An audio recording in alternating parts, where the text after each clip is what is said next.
Dunia games top up jadi lebih mudah. Pilih game, masukkan game ID. Pilih Diamond. Masukkan kode promo, dan pilih metode pembayaran.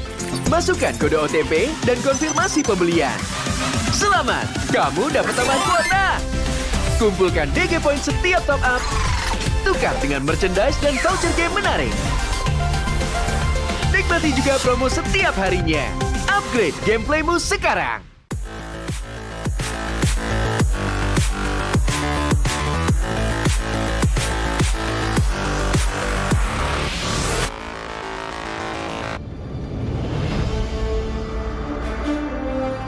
In the previous guide, we learned the basics of the new emblem system. This time, we'll take a closer look at the core talents from the Mage, Assassin, Marksman, and Support emblems. Core talent unlocked with the Mage emblem. By upgrading the Mage emblem, you can unlock Lethal Ignition. The new Lethal Ignition now deals adaptive damage, making it a great option for any hero with heavy-hitting combos. With the change to adaptive damage, heroes with high physical damage can now use this talent to enhance their damage, such as Saber and Natalia. Saber's first skill and ultimate combo can easily trigger the effect from Lethal Ignition, dealing much more damage to enemy heroes. Core talent unlocked with the Assassin emblem. By upgrading the Assassin emblem, you can unlock Killing Spree. Now that the talent is no longer reserved for the Assassin emblem, it becomes a good choice for any hero who can perform chain kills. Heroes with magic damage like Karina and Julian can now take this talent as well. Karina's ultimate resets after she kills an enemy hero. When equipped with Killing Spree, she will recover HP from each kill, allowing her to stay healthy and go after more kills. Core talent unlocked with the Marksman emblem. By upgrading the Marksman emblem, you can unlock Weakness Finder. The new Weakness Finder talent is no longer reserved for ranged heroes. It works well for heroes with high attack speed, as it can improve their laning and slowing abilities. A hero like Mincathar can take Weakness Finder because his second skill increases the attack speed of his basic attacks. When combined with equipment that can provide more attack speed, he can reliably trigger the slow effect to prevent enemies from escaping. Core talent unlocked with the Support emblem. By upgrading the Support emblem, you can unlock Focusing Mark. The Focusing Mark talent works the same as before. It allows support heroes to increase the damage their teammates can deal to the target enemy. Kaj's ultimate can be used to drag key enemies to his team. When equipped with Focusing Mark, the ultimate will also increase the damage the target takes, allowing Kaj's team to quickly burst down the helpless target. Choose the core talent based on the strengths of each hero to maximize their effectiveness. We look forward to seeing players discover new ways to play their favorite heroes on their way to becoming a legend.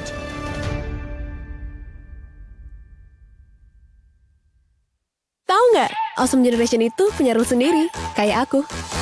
Dalam kondisi apapun, nggak ada lagi halangan. Malah ngebuktiin potensiku. See, that's my rules with Galaxy A Series 5G. Kalau kamu?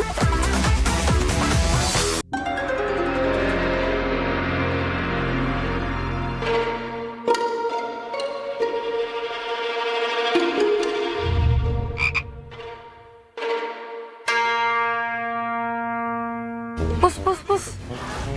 Kamu lagi ngapain? Ini nih lagi push rank pakai Akai.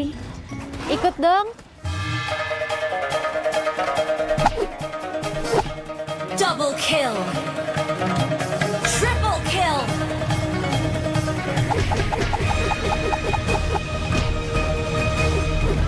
Savage. Itu keren banget loh itu. Ya dong, top gue Bami. Ih, bukan kamunya yang keren. Itu notifikasinya keren banget. Alah, notifikasi ini bisa didapetin dari in-game mulai dari kemarin 8 Agustus cuma 58 diamond doang. Murah banget kan? Iya sih, murah banget ya. Nah, kita main. Hanya perlu melihat ke dalam dirimu. Dan kamu akan mengerti betapa berharganya nilaimu. Percaya pada dirimu. Bukan dengan tergesa-gesa, namun dengan caramu yang beda. Tunjukkan kilau kisahmu sendiri. Dan ciptakan emas dalam setiap karyamu. Trust in gold.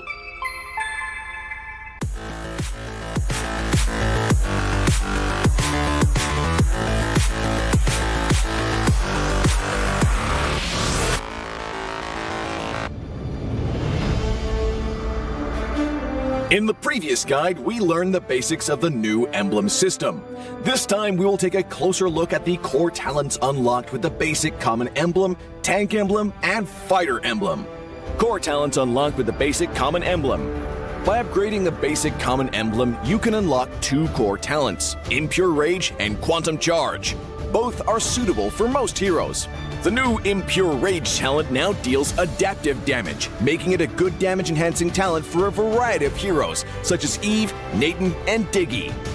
Eve is a hero with great poke and control abilities. She can use the extra damage and mana regen from Impure Rage to constantly wear down enemies. The new Quantum Charge talent now restores HP based on the hero's level and not their physical attack bonus, making it viable on more heroes that want HP recovery and mobility, such as Edith, Leslie, Layla, etc. When equipped with Quantum Charge, Edith in both forms can use the movement speed bonus triggered by her basic attacks to keep a safe distance from the enemy and the extra HP regen to stay in the fight.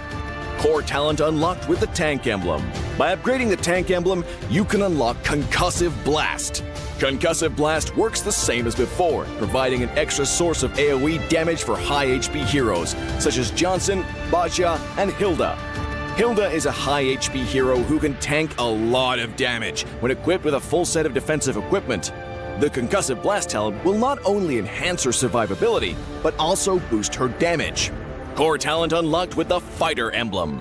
By upgrading the Fighter Emblem, you can unlock Brave Smite. Brave Smite is no longer triggered by inflicting CCs. It now takes effect upon dealing skill damage and is suitable for most fighters and tanks that need more HP regen. Ruby, Lapu Lapu, Tigreal, and similar heroes can choose this talent. Ruby can trigger Brave Smite repeatedly by casting skills, and with her own regen abilities, she'll have even greater durability in teamfights. Choose the core talent based on the strengths of each hero to maximize their effectiveness. We look forward to seeing players discover new ways to play their favorite heroes on their way to becoming a legend.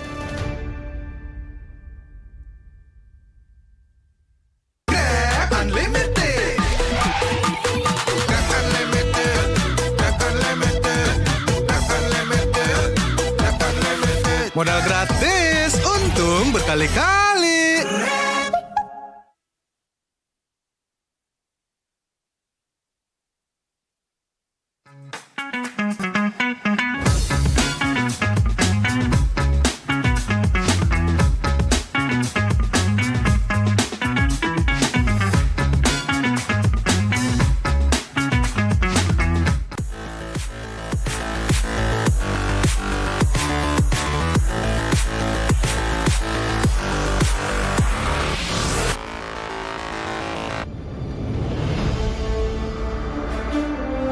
When upgrading your emblems, you will unlock talents at specific levels. Different emblems will unlock different talents. You can choose an emblem by role and use the talents it unlocks directly as your default setup, or you can freely mix and match different emblems and talents to create a custom emblem setup. We're going to show you how to create your emblem setup for your heroes. Emblems. First, let's take a look at the revamped emblem system. There are now 7 emblems in the game, 1 basic common emblem, and 6 role emblems. Different emblems can provide different attribute bonuses. It is recommended to use the emblem that matches a hero's role.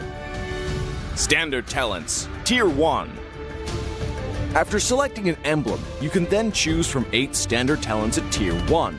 These talents provide mostly straightforward bonuses to heroes. Of the 8 talents, Thrill and Swift are good on almost any hero, while other talents are more catered to certain roles. Standard talents, Tier 2. At Tier 2, you will also have 8 standard talents to choose from. The Tier 2 talents trigger or work under different circumstances. We still recommend choosing one that matches the role of your hero. But if you're an advanced player, you are free to choose any of the talents to fit your playstyle. For example, if you're playing the core hero on your team and want to focus on gearing up fast, you can choose the Bargain Hunter talent regardless of how your hero deals damage. And heroes who rely on their skills for sustained damage, whether it be a mage or fighter, can use the Festival of Blood talent for more spell vamp. Core talents, Tier 3.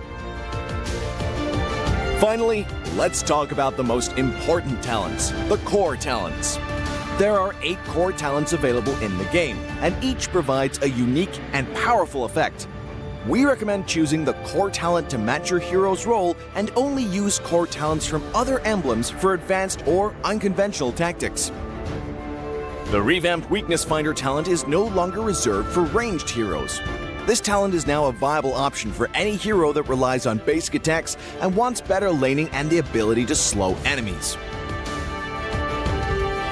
The Lethal Ignition talent now deals adaptive damage, making it a prime choice for any hero that has heavy-hitting combos.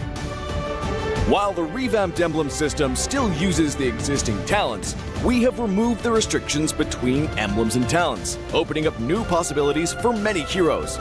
We look forward to seeing players discover new ways to play their favorite heroes on their way to becoming a legend.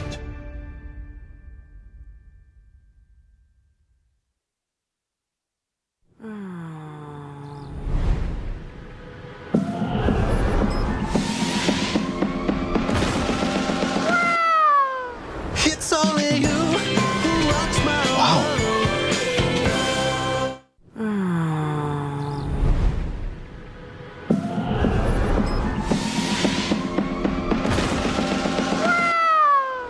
It's only you who rocks my world.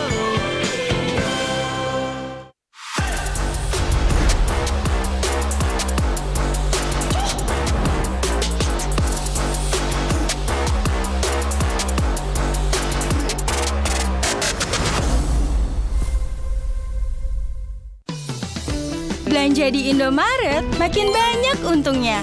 Kumpulkan cashback poin jadi untung terus. Makin sering belanja, makin banyak poin yang kamu dapatkan.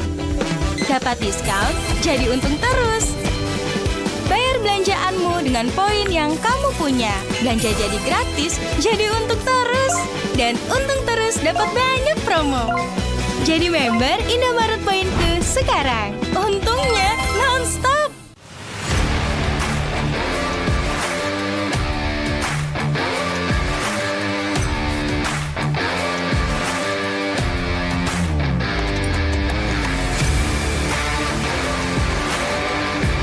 Di dunia games, top up jadi lebih mudah. Pilih game, masukkan game ID. Pilih Diamond. Masukkan kode promo, dan pilih metode pembayaran. Masukkan kode OTP dan konfirmasi pembelian. Selamat, kamu dapat tambahan kuota.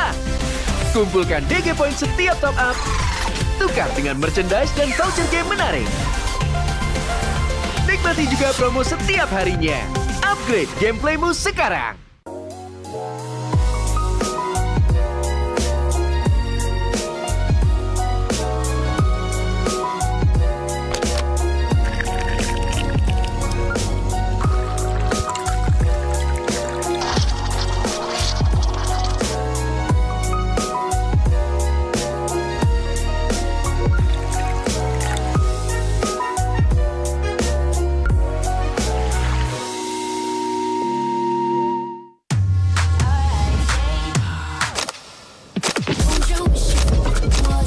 Don't you wish your phone was fun like this? Don't you wish your phone looked more like this?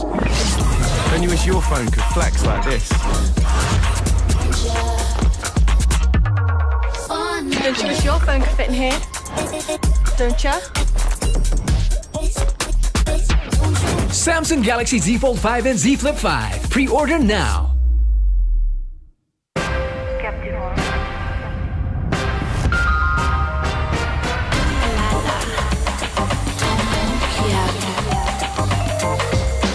Samsung Galaxy Z Fold 5 and Z Flip 5. Pre-order now.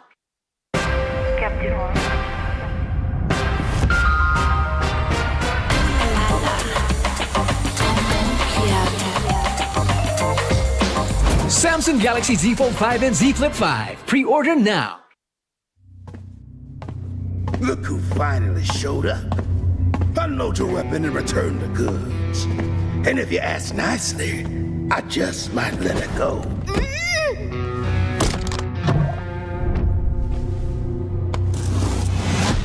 Who said I was returning it? You little... We had a deal! I I just came here to test my new toys. They ain't even loaded.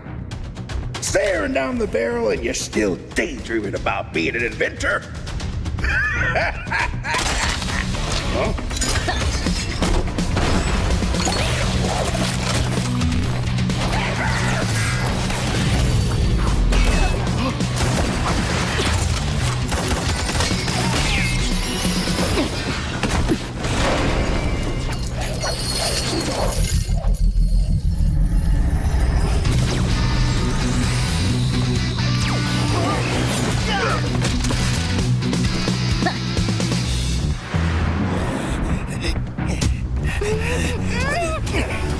Stop, or she gets it. Then you'll have to answer to Erudicio. Erudicio. Well, isn't that perfect? I got a bone to pick with them. So how about I just blast you both? You're crazy. Leave me out of your squabbles.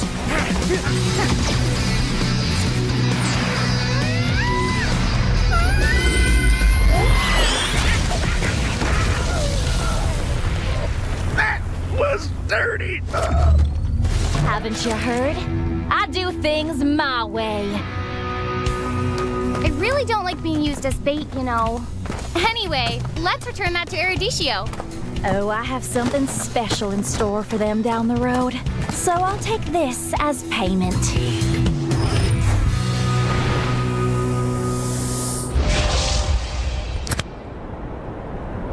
Di dunia games, top up jadi lebih mudah. Pilih game, masukkan game ID. Pilih Diamond. Masukkan kode promo, dan pilih metode pembayaran. Masukkan kode OTP dan konfirmasi pembelian. Selamat, kamu dapat tambahan kuota. Kumpulkan DG Point setiap top up. Tukar dengan merchandise dan voucher game menarik. Nikmati juga promo setiap harinya. Upgrade gameplaymu sekarang.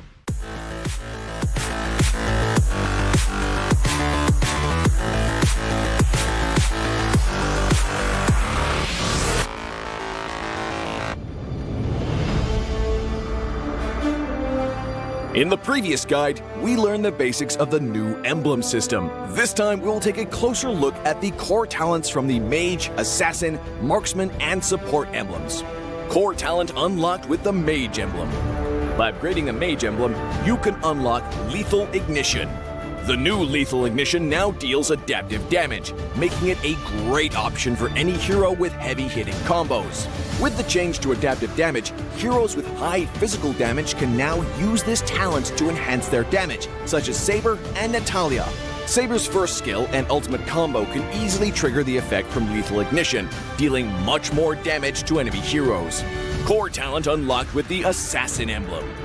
By upgrading the Assassin emblem, you can unlock Killing Spree. Now that the talent is no longer reserved for the Assassin emblem, it becomes a good choice for any hero who can perform chain kills. Heroes with magic damage like Karina and Julian can now take this talent as well. Karina's ultimate resets after she kills an enemy hero. When equipped with Killing Spree, she will recover HP from each kill, allowing her to stay healthy and go after more kills. Core talent unlocked with the Marksman emblem. By upgrading the Marksman emblem, you can unlock Weakness Finder. The new Weakness Finder talent is no longer reserved for ranged heroes. It works well for heroes with high attack speed, as it can improve their laning and slowing abilities. A hero like Minzathar can take Weakness Finder because his second skill increases the attack speed of his basic attacks. When combined with equipment that can provide more attack speed, he can reliably trigger the slow effect to prevent enemies from escaping. Core talent unlocked with the Support emblem. By upgrading the Support emblem, you can unlock Focusing Mark. The Focusing Mark talent works the same as before. It allows support heroes to increase the damage their teammates can deal to the target enemy. Kaj's ultimate can be used to drag key enemies to his team. When equipped with Focusing Mark, the ultimate will also increase the damage the target takes, allowing Kaj's team to quickly burst down the helpless target. Choose the core talent based on the strengths of each hero to maximize their effectiveness. We look forward to seeing players discover new ways to play their favorite heroes on their way to becoming a legend.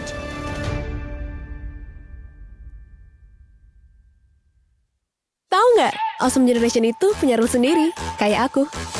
Dalam kondisi apapun, nggak ada lagi halangan. malah ngebuktiin potensiku.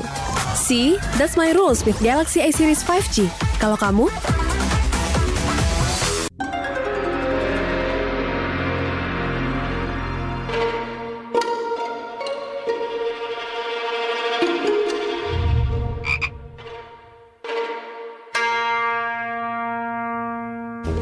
Pus. Kamu lagi ngapain? Ini nih lagi push rank pakai Akai. Ikut dong.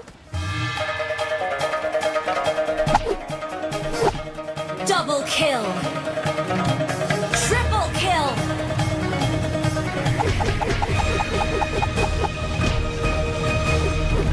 Savage.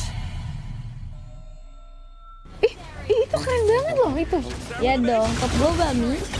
Ih, bukan kamunya yang keren. Itu notifikasinya keren banget. Alah, notifikasi ini bisa didapetin dari in-game mulai dari kemarin 8 Agustus cuma 58 diamond doang. Murah banget kan? Iya sih, murah banget ya. Nah, kita main. Hanya perlu melihat ke dalam dirimu. Dan kamu akan mengerti betapa berharganya nilaimu. Percaya pada dirimu. Bukan dengan tergesa-gesa, namun dengan caramu yang beda. Tunjukkan kilau kisahmu sendiri. Dan ciptakan emas dalam setiap karyamu. Trust in Gold.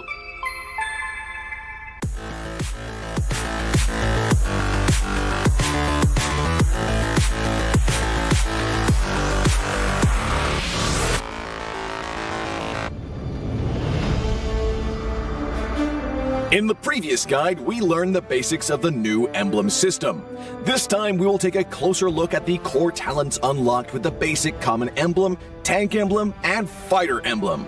Core talents unlocked with the basic common emblem. By upgrading the basic common emblem, you can unlock 2 core talents, Impure Rage and Quantum Charge. Both are suitable for most heroes. The new Impure Rage talent now deals adaptive damage, making it a good damage-enhancing talent for a variety of heroes, such as Eve, Nathan, and Diggy. Eve is a hero with great poke and control abilities. She can use the extra damage and mana regen from Impure Rage to constantly wear down enemies. The new Quantum Charge talent now restores HP based on the hero's level and not their physical attack bonus, making it viable on more heroes that want HP recovery and mobility, such as Edith, Leslie, Layla, etc. When equipped with Quantum Charge, Edith in both forms can use the movement speed bonus triggered by her basic attacks to keep a safe distance from the enemy and the extra HP regen to stay in the fight. Core talent unlocked with the Tank Emblem. By upgrading the Tank Emblem, you can unlock Concussive Blast. Concussive Blast works the same as before, providing an extra source of AoE damage for high HP heroes, such as Johnson, Baja, and Hilda. Hilda is a high HP hero who can tank a lot of damage when equipped with a full set of defensive equipment. The Concussive Blast talent will not only enhance her survivability, but also boost her damage. Core talent unlocked with the Fighter Emblem. By upgrading the Fighter Emblem, you can unlock Brave Smite. Brave Smite is no longer triggered by inflicting CCs. It now takes effect upon dealing skill damage and is suitable for most fighters and tanks that need more HP regen. Ruby, Lapu Lapu, Tigreal, and similar heroes can choose this talent. Ruby can trigger Brave Smite repeatedly by casting skills, and with her own regen abilities, she'll have even greater durability in teamfights. Choose the core talent based on the strengths of each hero to maximize their effectiveness. We look forward to seeing players discover new ways to play their favorite heroes on their way to becoming a legend.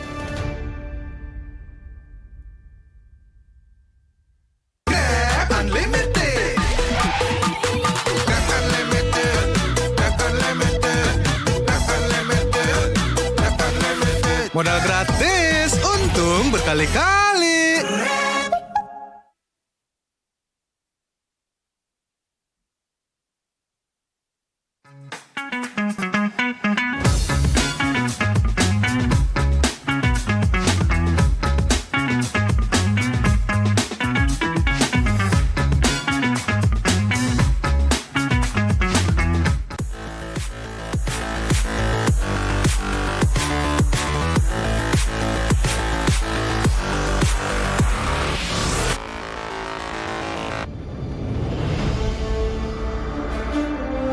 When upgrading your emblems, you will unlock talents at specific levels.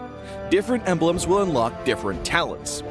You can choose an emblem by role and use the talents it unlocks directly as your default setup, or you can freely mix and match different emblems and talents to create a custom emblem setup.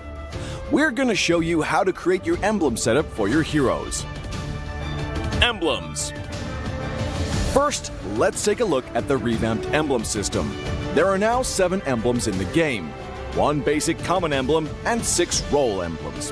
Different emblems can provide different attribute bonuses. It is recommended to use the emblem that matches a hero's role. Standard talents, Tier 1. After selecting an emblem, you can then choose from 8 standard talents at Tier 1. These talents provide mostly straightforward bonuses to heroes. Of the 8 talents, Thrill and Swift are good on almost any hero, while other talents are more catered to certain roles. Standard talents, Tier 2. At Tier 2, you will also have 8 standard talents to choose from. The Tier 2 talents trigger or work under different circumstances. We still recommend choosing one that matches the role of your hero. But if you're an advanced player, you are free to choose any of the talents to fit your playstyle. For example, if you're playing the core hero on your team and want to focus on gearing up fast, you can choose the Bargain Hunter talent regardless of how your hero deals damage. And heroes who rely on their skills for sustained damage, whether it be a mage or fighter, can use the Festival of Blood talent for more spell vamp.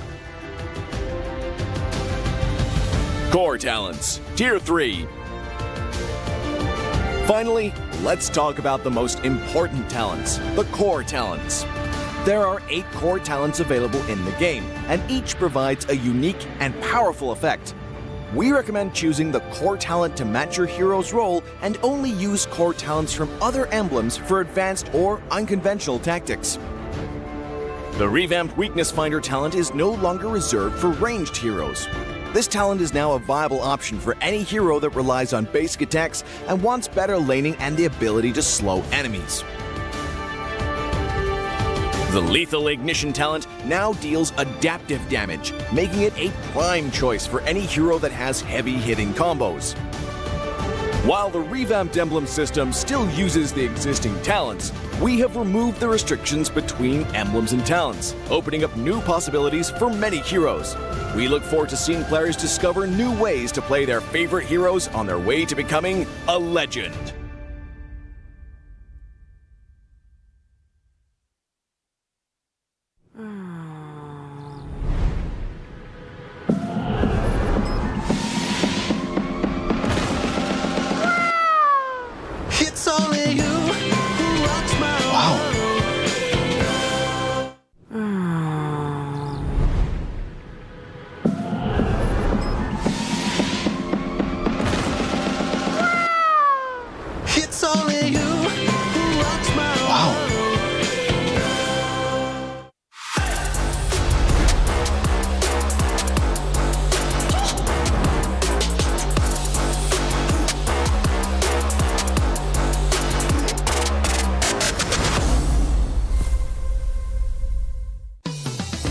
Belanja di Indomaret makin banyak untungnya. Kumpulkan cashback poin jadi untung terus. Makin sering belanja, makin banyak poin yang kamu dapatkan. Dapat diskon, jadi untung terus.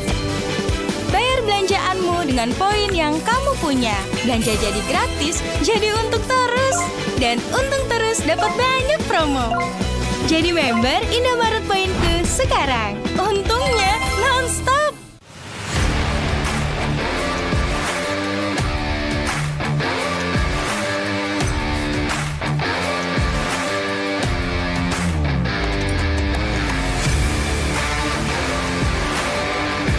Di dunia games, top up jadi lebih mudah.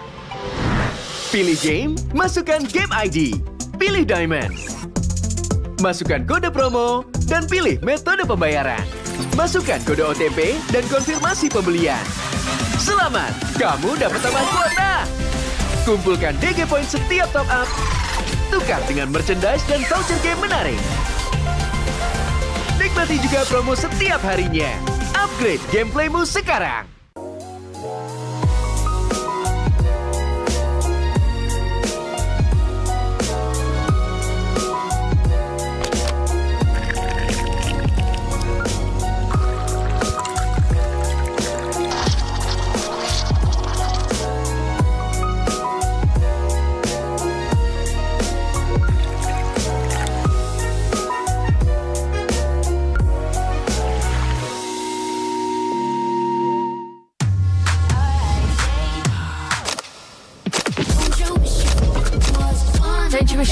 fun like this. Don't you wish your phone looked more like this?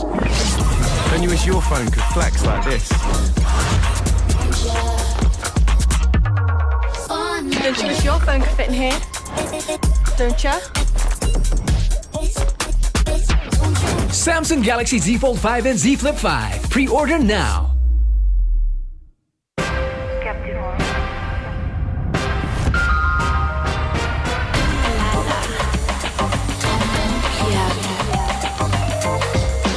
Samsung Galaxy Z Fold 5 and Z Flip 5. Pre-order now.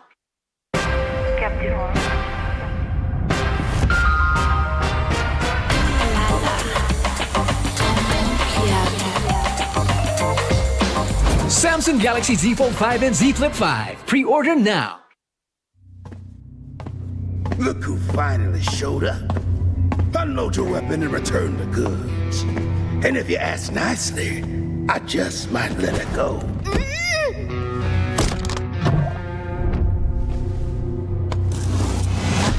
Who said I was returning it? You little... We had a deal! I just came here to test my new toys. They ain't even loaded. Staring down the barrel and you're still daydreaming about being an inventor? Huh?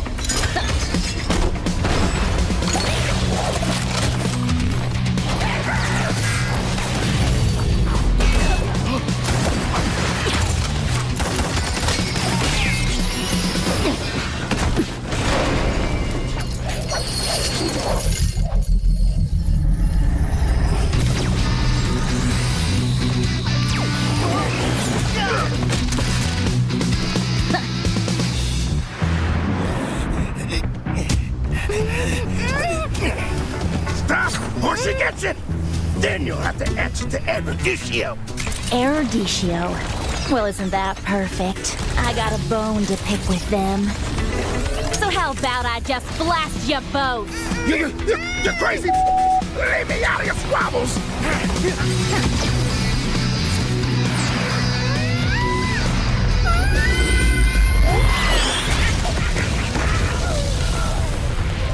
That was dirty.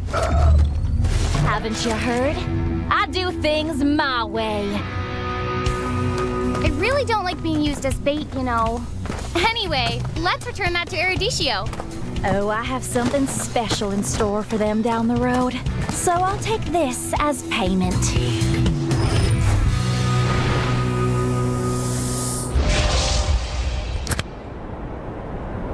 Di dunia games, top up jadi lebih mudah. Pilih game, masukkan game ID. Pilih Diamond. Masukkan kode promo, dan pilih metode pembayaran. Masukkan kode OTP dan konfirmasi pembelian. Selamat, kamu dapat tambahan kuota. Kumpulkan DG Point setiap top up. Tukar dengan merchandise dan voucher game menarik. Nikmati juga promo setiap harinya. Upgrade gameplaymu sekarang.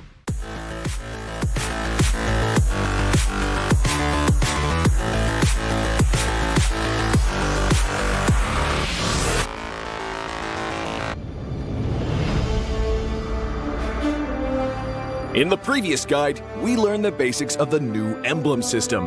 This time, we'll take a closer look at the core talents from the Mage, Assassin, Marksman, and Support emblems. Core talent unlocked with the Mage emblem. By upgrading the Mage emblem, you can unlock Lethal Ignition. The new Lethal Ignition now deals adaptive damage, making it a great option for any hero with heavy-hitting combos. With the change to adaptive damage, heroes with high physical damage can now use this talent to enhance their damage, such as Saber and Natalia. Saber's first skill and ultimate combo can easily trigger the effect from Lethal Ignition, dealing much more damage to enemy heroes. Core talent unlocked with the Assassin emblem. By upgrading the Assassin emblem, you can unlock Killing Spree. Now that the talent is no longer reserved for the Assassin emblem, it becomes a good choice for any hero who can perform chain kills. Heroes with magic damage like Karina and Julian can now take this talent as well. Karina's ultimate resets after she kills an enemy hero. When equipped with Killing Spree, she will recover HP from each kill, allowing her to stay healthy and go after more kills. Core talent unlocked with the Marksman emblem. By upgrading the Marksman emblem, you can unlock Weakness Finder. The new Weakness Finder talent is no longer reserved for ranged heroes. It works well for heroes with high attack speed, as it can improve their laning and slowing abilities. A hero like Minzathar can take Weakness Finder because his second skill increases the attack speed of his basic attacks. When combined with equipment that can provide more attack speed, he can reliably trigger the slow effect to prevent enemies from escaping. Core talent unlocked with the Support emblem. By upgrading the Support emblem, you can unlock Focusing Mark. The Focusing Mark talent works the same as before. It allows support heroes to increase the damage their teammates can deal to the target enemy. Taj's ultimate can be used to drag key enemies to his team. When equipped with Focusing Mark, the ultimate will also increase the damage the target takes, allowing Taj's team to quickly burst down the helpless target. Choose the core talent based on the strengths of each hero to maximize their effectiveness. We look forward to seeing players discover new ways to play their favorite heroes on their way to becoming a legend.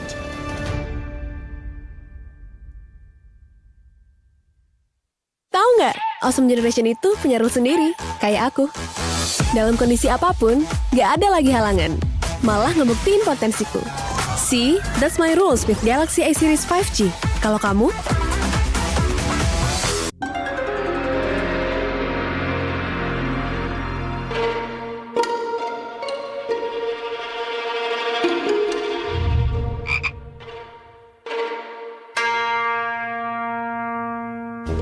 Pus. Kamu lagi ngapain? Ini nih lagi push rank pakai Akai. Ikut dong. Double kill. Triple kill.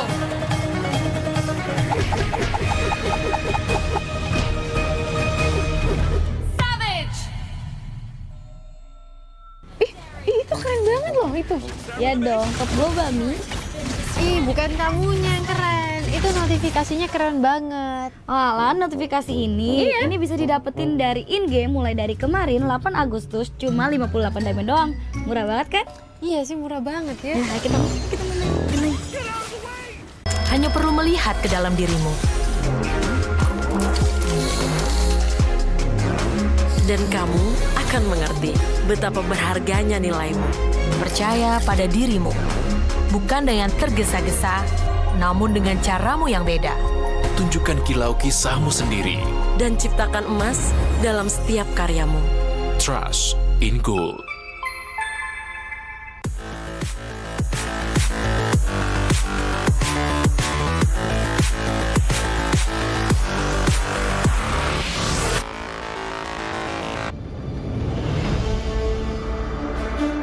In the previous guide, we learned the basics of the new emblem system. This time, we will take a closer look at the core talents unlocked with the basic common emblem, tank emblem, and fighter emblem. Core talents unlocked with the basic common emblem. By upgrading the basic common emblem, you can unlock two core talents, Impure Rage and Quantum Charge. Both are suitable for most heroes. The new Impure Rage talent now deals adaptive damage, making it a good damage-enhancing talent for a variety of heroes, such as Eve, Nathan, and Diggy. Eve is a hero with great poke and control abilities. She can use the extra damage and mana regen from Impure Rage to constantly wear down enemies. The new Quantum Charge talent now restores HP based on the hero's level and not their physical attack bonus, making it viable on more heroes that want HP recovery and mobility, such as Edith, Leslie, Layla, etc. When equipped with Quantum Charge, Edith in both forms can use the movement speed bonus triggered by her basic attacks to keep a safe distance from the enemy and the extra HP regen to stay in the fight. Core talent unlocked with the tank emblem. By upgrading the tank emblem, you can unlock Concussive Blast. Concussive Blast works the same as before, providing an extra source of AoE damage for high HP heroes, such as Johnson, Baja, and Hilda.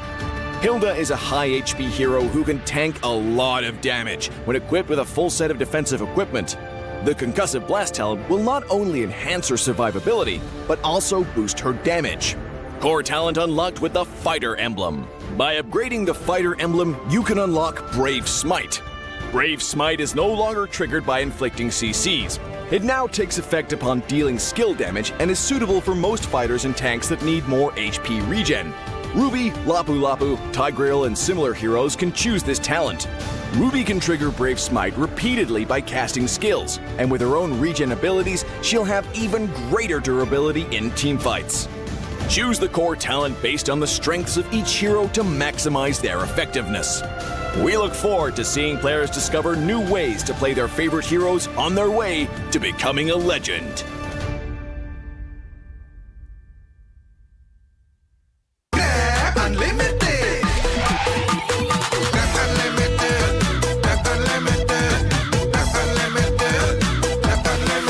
Modal gratis, untung berkali-kali.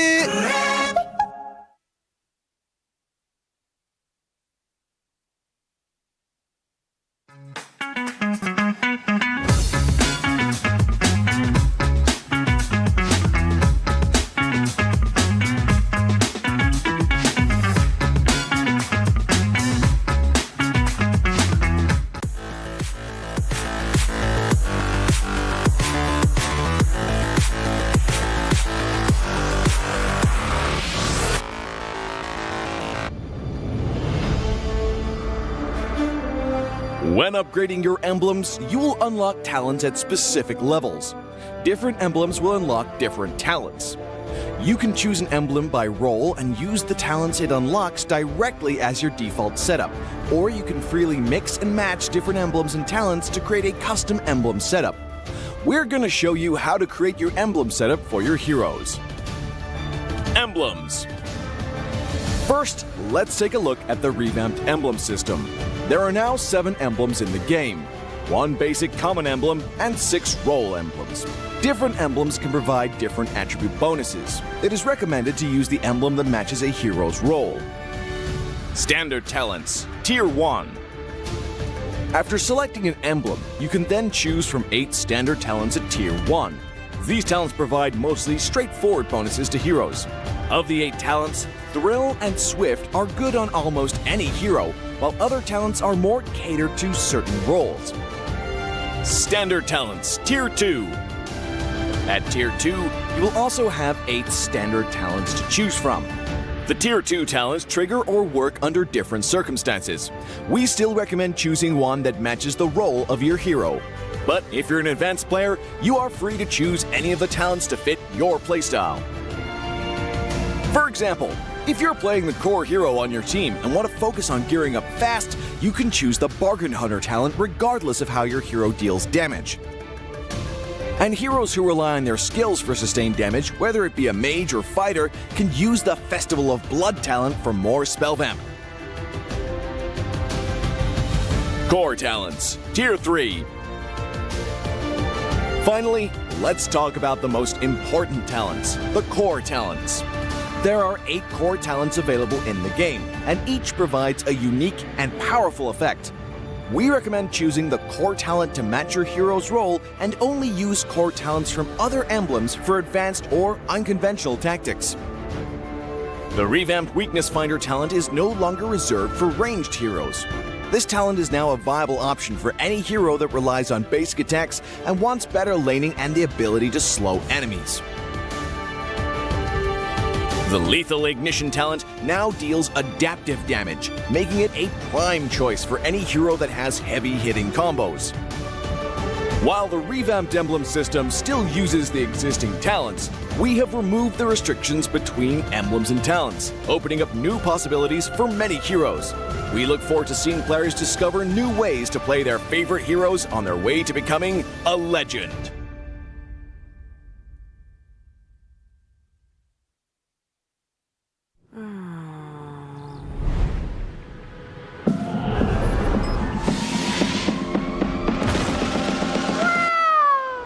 It's only you who rocks my world.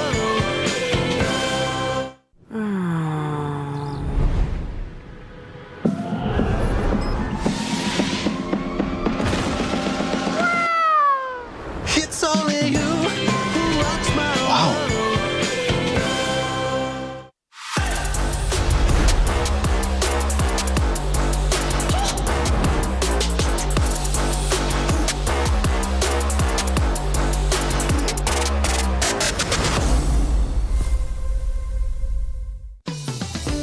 Belanja di Indomaret makin banyak untungnya. Kumpulkan cashback poin jadi untung terus. Makin sering belanja, makin banyak poin yang kamu dapatkan. Dapat diskon, jadi untung terus. Bayar belanjaanmu dengan poin yang kamu punya. Belanja jadi gratis, jadi untung terus. Dan untung terus dapat banyak promo. Jadi member Indomaret Poinku sekarang. Untungnya non-stop.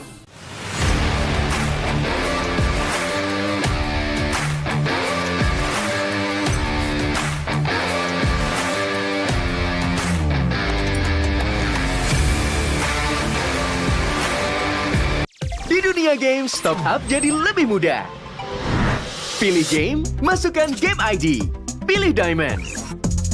Masukkan kode promo, dan pilih metode pembayaran. Masukkan kode OTP dan konfirmasi pembelian. Selamat, kamu dapat tambahan kuota. Kumpulkan DG Point setiap top up. Tukar dengan merchandise dan voucher game menarik. Nikmati juga promo setiap harinya. Upgrade gameplaymu sekarang.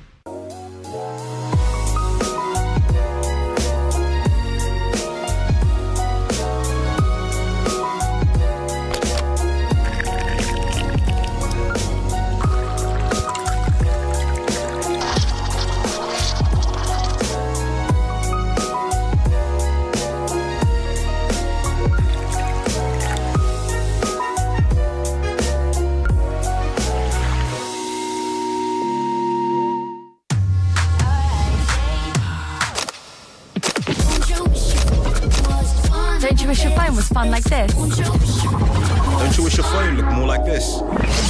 Don't you wish your phone could flex like this? Don't you wish your phone could fit in here? Don't you? Samsung Galaxy Z Fold 5 and Z Flip 5. Pre-order now.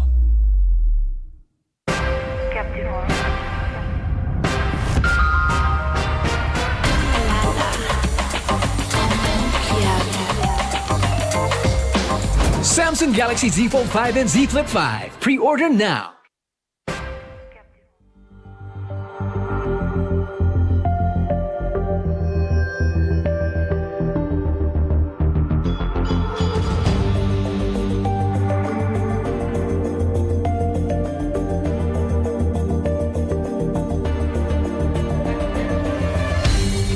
Aku kan berdiri dan terus berlari, terus ke arah puncak tertinggi.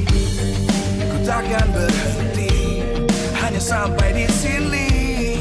Kemenangan abadi menanti. You know we won't miss if we unite our focus. And if you haven't noticed, we'll nyalakan apimu, hadapi semua tantangan, hadang semua serangan, jatuh bukan halangan, bakar semangatmu, janganlah engkau menyerah, kita akan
terus berlari, terus ke arah puncak tertinggi.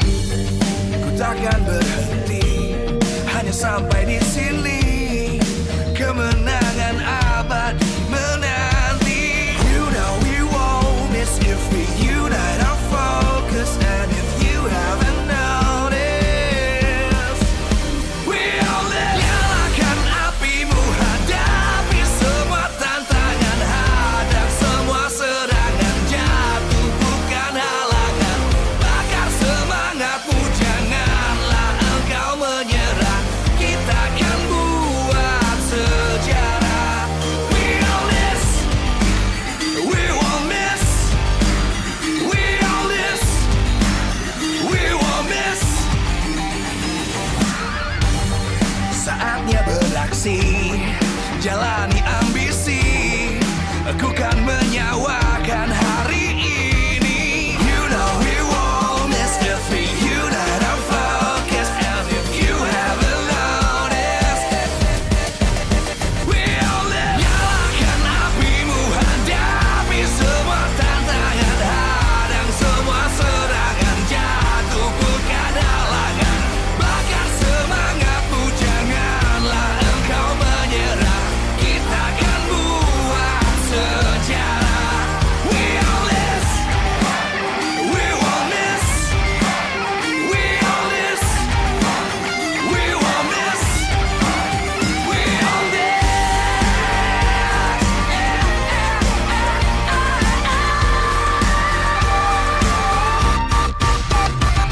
Nyalakan apimu, hadapi semua tantangan, hadang semua serangan, jatuh bukan halangan.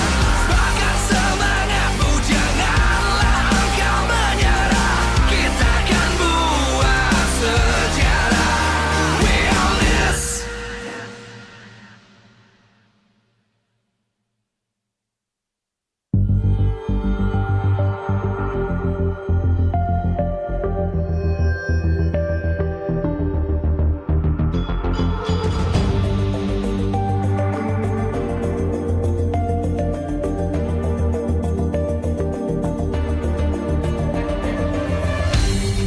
Aku kan berdiri dan terus berlari, terus ke arah puncak tertinggi.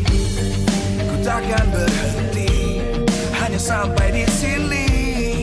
Kemenangan abadi menanti. You know we won't miss if we unite our focus. And if you haven't noticed, we all live. Nyalakan apimu, hadapi semua tantangan, hadang semua serangan, jatuh bukan halangan. Bakar semangatmu, janganlah engkau menyerah. Kita akan buat sejarah. We all this, we won't miss. We all this, we won't miss. Saatnya beraksi, jalani ambisi. Aku kan menyawakan hari ini. You know we won't miss if we unite our focus. And if you haven't noticed, we all live. Nyalakan apimu, hadapi semua tantangan, hadang semua serangan, jatuh bukan halangan. Bakar semangatmu, janganlah engkau menyerah. Kita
terus berlari, terus ke arah puncak tertinggi.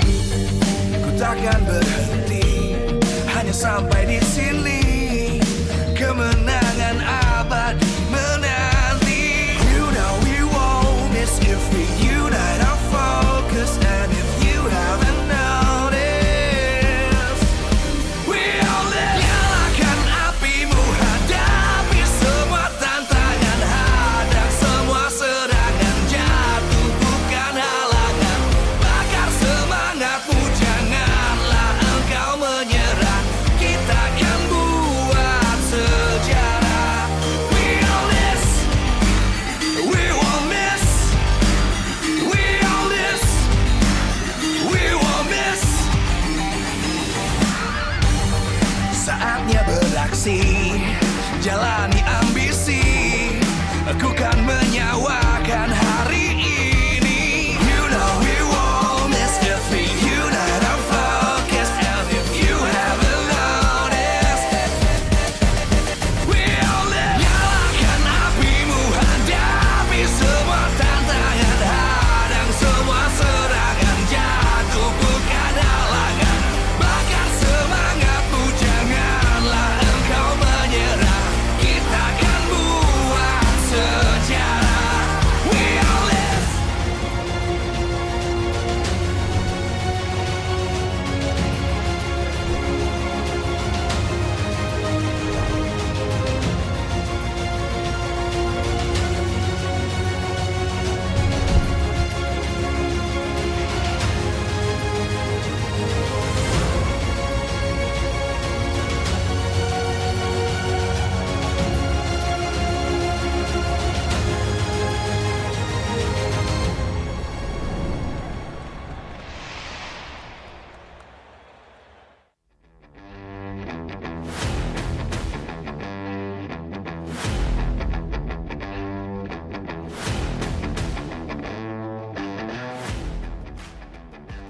Live from MPL Arena Jakarta, MPL Season 12, powered by Moonton. Presented by Samsung Galaxy Official Gaming Phone. Official sponsor, Head and Shoulders. Official mobile internet partner, Telkomsel. Official gold partner, UBS Gold. We own this.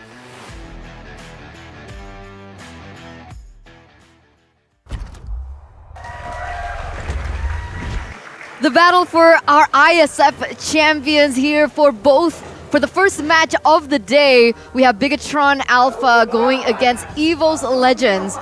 So ladies and gentlemen, boys and girls, welcome back to MPL ID Season 12, where we are live here in Jakarta, Indonesia on the caster desk. It's me, Eterna, alongside with Gani as well as Arashi. And of course, before we get into the first match of the day, we want to thank our sponsors. MPL ID Season 12 is powered by Moonton, presented to you by the Samsung Galaxy Official Gaming Phone. Our official sponsor is Head & Shoulders, official mobile internet partner Telkomsel, our official gold partner UBS Gold. We have our partners in esports, Blibli, Dunia Game, Grab, Ovo, as well as YouTube.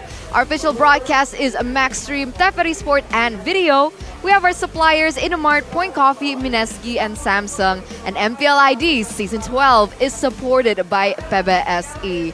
Now, coming down to the first match of the day, once again, it's going to be the Red Robots going against the White Tigers here. And both of these teams, they are our representatives for ISF. Not champions just yet, but it might look that way. I mean, Evo's Legends, they were the rep in 2022, and it seems like Bigatron, they will be the rep here this year, 2023. So, again, Arashi, it's going to be a very interesting clash. We're going to try to extend our reign as IESF champions from Indonesia. And what really stands out from both these teams, of course, both IESF title contenders right now, but they also have very signature jungle players. Super Ken, the super rookie, just doing so good right now with such good objective control and also good aggression. On the other side, we have Taz, a bit of a familiar face at this point, also very solid in the jungle, and generally, when he wants to contest that objective, he gets it as well. So it's going to be a bit of a showdown here, especially in the early stages, because now with the current patch, these turtles, man, they are just so important to how well the team does in the mid game. Definitely, definitely. So are you saying that Taz is going to be playing today? Or is it Sutsujin? Or is it Doma? Is it Brands? I'm getting a little confused because with so many changes in the roster here for EVOS Legends, we can already see that these three players that we see on screen, those are options that EVOS Legends can utilize. And they have their own particular strengths and weaknesses. Yeah, I mean, again, if you see the three-man on your screen, those are, I feel like, a good, viable, solid options for EVOS Legends. But if you take a look at the other side of the spectrum, Bigatron, you only have one here. Moreno. Will it be Moreno? Will it be Key? But both bring a different value and strengths. Well, for Moreno, highest KDA ratio in MPL ID Season 12, this crazy aggressive season, and still Moreno is #1 up there. Seems like he is the logical solution, like the logical pick for Bigatron if they really want to get some victories here and avoid dropping down, because they're in a dangerous spot, man. They're 4th place, I think, right now, and below them, all these teams are doing so good. Alter Ego, Geek Fam, we'll have to see, man. Right now, walking to the stage, though, it's gonna be... Yeah, it's gonna be the White Tigers. Let's welcome EVOS Legends. EVOS Legends, last year's representative here at IS7. Oh my god, you're right! It's Taz in the jungle. Whoa. So we no longer see Sutsujin, the trio from WCG, with this change in the trio mid. I hope and I wonder if it's gonna work out for them, especially they're going against Super Moreno in that mid lane. Oh my god, let's welcome the Terminators of Indonesia, the Red Robots, Bigatron Alpha. Walking to the stage, bringing the signature aggression, but some people have been doubting their mental state. How can they recover from devastating losses in the season so far? We'll have to see. Bigatron Alpha and their signature high-paced style. Definitely. It's insane to see how different a lot of these teams have played after the recent patch hit. Why is it that in particular that some teams seem to thrive on it and some teams don't? Like we saw Alter Ego finally breaking their lose streak. It looks like it's looking good for them, but for EVOS and Bigatron? It's a bit difficult. It all comes down to the coaches right here, right? Initially, Coach Age, Coach Aldo, they're gonna have a bit of a showdown with Race Boy and Caleb and the sides as well. But they have to figure out a strategy that works for their team. Before, high pickup strategies, trading objectives, there are more flexible options available, and so cerebral, intelligent teams like Bigatron, like EVOS, the systematic playstyle really benefits from that because you have options to explore, even in the mid-game. But with the meta being a bit more one-dimensional, more linear towards the early game objectives, with the turtle changes giving so much more EXP, it seems like the team that is more aggressive, the team that is willing to risk more, will come out on top. Well, looking at the keys to victory though by Samsung Galaxy Z Fold 5, Z Flip 5, looking at especially point number 3 here, Rashi, I think that is a very good point. The rotations, man, they set up the objective so well, and even when you do that, you need to make sure that your jungle is in tip-top shape as well. Provide a dominant jungler for objectives, that is definitely the case right here, which is probably why they brought in Taz, who is the more consistent player right here. Even though the combination is a bit foreign to us, there might be synergy issues as well, but I think Coach Age has everything under control. Along with that, stop the counter picks, focus on power picks, man. EVOS, they have a lot of signature heroes in their arsenal, but it seems like they're trying so hard to be more elusive, to be more reactive in their drafting phase. Maybe the exact opposite approach is required for them to finally find success. Let's go back to point number 2 here, Arashi as well as Gani, because this is what I find particularly peculiar, right? With Taz stepping in, there's a certain pattern that I usually see coming in from EVOS Legends. The fact that they usually let go of the first turtle. Taz, maybe, depending on situation, might come back to contest for turtle 2 or 3, but for the most part, turtle number 1 gets left open, and that's very different to what we see from Super Ken. So, from the keys to victory for Bigatron, does anything talk about that? I think it depends on... I think that there is more on keys to victory number 3 here. Positions determining the performance and execute more strategic rotations. For Bigatron, a lot of people have been saying they move in such a neat fashion that people have been getting a read on how they position and how they move around the map. So they have to try and be a bit more elusive in that department. But the other win conditions are also very important. Winning the initiating matchup against Vance Chung, that will be key for Supervin to try and get the advantage on who actually gets to pick these big fights in the mid-game, and especially around those objectives. And number 2, Moreno's Valentina. It's a great power pick for them, and it denies a pick for Krite as well. So it's a double benefit. I don't think there's any reason for Bigatron not to go for it. We'll have to see. Can EVOS deny that situation, or will Bigatron maybe use this as a mind game and bait EVOS into weird draft situations? For that point in particular, there is a certain line of agree and a certain line of disagree, right? Krite, he's known for his Faramis, he's also known for his Novari, and sure, these are the kind of heroes that you can deny away from him. But if he picks up something like the Kadira, I feel like it's a little bit more difficult to utilize, especially if you're forced on a Purify, which is what we saw before. I think that can be the case, and I feel like that's why Krite needs to be given his comfortable picks, right? We saw Krite as well on a Ruby yesterday. Doesn't really work well, so this counter picks, man, this counter picks, it is within the keys to victory. So, yeah. Well, counter picks are important. Looking at the player head-to-head by head and shoulders right here. Taz winning in the majority of the stats. Even though Super Ken has been performing really well, there's some games where he just gets completely shut down, and people are attributing that situation to his experience as a player. He is relatively young, and it seems like when the going gets tough, he gets confused on what to do. So maybe counter picks for the jungle is something that EVOS can particularly take advantage of. I'm actually really excited for that jungle matchup, right? Because even yesterday we saw Bigatron Alpha picking up an Alucard. Sure, it doesn't work. It didn't work in that particular situation, in that particular matchup. But the fact that Super Ken has something of an edge over Taz in his flexibility and his hero pool is going to make for an interesting draft from Bigatron Alpha. Indeed, indeed. And that is where I feel like Taz needs to really think about what will he do in the game, because flexibility, sure, it's fancy, but again, it doesn't always work. So I feel like Taz, if he's more stable in that regard, EVOS Legends has also an edge. And here it is, ladies and gentlemen, the drafting phase for game number 1 between both of these teams. You can see EVOS Legends on the blue side, and Bigatron on the red, just like the jerseys that they're utilizing with the Uranus, with the Paquito, with the Angela being banned out here earlier on. There's a certain level of respect coming into heroes that have a say pre-level 4. With the current situation with the Turtle, with the Turtle fights happening before most of the members reach level 4, I think definitely there's a bit of an edge in the teams that have the stronger level 2 and level 3 advantage.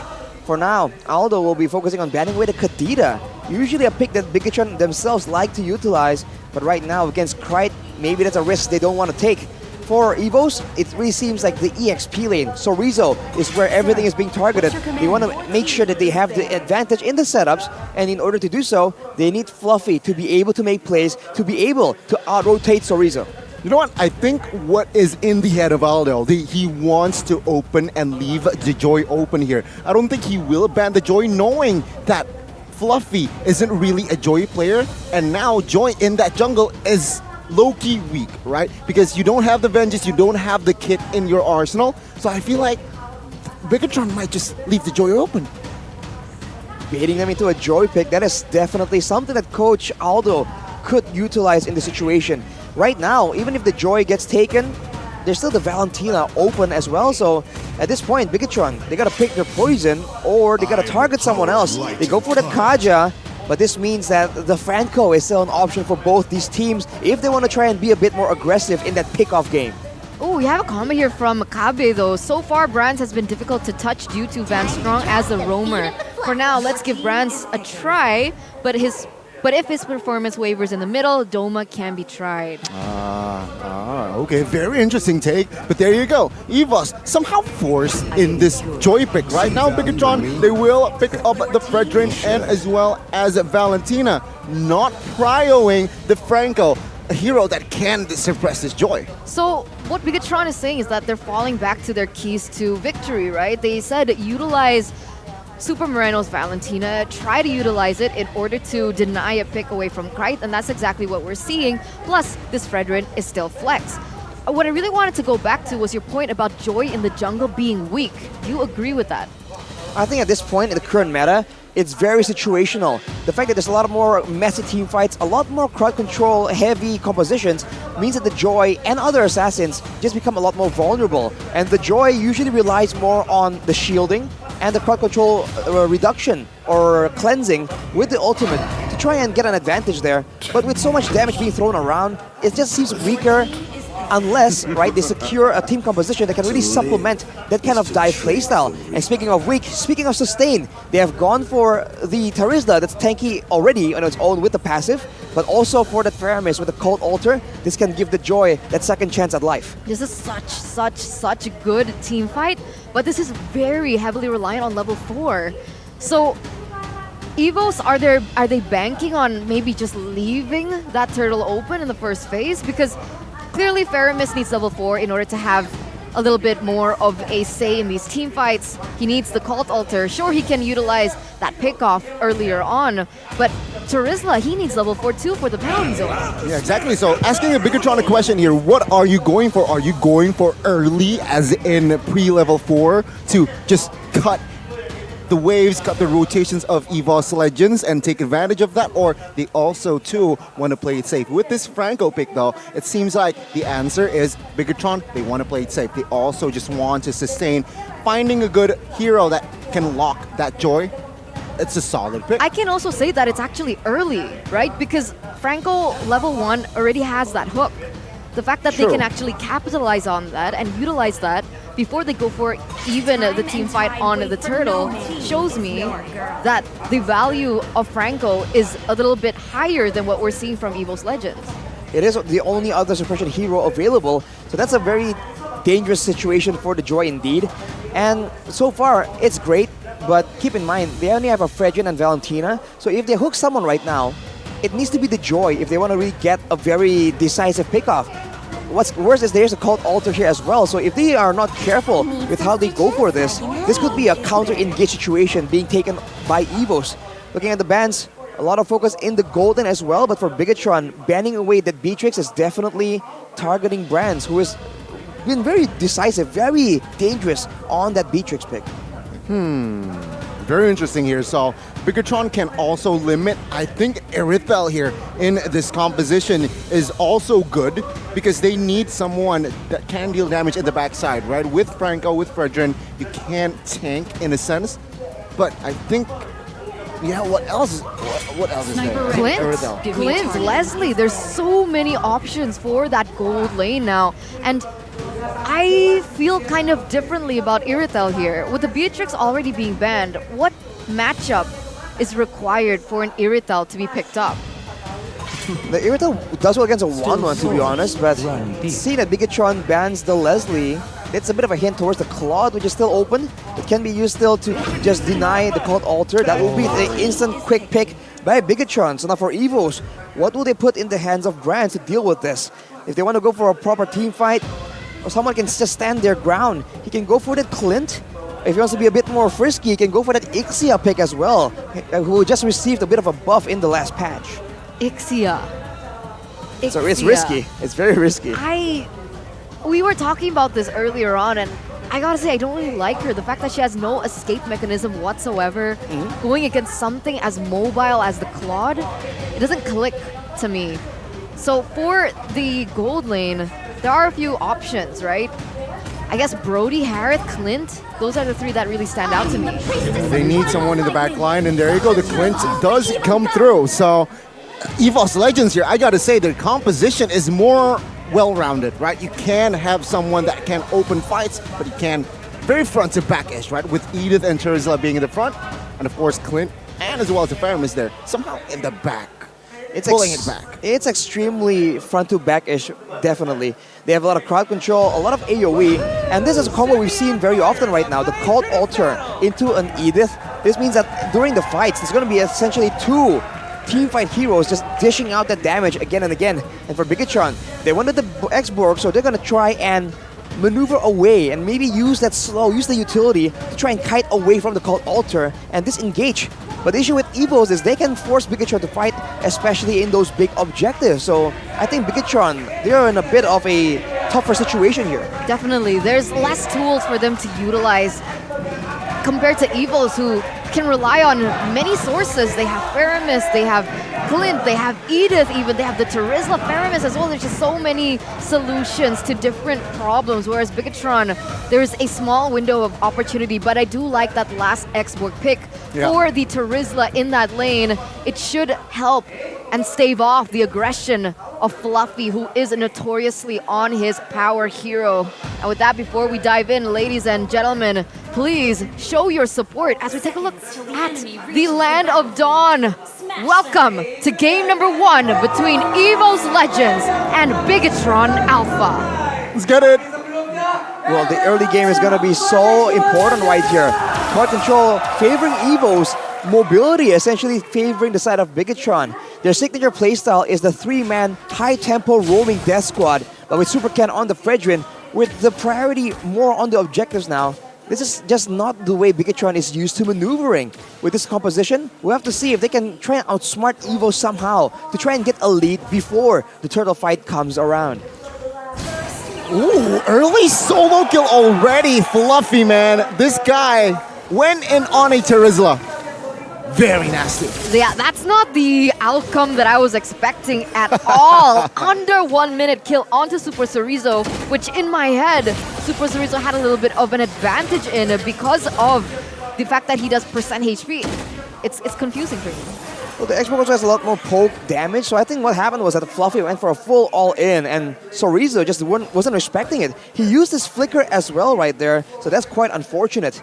For Bigatron, it seems like that is absolutely the case right here. They want to try and outmaneuver and back away from EVOs when they use their big ultimates, because without the ultimates, this composition from EVOs isn't that scary. Oh, good hook on towards Kreitz. Force him to use the flicker, but he will be taken out. Bigatron Alpha equalize in that mid lane. Okay, so already a 1-to-1 trade here in the first 2 minutes of the game, with them being able to get that pick off, which is great, right? Supervin being on the Franco, that's exactly the situation that you want. You want to be able to capitalize on the fact that you have these hooks to land the early advantage, and then being able to translate this over to the next objective, which is this turtle. But how is it that everyone is level 4 already? Fluffy, oh, he's almost there. He is indeed. Taz here, hovering around the turtle. Super Kendo reclaiming the control. 4v3 now, good hook.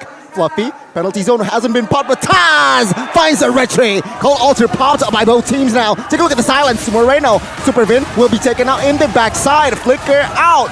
But it's gonna be Taz who is taken down, traded back for Cerezo. It's a jungler for EXP. Good appraisals. Wrap. Super Ken finds the kill.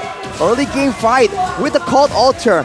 Fluffy just unable to actually have that big of an impact, but the Cold Alter in the early game just isn't that strong of a playmaking tool. We see that again where Bigatron Alpha were able to outsustain, but looking at the talent's predictions here, by the Samsung Galaxy Z Fold 5 and Z Flip 5, seems like there's a bit of a civil war situation between the English casters and the Indonesian casters. Yeah, 3v3 here, very interesting. But I like that you brought up the Cold Alter from Krite. If you notice earlier on, he actually went to the EXP lane to get that level 4, but he came in a little bit late as Supervin. Oh, little overextending. Gets taken down. Super Ken now trying to find a trade towards Fluffy. He's low, but he survives. Tickler Vance found good cover. Now in the backside, good pull as well. Super Ken might be taken out here. Try to escape, no cover whatsoever. He gets taken out by Clint. Good coordination by the White Tigers. 1-for-0 trade for EVO's Legends, and you can see that Brand's already picking up that endless battle as well. What is that going to mean for EVO's? Means that EVOs will have a lot more damage, a lot more burst, but Vanstrong gets pulled in, will he get taken out? Suppress still escapes. Good call Alter to cover as well. Supervin now pulled back. Very low, gets taken out by Brands. That was a mistake by Bigatron Alpha. Good knock-up. Moreno gets taken down as well. EVO's Legends are solidifying their lead now. Super Ken will find the kill though. That's a 2-for-1. Did you see how aggressive Krite was playing earlier? He flickered forward, was able to pull him back in, get a really good pick for EVO's. Wow, then that's Krite for you. That's the aggression you require from the mid laners these days. Bigatron, they have to be careful with who they hook and whether or not they have the damage to burst someone down.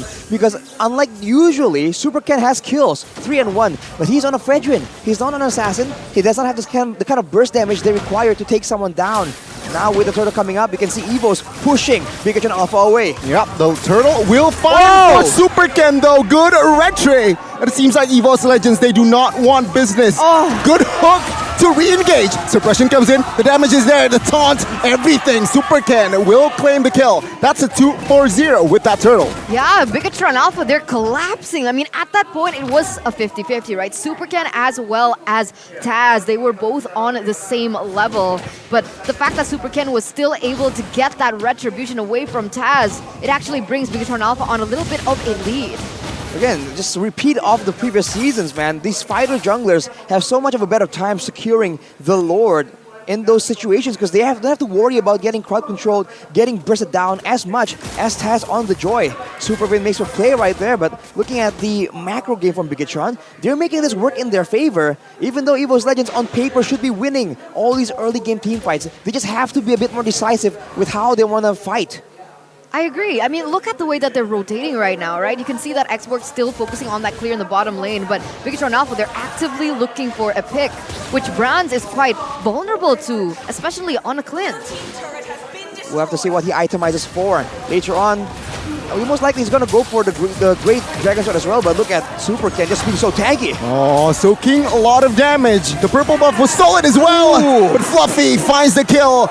Good hook, stun as well, good penalty zone! On towards 3, the knockup connected as well as EVOS Legends taking down 1, but suddenly they all take 3. Super Sorizo, last insanity towards the mid will not amount to anything as Cry takes the double and the mid turret falls. Beautiful, beautiful counter engage from EVOS Legends. They all banked in on covering their teammates. The penalty zone came in as well as the cult altar, causing Bigatron Alpha a little bit of confusion going through, and they were taken down 1 by 1, and that's an instant 1,000 gold lead for EVOS Legends. That's so unfortunate. I mean, Kryt was almost taken out. No Purify as well, by the way. If he got bursted down there, it's going to be a completely different fight. But the Cult Altar just swings the tides in EVOS Legends' favor. But now with the cooldowns, they're going to go and fight this regardless. Taz jumping in towards the backside, trying to chill and peel Sorizo down. Super Ken with her Appraisal's Wrath manages to find a Fluffy. It's a 4v5. Super Vin finds the suppression, but he gets taken out. The turtle, it will fall to the hands of Bigatron Alpha, but it seems like EVOS Legends, they're ready for a fight. Super Moreno will be able to escape, but take a look at Claude there. Ooh, cheeky rotation. Trying to soak and take the orange buff out of Taz's hand. Look at Super Saken. He wasn't participating in that fight at all. Bigatron Alpha, he just tried to out-sustain, to just stand their ground in front of the turtle. And when EVOS Legends engaged on, you see Supervin made that amazing play, suppressing Taz of all people, allowing the guaranteed retribution steal. So a 4v5, they get the objective, they lose 1 member, but overall, look at the EXP lead they have. They are trying to, they're starting to actually pull away from EVOS Legends in levels. It's slowly working to their favor. That's how Bigatron Alpha, they're slowly but surely looking for things on the board, whereas EVOS Legends, they're quite outspoken because of the composition that they brought, which is team fight heavy. If one of the members gets taken down when they go for an engage, they lose the team fight. We saw that. Fluffy goes in for a counter pick, but unfortunately, Kryt was unable to cover him with the Cult Altar, and so they kind of had to lose that team fight earlier on and give the objectives over to Bigatron Alpha. I think at this point, Bigatron, they have to try and use the Iron Hook as a bit of a suppression tool, but wait a minute, that's going to be a pickoff. Yeah, very bad rotation, good cut. Now it's a 5v4. Bigatron will mine and want to fight as well as Kryt. He was stuck there, isolated, gets taken out as well. Bigatron Alpha now building, solidifying their lead to a 1,500 gold lead. This is exactly what EVOS Legends doesn't want, right? Getting picked off 1 by 1. And Bigatron Alpha, they're forcing EVOS Legends to play to what they're made for. It's definitely what EVOS Legends composition is made for. No one can really take the brunt of the Iron Hook unless Fluffy or Vanstrong is in the area to counter-engage. So when it comes to mobility, Bigatron Alpha are playing their signature high-pace style, and you can see that EVOS Legends, they're struggling to keep up the pace to follow the movement of Bigatron Alpha. And look at this, before anyone is even in the area, Super Ken already pressuring to take that Lord, And look at the top side. The wave management from Big Tron Alpha being showed yet again. It's like the basic scissors, paper, rock, shoe, but wait a minute. Oh, good knockup. Good penalty zone. Supervin gets taken out. Call alter pop by both teams. Lacing Duan will not be able to do anything as he gets taken out. Take a look at the backside to Arizo. Flickers out of the way. Super Moreno, though, caught. Bagos Legends. They responded. It's a back and forth. Staza finds the triple. My goodness. Super Ken will be able to space away, but EVOS will claim that mid lane tier 2. See, that's what they're banking on, right? It's okay for them to let go a little bit of damage in that top lane, just so EVOS Legends can clump up as 5 and force Big Tron Alpha into a team fight, and this is where they find their advantage. EVOS Legends now, with a 1,000 gold lead, they're going to be able to claim this Lord as well, because of the fact that they were able to pick off Big Tron Alpha 1 by 1 earlier on. Bigatron, they just have to respect EVOS Legends and the potential for them to go for that big engage. Edith can do it, Fluffy can do it, even Krite can engage for the team. They had the wave pushing on the top side. If they just bought some more time, they would have gotten a free turret and have everything swing in their favor. But on the back of that insane engage, EVOS Legends, they wrestle away the gold lead, and now with the Lord coming in, this is where they can force Big Tron Alpha to stick together and push with the Lord. Good knockup on towards Ken. Let's see, the damage does come through! Wow, the burst damage was more than enough to Super Ken to handle. Yeah, that was huge. EVOS Legends, 2,500 gold lead. A Lord marching down in the mid side as they look for more turrets here in the top side. And Brands just picked up that BOD as well. And BOD is gonna be such a huge power spike. We have to see if he goes for the Great Dragon Spear, but look at that now. They're just pushing around, and they're gonna play around this Lord. With the Lord in play, this Big Tron Alpha, they can't go for these split pushes, man. If they don't defend, EVOS Legends can keep taking turrets, keep taking objectives, so they are forced into the 5v5, the exact situation that EVOS Legends want to happen. Yeah, it seems like Bigatron, they will focus down on defending the space turrets. Lord will be taken down. Mind you, this is still the first Lord, so it is still relatively manageable. Seems like Claude, though. Okay, he will not risk and clear the bot side. He will sacrifice another tier 2. So only 3 base turrets left here for the red robots. And now the question is, with things going heavily in favor of EVOS Legends now, what is Bigatron Alpha waiting for? Is there a certain power spike that we should be looking for? I think just relying on Super Sorizo, getting tanky enough to withstand the initial aggression, and having all the items required, like the Ice Queen's one to zone. But look at that, Supervin! Nasty knockup. Supervin cannot even face check his own bush. Toss in the backside towards 2 members. 2 important members. Still surviving though. That's a 1-4-0. What a deadly combo right there. Taz getting everyone low. If they are not careful, Brent will come in and just sweep clean everything that is set up for him. It's such a deadly strategy from EVOS Legends and Big Tron Alpha. They're trying to defend, but at this point, it's looking so dangerous, and they don't really particularly have good wave clear either. Well, it seems like now the mid will be the focus. Still manage to be taken care of from the side of the red robots. 30 seconds towards the next Lord. EVOS Legends, they're eyeing for that neutral objective. Definitely. 29 seconds left, like you mentioned earlier on, Agani. And Bigatron Alpha, they have no choice but to try and go for a contest. But look at the positioning coming in from Fluffy, the way that he's opening up the map, giving information towards his team, letting them know that, hey, Bigatron Alpha, if you're looking for a contest, you're going to have to go through me. And the fact is, Bigatron Alpha, they might know this. And so what is the contradiction? What is the disadvantage of a team fight comp? It's split push and it's pick off.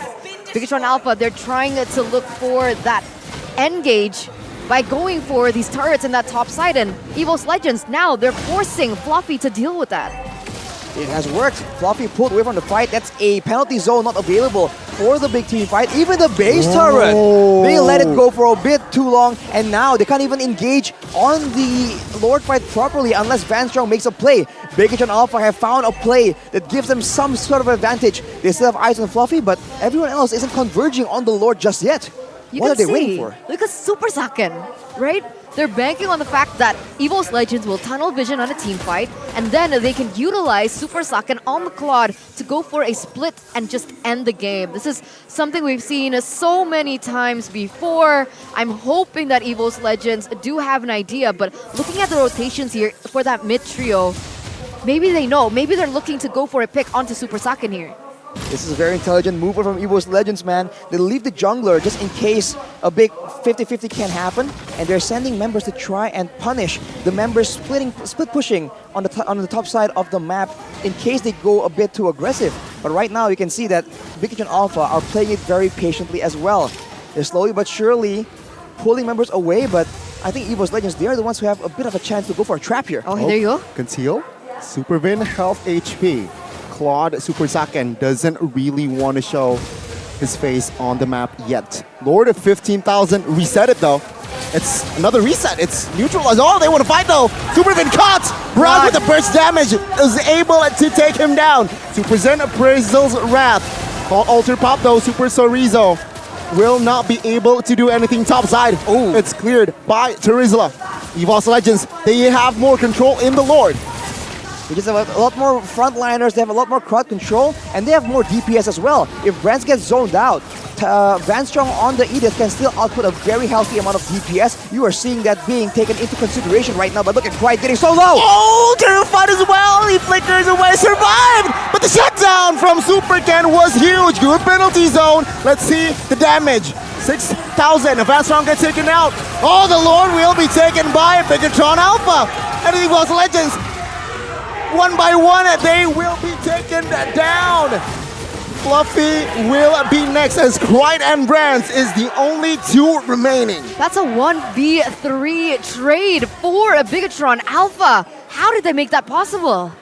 What a disaster. They use the pick of potential. They find Taz in the midst of all the chaos. And look at that. They just go straight for all the turrets they've been losing so far. Supervin! Oh, good hook. Suppression comes through. Good night, Cryde. Van Strong and Taz will join the fray as well. Fluffy, 10 seconds, Lord.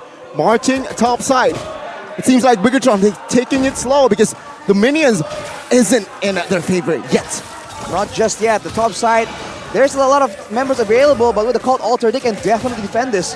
They have a lot of good, healthy DPS as well, so the Lord finally cleared out, but what a costly mistake for EVO's Legends. Right now, though, with the GDS, Brands will be a lot more elusive in this fight. They just have to make sure that whatever fight they take needs to be more decisive. They cannot use multiple ultimates only to pick up one or two members from Bigotron. What is that damage, though, from Brands?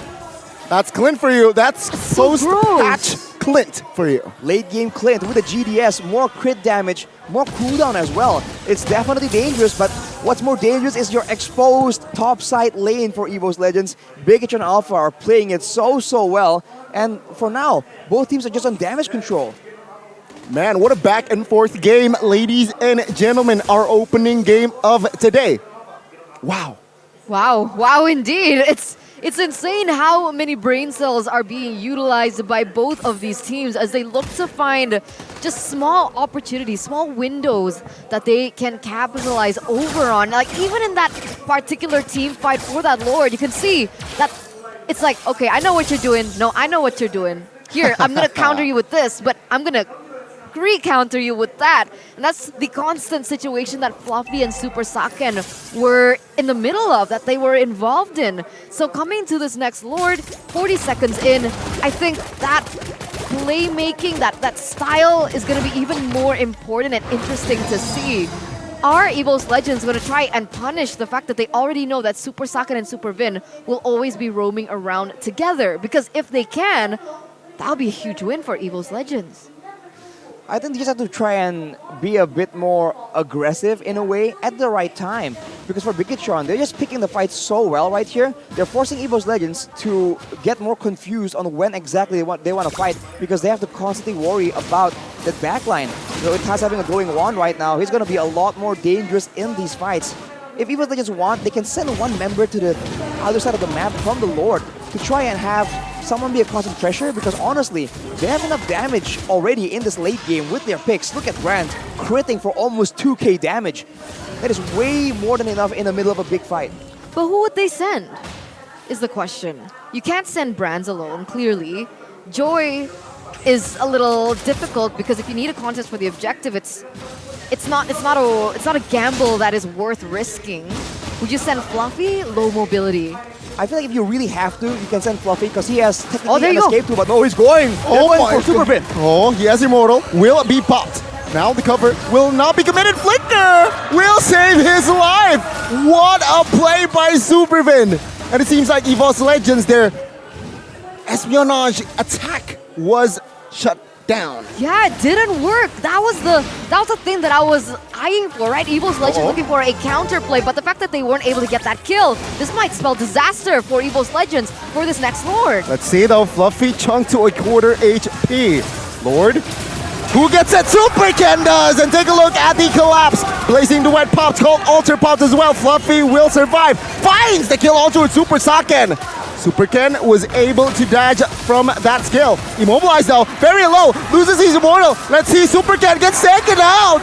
EVOS Legends, they lost the Lord but win the fight.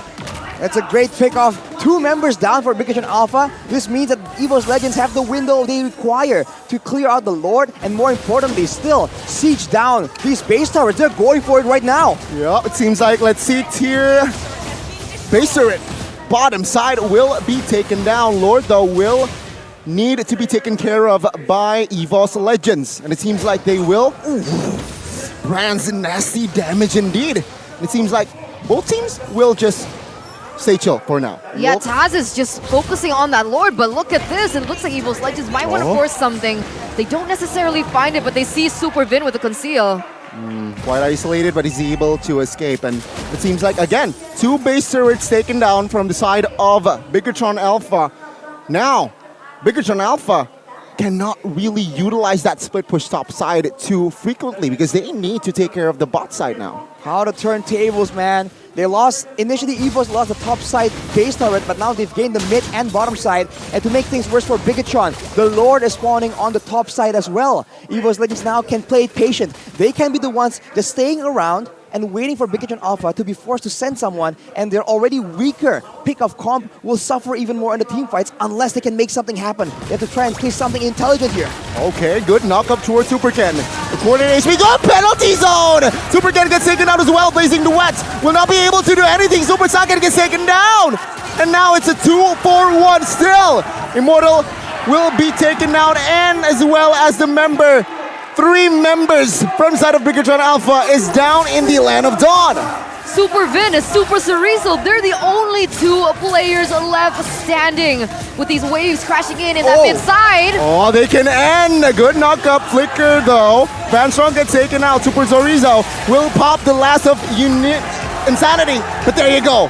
EVOS Legends finds up the first game. And it looks like the English desk still reigns supreme in predictions over the Indonesian desk. And yes, that is what it feels like to be right. It feels good to be true. I mean, I hate to say I told you so, but EVOS, man, they had the better draft with Bigatron. Through good macro, through strategy, they were able to make it such a close game. But in the end, against an Edith, against a late game Clint, that is some insane damage. In that last fight, the Cold Altar was not even popped for the Faramis, and they were still able to win off the back of just superior late game. EVOS Legends showing once again that they are back in the picture. We'll see if this continues into game number 2. They're looking stronger than ever, right? A really good draft, a really good execution. I feel like Brands has regained his confidence as well. The way that he was able to utilize that Clint today was immaculate. He was able to get the right pickoffs at the right time. There was no overextension. I don't think he even died a single time. I don't think so too, and that shows that how well he was able to extract this hero, right? Because technically, Clint is a very, very juicy target that can easily be targeted. True, but there was no punishment onto the Clint. Good cover as well. Let's not forget about that. But it was beautiful. Very good overall. Unlike the usual situations though, Super Ken was not on an assassin, so there's just less threat overall. The mid lane was a Valentina, not long range, so all that in combination means that Clint is just so untouched in the back line, and the only time they can actually get to him is when the whole team just falls back together. So I think for EVOS, like I said, the draft was so good, but you have to mention that their macro gameplay sometimes still looks a bit iffy, man. They lost that base turret for almost no reason at all. That is something that Bigatron has taken note of for sure, and they might just try and attempt a different strategy in game number 2. Well, I can argue 2 things. The first thing is, if we want to be mean, we can be like, that's an Evo's thing.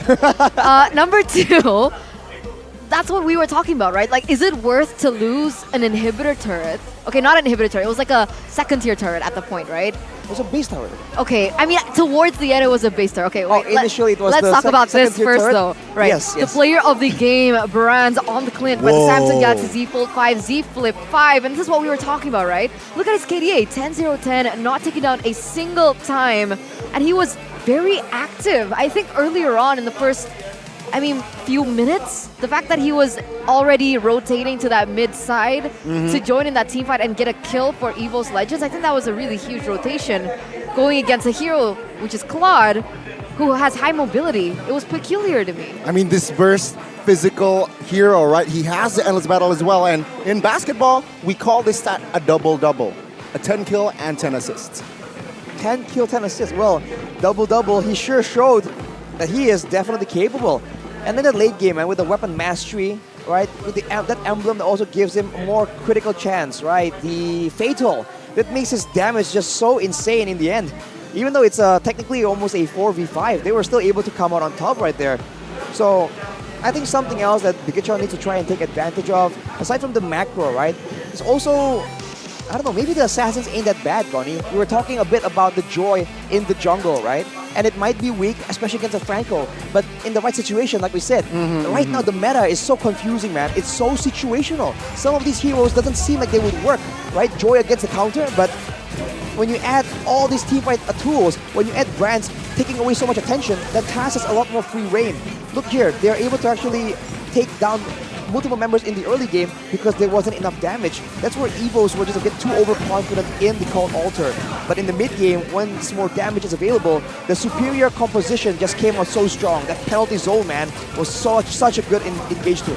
I feel like it's not so much that the Franco, that Joy peculiarly did well against the counter, which is the suppression from the Franco, but more so that Evo's Legends had a lot of tools to overwhelm a Bigatron Alpha with, because we saw, like, even if, like, a few times it worked, right? Super Venus suppression right before a neutral objective, and then the Retribution wasn't able to be popped off on time, but for the most part, the fact that they had so much counter engage against Bigatron Alpha's picks, I think that was like just the groundbreaking moment for Evo's Legends in this game.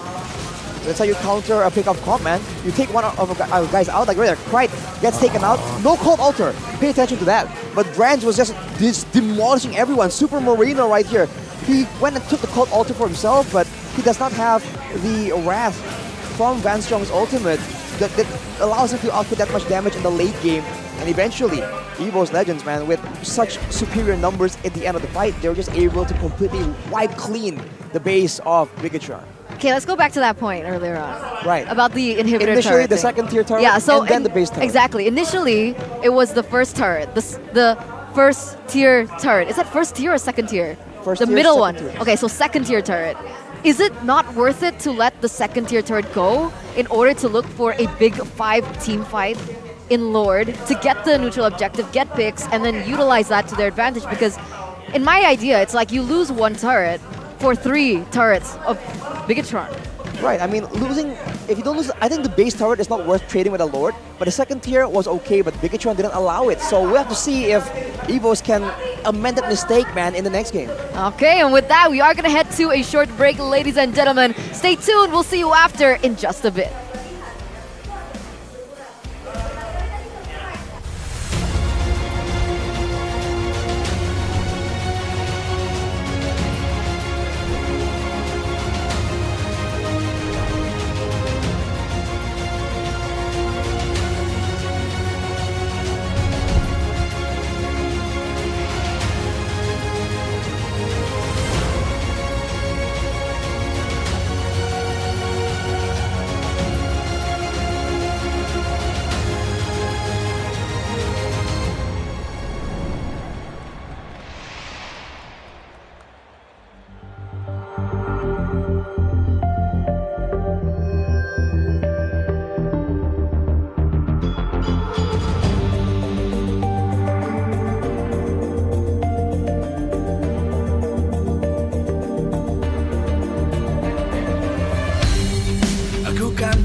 terus berlari, terus ke arah puncak tertinggi. Ku takkan berhenti, hanya sampai di sini. Kemenangan abadi menanti. You know we won't miss if we unite our focus. And if you haven't noticed, we all live. Nyalakan apimu, hadapi semua tantangan, hadang semua serangan, jatuh bukan halangan. Bakar semangatmu, janganlah engkau menyerah. Kita akan buat sejarah. We all this, we won't miss. We all this, we won't miss. Saatnya beraksi, jalani ambisi. Aku kan menyawakan hari ini. You know we won't miss if we unite our focus. And if you haven't noticed, we all live. Nyalakan apimu, hadapi semua tantangan, hadang semua serangan, jatuh bukan halangan. Bakar semangatmu, janganlah engkau menyerah. Kita akan buat sejarah. We all this, we won't miss. We all this, we won't miss. We all this.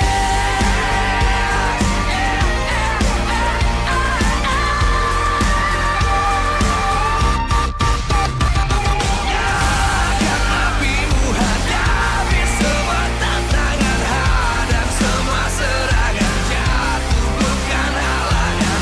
Bakar semangatmu, janganlah engkau menyerah. Kita akan buat sejarah. We all this.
Welcome back from the break, ladies and gentlemen, here at MPL ID Season 12.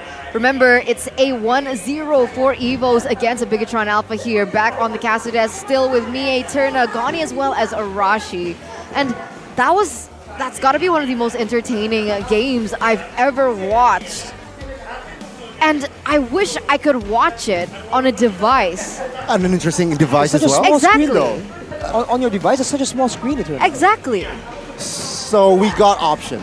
All right, let's hear Really? it. Z Okay. fold, you flip, unfold. Okay. Z flip fold and Z fold 5. Oh, is it these two phones in front of us right now? Exactly. Which one's the fold? Which one's the flip? Well, it's not rocket science, Eterna. This one's the flip, that one's the fold. Hey, hang on. Isn't flip? Isn't that? Isn't flip that the other way around? You know, fold? I think that's the fold. I think and that's the that's fold, the flip, buddy. ladies and gentlemen. He's testing you. He's Exactly. making sure you know your stuff, ladies and gentlemen, because you got to listen to the specs. The new Samsung Galaxy Z Flip, which is this one, now is with a larger cover screen that's 2.7 times bigger than the previous version.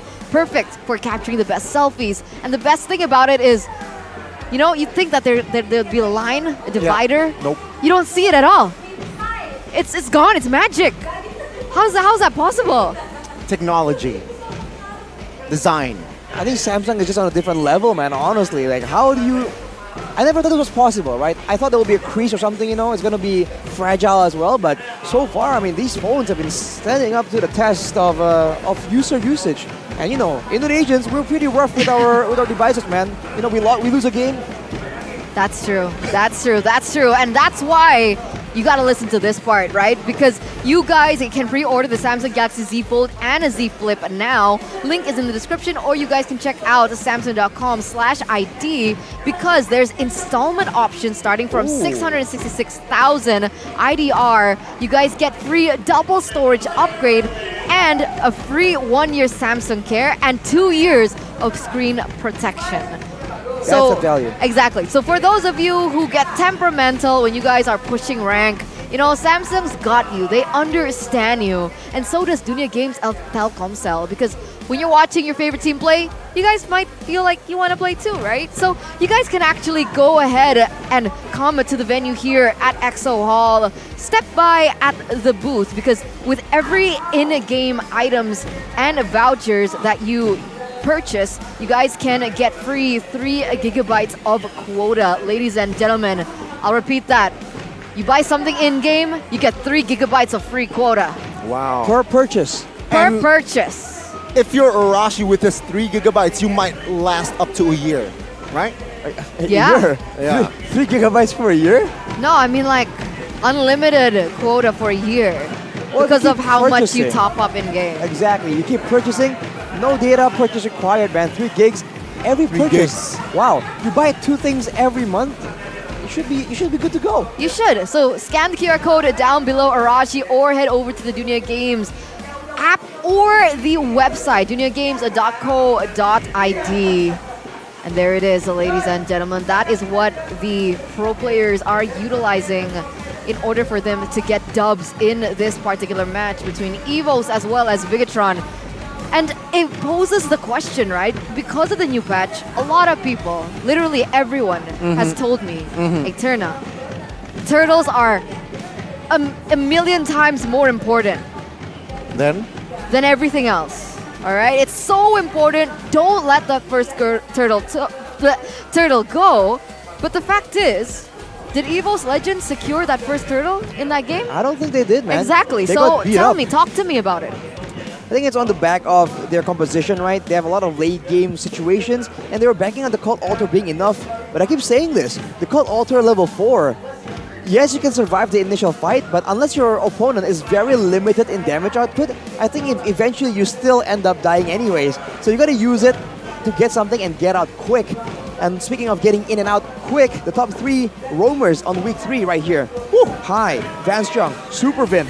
In today's matchup, you see 2, Vanstrong and Supervin, and on stats alone, Vanstrong has been doing so much better, but I think it's also due to how they're playing, right? Bigatron, with their high-tempo style, they are prone to having moments where they are forced to let Supervin go after he gets picked off. Whereas you look at Evos Legends, how they're fighting earlier, if Vanstrong gets hooked, you can bet that everyone is jumping in after him, and that allows him to have a better statistic. Very good, interesting take there. But I do have one genuine question here, Arashi. Well, my question wasn't answered yet. Okay, answer it, Arashi. What was the question again? Can you please repeat it? People keep saying that the first turtle is a make it or break it. It's a game-breaking moment. But the fact of the matter is, there have been so many examples already post-patch games where teams who secure or who do not secure that first turtle are still able to win the game. I think now turtles shift the balances a lot more in your favor compared to before. But in the end of the day, if you have better execution, if you have better macro gameplay, if you are able to take advantage of your opponent's mistakes in the late game, letting go for 1 turtle isn't the fact that's going to lose you the game immediately. It's not a guaranteed fact. So I think a lot of people saying that it's blowing it a bit out of proportion. So basically, our conclusion today, up until this point, is it's okay to let first turtle go. It's preferable to get it, but if you absolutely cannot contest it, then why do it? All right, there you have it, ladies and gentlemen, the answer to that question. Because I've been wondering, right, post-patch, but now coming into the second drafting phase here between Evos and Bigatron, where both of them have stayed and opted to go for the same side. Uranus, Paquito, Fanny being banned out, all the same, but the switch in from Bigatron is taking away that Faramis. Faramis. I mean, it wasn't even that big of a problem, I feel like. In the previous game, there were moments where the Cold Altar did, made a big moment for Evos. But like we said, in the last fight, it wasn't even used. And me and Eterna, we were talking a bit during the break about how impactful was that Faramis pick. And when it comes to damage, when it comes to utility, it did okay, but it's not like the factor that really changed the whole game. Now they've banned away the Valentina as well, so such a big adjustment from Bigatron Alpha. Yeah, they leave out Kadita, which was banned out in that first game. Now, Bigatron, they're... And Kaja. And as well as Kaja. So I guess they want both suppression heroes to be open. EVOS Legends, big question now. Do they pick up the Kadita? Do they pick up the Joy? Ooh, that's a tough question. Picking the Joy so early on with the Kaja and Franco both still available is definitely dangerous.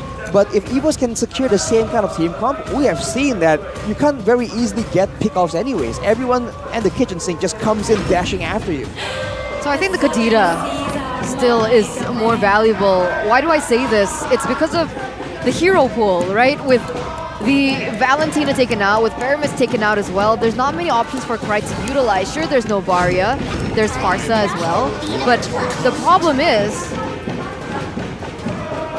it's like, how are they supposed to utilize that in certain cases with how vulnerable it is? But now Bigatron Alpha, they're going to counter that with a Kaja and a Joy pick. Okay, so it seems like Bigatron, they will take that Kaja away now. Arashi, is this Joy a flex in Bigatron's game plan? We haven't seen Sorizo played, I believe, and honestly, Super Can on the Joy is as deadly, if not more deadly than Taz, like we saw in the previous game. It's a lot of burst damage available if you can find the right moment to go in. So if Bigatron really want to bank on Super Can snowballing on this Joy, they're going to require a lot more heroes and a composition that allows them to allow Super Can to have space to farm around and to dive in that back line. For now, Evos, they have secured that Beatrix pick, a signature hero for brands along with the Fredrin that allowed Bigatron to have so much more objective control in the early game. Man, looking at the heroes from EVOS Legends, I do not like where this is going. EVOS? Yes, from EVOS Legends. I do not like necessarily where this is going, but let's see here, Bigatron, what will they respond with a good hero? They might take away the Terizla and to take it away from the side of Fluffy, but no! They won for a 1-1 pick. All right, 1-1 versus Beatrix in lane. Arashi, what do you think about that? Bit of a skill matchup, of course. If there's an all-in, the 1-1 has a bit of an advantage, especially with the Inspire. If Rans is able to dodge away from that and land those runner shots, he can come out on top. I was about to say that, with a 1-1, the Aerithel can make an appearance, but with the Beatrix in play, that's almost impossible, I would say. Yeah. Moving into the second phase, though, we'll have to see. For Bigatron, they have a lot of outplay potential right here. Technically, mini cleanses in both the hands of the 1-1 and the Joy. They're going to try and outmaneuver the members of EVOS and make outplays for sure. Which is why I wanted to go to the point of the 1-1 back again, right? The 1-1 is so good against Kadita. Yeah. It's so difficult to catch her as well. And looking at all of the heroes, who is Kadita going to catch? Joy, very hard to catch, right? With his immunity as well. And there you go, EVOS Legends, they take out a hero that can cause havoc towards that Beatrix and in lane as well. Very good spot there to ban that Masha. But to be fair, going back to that first point that you made, Bigatron has not picked up a mid laner just yet. We don't know what Moreno is going to be utilizing there. From the looks of it, it might be a high ground, long range hero. I mean, with the Kaja in play, burst damage is preferable, right? Because otherwise, you won't really have enough damage to follow up on that Divine Judgment. The Farsa is something that I think Moreno can't play. They're banning away all the assassins, though. They're trying to make sure that Taz is going to be playing that Fredrin, I think. You know what? Signifying with this assassin bans as well, it's signifying either a Novaria pick or a Harith pick here in that mid lane. That's my guess. Mid-lane Harith. Yes, I think it's still possible. But then again, they already have enough magic power as well. So I don't know. I think it's a Harith or a Novaria with this Assassin's ban. the Novaria can technically counter the Kadira, right? Expose her every time a fight's about to begin. It's a signature playstyle that Bigatron has experimented with before. So it's not beyond reason, but for Evos, they are more concerned about the counter engage, the dive potential from the Terizla, and of course, how tanky he is, considering that they have significantly less DPS compared to the previous game, where they had the Edith and the Clint. With a Beatrix, it's a lot more bursty, and they require the frontline for Bigatron to be able to be picked off like that. So, what is Bigatron Alpha going to utilize now? I would really like it better if Bigatron weren't just relying on the Divine Judgment coming in from the Kaja. Exactly. I think I'd like something more like a Grok to be able to play around. So they have a little bit more tools to utilize. And I think that was one of the big weaknesses of game number 1 with the choices that they went for. But that sounds like a Farsa. Oh, it's a glue. What? All right, okay. I might be deaf. Well, we can check it out later, Eterna, but hopefully not. The glue, man, against a vulnerable back line, the glue is just such a terrifying pick because it can just go in the back, be sustainable, be hard to target, and you're forced to expend a lot of attention to try and stop him or let him just mount onto your backline. In this case, most likely the Beatrix. So for Evos, they don't have the Faramis to try and counter this. It's an intelligent ban by Coach Aldo. Here's the thing, with this glue, it adds also a value when contesting Lord, right? You can mount the Ferdinand to a very awkward spot, which you cannot retrieve, but there you go, the two heroes. See, I heard of Martis Farsa. And Farsa. I'm not deaf. And Novaria, okay. Moreno Novaria, makes sense. I'm not deaf, and you were right about the Novaria. Wow. Everyone's happy on Everyone's deaf. win, yeah. Everyone wins. And Arashi is cute, so that's a dub as well. Yeah. Okay, huge interesting. dub. Well, for Evos, this is a draft they've used before. Having the Farsa and the Beatrix in the same team, that is dangerous. And looking at Bigatron, the only real member that can withstand such damage is the glue. The Kaja, maybe, if the Kaja itemizes fully for defense, it's possible, but it's gonna take a while for the roamer to get so many items. On aggression alone, on how the games have been going and how early game focused it is, I think Evos has a bit of an edge right here. And for Bigatron, I think Super Vin is going to have a very difficult time deciding how and who to go for the Divine Judgment on. And with that, ladies and gentlemen, here it is. Match points for Evos Legends. They can win another game. That is going to be another loss. Another 2-0 loss for Bigatron Alpha. Not the best look for our Indonesian ISF representatives as we head into the Land of Dawn for game number 2. Look at the emblem that Taz is carrying, man. He is out for blood. It's a killing spree. He's trying to go as aggressive as possible and carry that early game. And I think they don't plan on taking this game into the late game at all. They're trying to make sure the game doesn't get to the point where Super Saken and Super Marino have any meaningful damage to speak of. We'll have to see if in the early game, Bigatron Alpha can stave off that aggression though. Let's see. I mean, so far, it looks like rotations are quite normal. The only thing is Supervin getting very aggressive there onto the buff of Taz. And this is the issue of the Mardis. The fact that they really require that snowballing kind of effect for the Mardis to have a say in later on team fights and objective takes. Look at all the assassin emblems available on the side of Evos. Only Fluffy not going for it. They want aggression in the early game and they want that weapon mastery in the late game. And look at that though, Super Marino falls victim. That's the vulnerable Novaria, like you mentioned, Goni. Wow, yeah, that is a good deny in rotation. 2-for-1, 2v1, and Super Marino was caught. Yeah, he was, and that's very peculiar, right? Because Evos, they have a lot of members on their team that require that level 4 to have that pick-off say, right? Vanstrong on the Kadita needs that level 4, but look how aggressive they're playing despite it. I mean, they have the Martis. They should play early, but now right in the backside will be taken down. Good maneuvers by Super Ken, which leave the turtle wide open for me, feels like, for the Red Robots.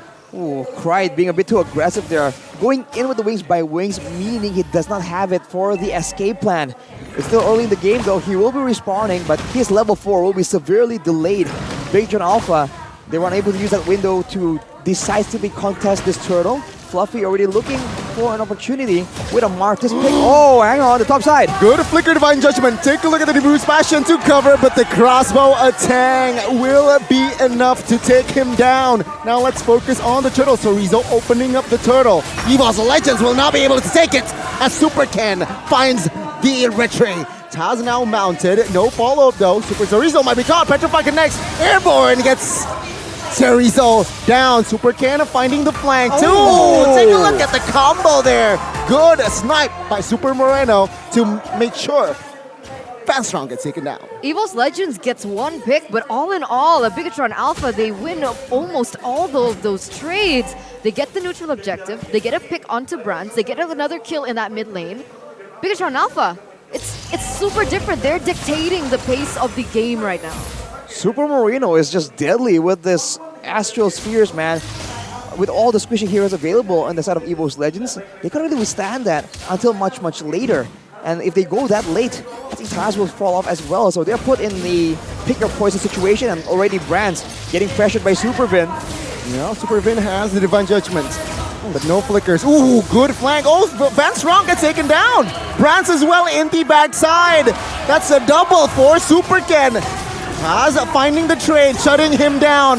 But Taz will claim the double. It's a 2-4-2. It's a 2-4-2, but in a way, considering how dominant Bigatron Alpha has been contesting, has been dictating the pace, it's a great win for Evo's Legends. I mean, Bigatron Alpha were the team that initiated that whole top dive sequence anyways. Again, the Joy pick, man, in the jungle, vulnerable, but in the right moments, tanky enough to dive turrets, deal damage, and in the early game, even in the early game, it's damaging. In the late game, it's gonna be even worse. The flanking is annoying as well, is what we saw from Super Ken. You can see here just trades going around. Funny that Krite is actually in that gold lane, helping it out. I think Krite right here seems to be a bit uncomfortable with the Farsa pick in the XP lane though. Two fighters with so much sustain, they're gonna just keep battering each other. But when it comes to the rotation game, this is where there's gonna be a bit of a difference. Evo's trying to go for a pick up again, but look at Vanstrong. The Great Divine Judgment on towards Taz. Not enough damage to take him down. Vanstrong will be taken out though. Good cover. Super Ken gets taken down. No retreat for the red robots. And it's a 1-for-1 in jungle for Rogue. Taz is really low, but he can naturally go back to try and contest it by, you know, just repairing his HP level at the moment. He can look for a 50-50. As of right now, that's a level 8. Definitely something that Evo's Legends can utilize here, and it looks like they might go for it too. I think Evo's Legends need to be a bit more elusive, maybe approach from the flanks a bit, because Vanstrong, he's right in front of the whole roster of Bigatron. They see him. His engages, his pick-up attempts are all very telegraphed. If he comes in from the side or from behind, it's going to be a completely different story. For now, though, it feels like Evo still has control, but Bigatron already active all around the map. Conceal, Supervin cancelled out. Super Ken jumping in, finds a red trio as well. And it seems like the White Tigers does not want business. They flee as Bigatron Alpha claims their second neutral objective. My goodness, Super Saken wasn't idle as well in that bot lane. Nope, and he gets a turret for it there in the bottom lane. So Bigatron Alpha again winning it out on all of the places on the map. A 2,000 gold lead as well. And I get your point there, Rashi, but wait a minute. Oh, forget the Divine Judgment on towards Brands. It will be traded though. But Super Saken with that immunity gets done at the end of the day. He will be taken out as the Martis claims the double. That was quite a peculiar sequence of events. In what way? What was Vin doing? I guess Supervin. Who was the follow? Like, who was supposed to follow up that? I guess he thought that it was enough with only Super Saken available. He is 3-1. He has the Demon Hunter Sword already, so it's not beyond reason. But Evo's Legends were able to get there in time, punish the mistake, but they still lost one turret, in the process. So Bigatron Alpha, you just have to be a bit more careful because this is a 5-0 Martis. Taz is definitely not going to be idle in these fights, but there's a silver lining for them in the fact that later on in the game, this Martis will start falling off.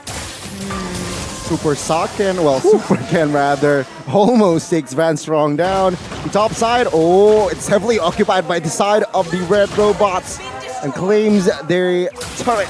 Brands might be solo kill here. Super Ken, my goodness, good proactiveness What happened, Brands? 0-4-4. And I like how Taz just saw it happening, and he's just like, nah, I can't save him.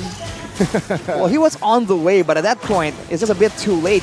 Bigatron Alpha, they're just outmaneuvering Evos, showing again that signature high-tempo pace, and Evos can't really keep up. They're losing multiple objectives on both sides at the same time. They're going to be able to get another objective in that top side for it as well. With the next turtle spawning, already spawned actually. Who does it look like it's favoring right now? The red robots here, 2,000, almost 3,000 gold. And let's see, it's a 5v5 in this turtle area. It's going to be massive. Let's see Super Ken now jumping in towards Van Strong. Gets the solo kill. What? Super Saiyan to the mid side will take Brands down as well. Fleeting time for Vin already. Appraisal's Wrath from Fluffy will not be able to do anything as he is going to be the next to fall. That's a nasty, nasty move and setup from the red robots. Wow, man, they're getting pickoffs. Super Ken is getting solo pickoffs so easily that Super Vin, he can just save his Divine Judgment for something else. He's snowballing out of control right now. It's a Joy versus a Martis, and the Joy is winning out big time right now. But it's funny, right? Because Taz isn't losing out on EXP either. 501 KDA, he's level 12. Super Ken just hit level 13.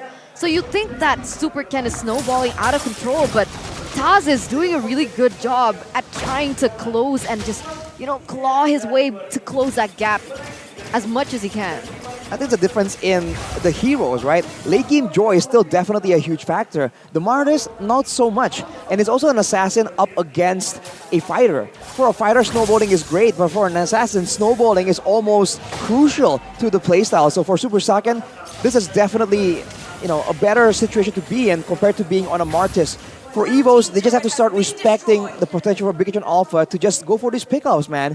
Van Strong and Krite in particular, as well as Brands, need to stay far in the back and maybe try and spot out Super Vin before going for anything too crazy. Which is why I think Kadira for Evos Legends is a good pick. Yeah. But a good pick for Krite. I feel like Van Strong and Krite's play style on the Kadira is very different. And I like how you pointed it out earlier on, Arashi, the fact that it's not like a Keyboy Kadira. He's not looking for these really weird bushes to look for flanks or anything. He's literally just standing in front of his opponent and he's like, hey, I could definitely one-shot you at any point, but you have an advantage because you can see me. Great point. But remember the drafts, right? It was Kadira first picked on towards A, and then Joy picks up 1-1. So already they're like a very tough question for this Kadira to target. That, I feel like it's already a dub for Aldo. He sets and bait the Kadira pick, and then, you know what? Let's just counterpick it with the heroes that has a lot of immunes. It feels like, yeah, Van Strong is playing it to be more of a utility tool, but now, whoa, he gets pulled back. Oh, Flicker, Divine Judgment, Rough Waves was popped for Super Ken. Will jump in though. Is this a mistake? Right, Feather right side Flicker will be taken out. Bigatron again showing that they are a force to be reckoned with. Fluffy mounted, Fluff, ooh, Super Reno with the snipe. 3 bodies now in the Land of Dawn. Oh, good trade on towards Bavaria, but now Taz is a sitting duck, isolated. 3 members is on him. He will not be able to find another kill. He will be taken out. 4 members now taken down. Bigatron Alpha, again, solidifying their lead. You asked if it was a mistake earlier on to dive in that deep, and the answer is, if it's Super Ken, it's not. Because it's Super Ken, not Super Cannot. I see.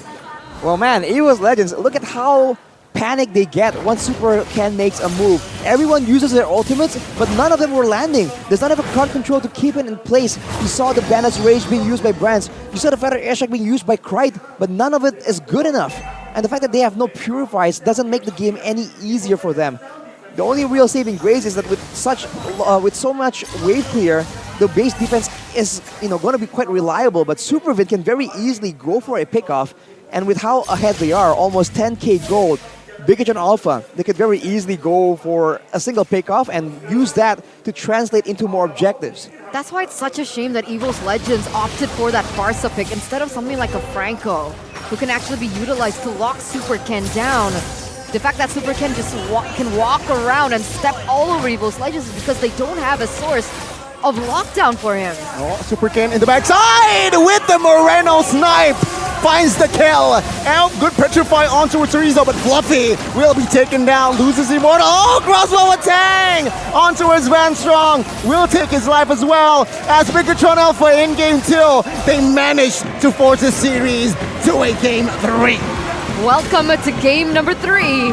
Ladies and gentlemen, as we're back to a best of 1 between both of these teams, the Red Robots strike back with their calculated plays against the White Tigers. Man, I thought that EVOs had a plan with their aggressive pickoff composition. They had the fighter in the jungle against an assassin. That usually means that the early game will favor them a lot more. But I think when it comes to pickoff gameplay, when it comes to maneuvers around the map, when it comes to ambushes from the bushes, I think Bigatron just have EVOs completely beat in that department. You cannot go toe-to-toe against Bigatron and expect to come out ahead. Wow, what a different side of Bigatron in game 2. Very dominant win, I might say. What, 10,000 gold lead towards the end there? EVOS Legends, I feel like just from the drafts, they already lost. It's a drafted. It's a drafted. And you could say that both of these teams already have such a similar level of mechanics and macro play that a small tip in favor of drafts just has that much of an impact. Yeah. I would go as far as to say that Bigatron even have a bit of a mechanical advantage against EVOs. Because honestly, we saw in game number 1, there were plays being made, but overall, it was a very simple game plan, right? Avoid big sources of damage, output DPS back. You know, go for a big engage, land a penalty zone, and then follow up. In this game, when it's more crucial, right? And in order to lock down Super Ken, you need to land the stun from Farsa, you need to land the Petrify maybe. When it comes to these mechanical plays, I really do think that Bigatron has the edge, especially on an individual level. I agree, in a way. I'm still thinking about that Farsa pick. I didn't like it at all. Why did they opt for that Farsa pick? What is left as well? Remember, Novaria... What was the order? Because earlier on there was like kind of a... Like we didn't really know the order of the last few picks. Novaria... The 4th pick from the side of Bigatron was Glue. And then the 2 And then so Martis Farsa. Yes. And then Novaria last pick. Yes. Like, why not Martis Franco? I still don't understand. Put Kadira in the mid lane for Krite. That's just me. Well, maybe they just don't really have the same faith in the hooks, the same way we saw from other players. Van Strong, he's good on the hooks, but it's not exactly a signature pick. And maybe they're concerned about the Kadira getting countered as well, like Bonnie mentioned in the middle of that game. And okay, but we'll reward our player of the game first here by the Samsung Galaxy Z Fold 5, Z Flip 5. It's Super Ken on the joy. Bringing everyone just so much joy. Only taken down twice. I think in terms of mechanics, Super Ken on the joy, it's something to be feared. Yeah, indeed. And there was no lockdown from EVOs. That still tilts me up until this point. Yeah, there was no clear suppression or even lockdown from the side of EVOS Legends, which, you know what, somehow breaks my statement earlier. Joy, 100% in this series. Joy on jungle. Exactly, on the jungle position, which I somehow am impressed. I think it depends on pilot. Right? Well, Kyrie Joy. It depends on the situation Super as well. Ken Joy. Exactly. Right. Because Against a team with no lockdown. Exactly. With so many more targets, like the Beatrix, like the Farsa. Yeah. Oof, man. Because like Taz didn't have as good of a time as Super Ken did. Because we saw in a lot of moments when in game number 1, Taz goes in for a neutral objective contest, he always gets suppressed by Vin on Franco. There's also a lot more tanky heroes, a lot more mobility and escape in the heroes that Bigatron had in the first game. There was a Valentina, there was the Claude as well that can really gain distance against the Joy. And honestly, the Beatrix just can't do the same thing. Early on, I thought that this was going to be the pattern, right? They get more burst damage, they get more pickoffs. But every time they were trying to make something happen, right? They trade maybe the turtle. You can see here, Bigatron, they can get the turtle and still get a pickoff at the top side. And even when they lose a member, it's always only one guy and it gets immediately traded back, punished by the rest of the team. So EVOS Legends, essentially, they just get mechanically outmaneuvered here. So much value for every rotation they make. So different to Evos. Very different indeed, and you can see here at this, I think this is where the point was where Bigatron really solidifies their lead. Even though they made a mistake here, but still the lead that Bigatron built was untouchable. Evos Legends couldn't really do much, as Vanstrong was just a target, was a punching bag for Super Ken. Also, can we talk about Super Moreno? The snipes, man. Holy moly. The amount of times he was able to land that snipe, get a good pick for Bigatron Alpha onto Evos Legends. Man, Boom. Super Ken is insane. Well, Super Marino also had nobody diving towards him, so he had a free time in the back line, just sniping down members of Evos Legends, which is why, again, the fact that Bigatron hit that pick till the last moment was so smart from Coach Aldo. There was really no solution from Evos at all. Unlike game number 1, even if they want to try and counter by engaging on a full-on team fight, how are they supposed to do so? Maybe the Kadira, but even then, there's just so many cleanses, purifies coming in from Bigatron Alpha. If you look at the items, even Martis, like the Taz on the Martis, he has the Hunter Strike because he was snowballing quite a bit. But even then, he's forced to itemize 4 defensive items. And he went for the Athena Shield, which is great against the Novaria, against the Joy. But it's just not enough when your team gets blown up instead. So tough. Because initially I was like, Kadira without items already hurts. But look at the amount of anti-magic that Bigatron Alpha has. Magic resist items, right? 2 Athenas, even 1 on Super Saiyan. Exactly. That's just for good measure to ensure that Vanstrong can't burst him down and Krite can't zone him with the Feathered Airstrike. So that 1 item alone is so sufficient for him. Usually you would see a win of nature right here, but it wasn't necessary. Grant wasn't doing so good. Martis can get kited, which is why the Martis pick into the 1-1 also was quite iffy. For Evos, this is definitely not the best draft we've seen from them, so we'll see if some changes are made, for sure. I always notice something about Krite though. He always opts for these emblems. It's very interesting choice. Inspire. And Weapon Master. Yeah, but then he goes for the Assassin base emblem. For a bit more penetration. He wants, He just wants to be a bit more active on the map. What's more interesting, actually, but is why the life Inspire? Cooldown.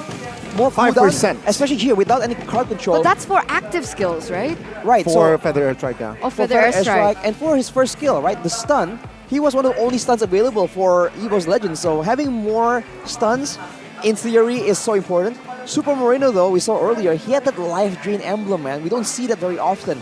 Gives you, it recovers some of your HP and your mana when you clear minions. It got buffed. That's why. Very interesting pick. We haven't seen it too often, but on a vulnerable mage like the Novaria, it became quite a good pick. And looking at the stats, man, that's so completely one-sided. That's zero. That's 0 objective takes for Evos. No Lord, no Turtle, no turrets. I think Super Ken even stole it at one of those times where Evos were letting go objectives on the top side, focusing on the neutral objective. Super Ken just went like, yoink. La la la la la. I'll take that. And the turrets were like, where are the enemies? The tier 1s were like, where's Evos, dude? It was such a tough game for Evos Legends, and hopefully they can, come back to the drafts, really think about it. And it goes to show how big of an impact Fluffy has when he's given heroes like Terizla, who actually has that option to make plays on. Vanstrong as well, man. I don't think that he is quote-unquote suited to play in the Kadira, because how he's all the way since the beginning.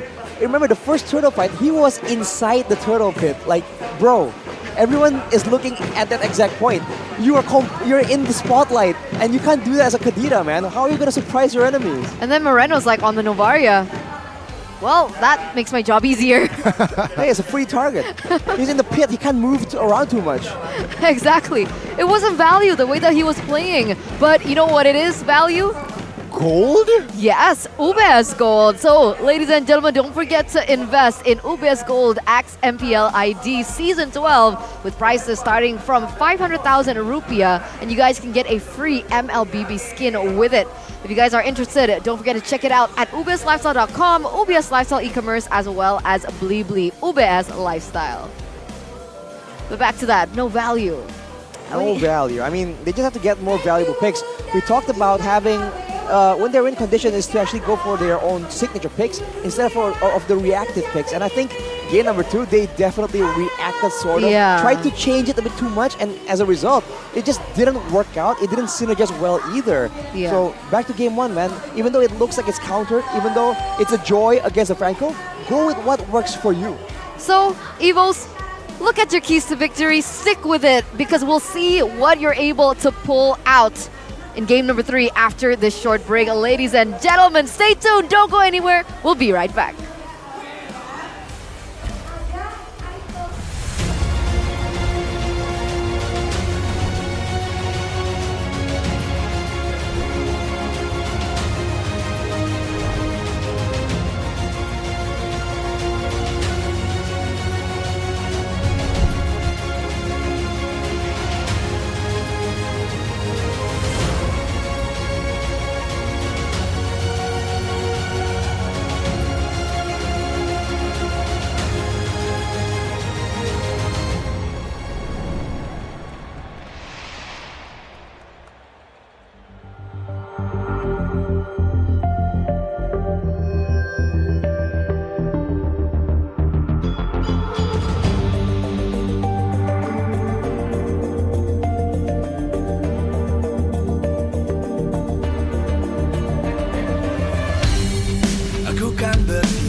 dan terus berlari, terus ke arah puncak tertinggi. Ku takkan berhenti, hanya sampai di sini. Kemenangan abadi menanti. You know we won't miss if we unite our focus. And if you haven't noticed, we all live. Nyalakan apimu, hadapi semua tantangan, hadang semua serangan, jatuh bukan halangan. Bakar semangatmu, janganlah engkau menyerah. Kita akan buat sejarah. We all this, we won't miss. We all this, we won't miss. Saatnya beraksi, jalani ambisi. Aku kan menyawakan hari ini. You know we won't miss if we unite our focus. And if you haven't noticed, we all live. Nyalakan apimu, hadapi semua tantangan, hadang semua serangan, jatuh bukan halangan. Bakar semangatmu, janganlah engkau menyerah. Kita akan buat sejarah. We all this, we won't miss. We all this, we won't miss. We all this.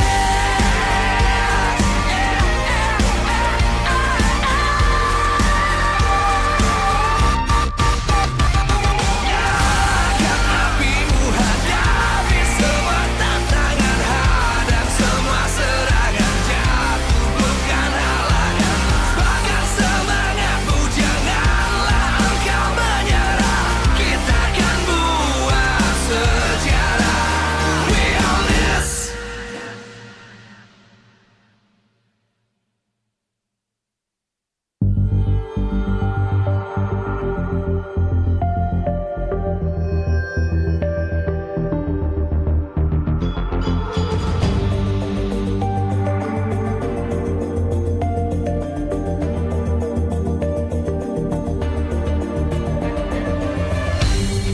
Aku kan berdiri dan terus berlari, terus ke arah puncak tertinggi. Ku takkan berhenti, hanya sampai di sini. Kemenangan abadi menanti.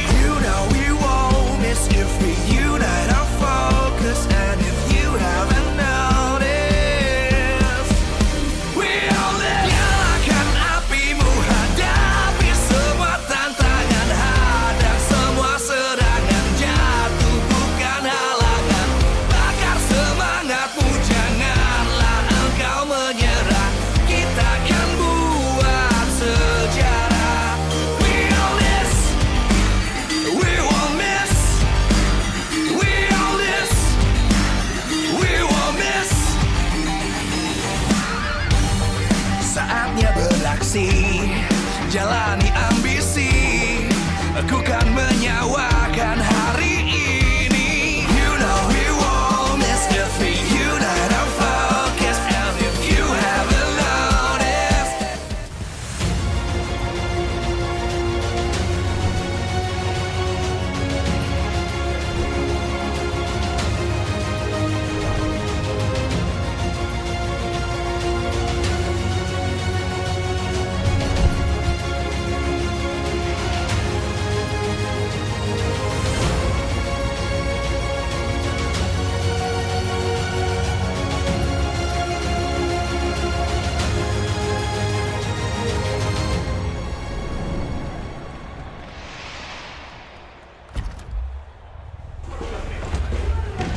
Ladies and gentlemen, welcome back from that short break as we are going straight into the stage, taking a look at how the players are feeling.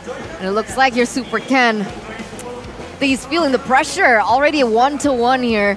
All he needs is that one more point to go for a reverse sweep against the White Tigers. What a curious sight. Usually when your team actually wins out, you actually have a bit more momentum going for you. But for Super Ken, he seems kind of, I don't know, distraught about something. So we'll have to see. Maybe we can get some insider info on that later. But let's take a look and wait for the drafting phase, man. That's where everything gets set up. We already mentioned for Evos, they have to be a bit more decisive on what they want. Get a composition that works for them, like in game number 1, without really taking too much consideration. Some consideration's okay, but too much consideration on the draft of Bigatron, that could be the recipe for disaster. It's the same order. It's going to be Evos on the blue side, Bigatron on the right. Yeah, Three welcome games. to the drafting phase, ladies and gentlemen, for game number 3, the final game of this best of 3. And like you mentioned, still the same side for 3 games in a row, with a very similar set of bans coming through as well. Literally nothing has changed from the side of Evos, except, wait a minute, Paquito is now open. Kaja gets banned. Bigatron goes for a Faramis ban. So, are they going to go for a Paquito ban here or a Valentina ban here? Huge statement as well. Joy, right? Game 1, win. Game 2, win. I feel like Joy should be considered to be banned, but no. It seems like Bigatron, they will ban out another mage, Valentina. So, Joy or Paquito was the question. That was answered. They're going to go for a Joy here. They get that Joy in the hands of most likely Taz, but at the same time, Paquito available, picked up immediately, can still be flexed into the hands of Super Ken. Overall, seems like it's a bit of a win for Bigatron, but one more pick, it's going to be that Kadita as well. Evos, what can they get? Crowd control. They have shown to require a lot of it going up against a team as mobile, as outplay heavy as Bigatron Alpha. Wow, this is an interesting approach from Bigatron, right? It seems like almost like game 2 where Kadita first pick, Joy and Wanon appeared in the Bigatron side. Will EVOS Legends copy that similar style here with Kadita showing up? Already Joy secured. Will Brands go for the 1-1? I wonder if he's picked it up this season. I don't think this season. Exactly, because according to my book, he Okay. hasn't, but I might be wrong, Your right? Bible. Human error. My Bible, my MLBB Bible. But so, no, he doesn't go for that same route. He answers that with a Claude. And finally, that secure pick for Fluffy on the Terizla. That is such a huge game changer for Evos. This also means that they're going to go all in into that team fight composition though. Against a Kadita, against a Paquito, so much mobility. You start to wonder, can Fluffy maintain the same kind of pressure that Sorizo can on this pick if he's going to try and roam around? And on the Claude, can you outrun Sorizo with the usual setup, the sprint and the quantum charge? We've seen that Claudes, despite all the movement speed you can try and get, you still cannot outrun a hero like a Paquito. Especially going up against a Kadita, which somehow forces his Claude on towards a Purify. But there you go, another hero that can overwhelm that Purify. A very good pick, right? Franco, Suppressed, which somehow also neutralizes, in a sense, that Joy pick. Exactly. There's a certain layer of respect from Coach Aldo in comparison to Coach Age. With Joy being picked up, there was no solution towards it. But here, Aldo drafts a solution, and Bigatron, they're going to take they're going to start to take away that playmaking tool that Evos are usually accustomed to, which is what we saw from game number 1. Edith gets banned out. I was about to say that they are definitely going to ban the Edith, because previously, good frontline, good DPS, Edith brings both those things into the composition, and not a lot of heroes can really fill in those shoes. Now, without an extra frontline and damage dealer at the same time for Evos, they don't have nearly the same kind of late-game teamfight presence. Without the Edith as well, it's going to limit the hero pool for Van. They will ban away the 1-1, but at this point, there's still so many more options available in the current meta. So what do Bigatron want to... What do they want to limit now? With the Edith being taken out, do they perhaps want to go for a Leslie? No, they want to take a Leslie, so they go for the Atlas. Again, another playmaker taken away from Evos Legends. They know how much Evos Legends find success when there's a lot of tools available for them to utilize. Oh, it's going to be nasty AoE setup as well if Atlas was available, right? You got the penalty zone, Atlas Fatalings, and that blazing the way. A lot of AoEs, a lot of team fight heavy composition that potentially Evos Legends could bring. So a good spot to ban it out. But it seems like Evos Legends, they will commit to another marksman ban. With this Leslie though, it's straightforward. You pick up a Claude, you ban the counter. Now you can pick up the Clint. Ooh, what do you think about that? You can pick up the Clint, you can pick up the Brody. Options are available, but for Bigatron, it's very straightforward. We want to go aggressive, we want to get damage. Before, with the Franco, there wasn't a lot of follow-up, a lot of burst damage. With the Paquito and Kadira, a good mix of both. I think it's good if they get some more and try and take away more engages. The less that Evos can engage on Bigatron, the more Bigatron can play that macro-heavy game and take advantage of the lack of a map for Evos Legends. But I mean, technically, Evos can still utilize something like the Franco. Oh, what? No, not the Franco. Kufra, I mean. Right? Does Van Strong play Kufra? Yes. It's possible, but this carry pick, this is dangerous, man. Against a full teamfight comp like this, against a Joy in particular, there's a lot of ways that this carry will be forced to just stay in the back and get completely zoned out of a fight. Mid lane still isn't a reveal for Evos. Long range maybe, but security is something they have to take into consideration with a Paquito and Franco and Kadira in the Land of Dawn. Yeah, back to the Kufra pick. I feel like this is the perfect time to draft Van Strong or Kufra. Why?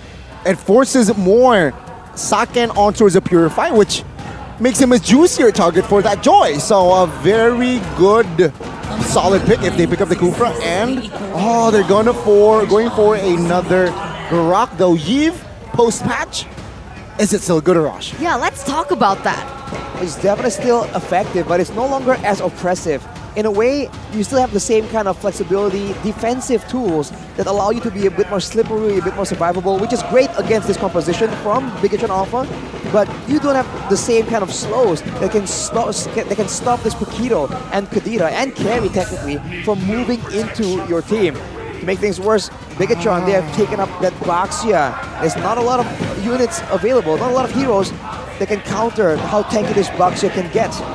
This is a dangerous spot for Evos to be in. And it's very fast-paced, right, for Bigatron. They're saying that they want to win and out those in rotations. They want to try and go for that early game oppression with the Kadira, with the Paquito, who gets that mid-power spike as well to out-rotate, which is exactly what a Paquito can do, going 1v1 in lane against the Charizla. It's a cheeky pick, right? They picked up the carry, the counter for Baksha as well. Well, there's already Claude, but a very good pick up here, Baksha. I want to see how he bowed in post-patch. Yeah, it's going to be interesting. And the fact is, without Super Ken on those heroes that he can utilize to outplay, will it, be a good pick for him? Baxia. Baxia, man. I think the speed is what he's going to rely on, but we're going to go straight into the Land of Dawn. And here it is, ladies and gentlemen. Welcome to game number 3. Evos and Bigatron both standing at a 1-1. Who is going to be able to pick up the next points? Who's going to come out on top? And who is the better ISF team? We'll answer that shortly, as coming into the game, Super Vin already caught super low. Super is the name of the game right here for Bigatron. They have all the movement speed, they have all the pressure tools to threaten the whole backline of Evos, but at the same time, Taz, I think the burden of the game is on his shoulders. If Big Alpha can just move forward undeterred, I think Evos will have a very difficult time because no one will be able to target Super Saiyan, and that is where Taz is the only member that can do so. Looking at the emblems, I mean, a lot of vitalities, and I think the pull is up together in the hands of the Eve is just a big respect towards the pickup potential of Big Alpha. And it's cool, right? Because we see a change happen in the choice of emblem. Coming in for the Claude, no longer Brave Smite. He goes in for Quantum Charge instead, understanding that in the lane matchup, Claude versus Super Saiyan on the carry, I think Claude has a little bit more of an advantage in that laning phase. In the laning phase, definitely. Claude is just a lot more flexible, a lot more survivable. In an all-in, maybe the carry can get an advantage. But until then, until he can force that, we'll have to see. Fluffy, though, gets ganked out. Oh, luckily the shield unity wasn't connected, but Taz might commit to this? No, he wasn't sure as the turtle will spawn, so now the fight will be more focused on towards the turtle. Almost stolen there. Rounds though chunked. So it's a 1v1, typical 1v1 now. Let's focus on the turtle.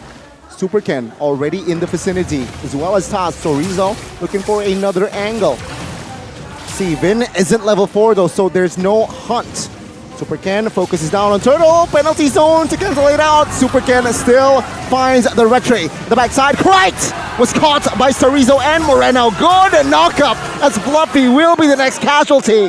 Evos Legends, they lose out on the fight and the objective. Absolutely nothing taken by the White Tigers here, ladies and gentlemen, around that first. Bronze gets taken down as well in the bottom lane. It does get traded back though. A small win for Evos, but still, Bigatron Alpha winning it out all around, even in talent prediction, as it's a 4 versus 2.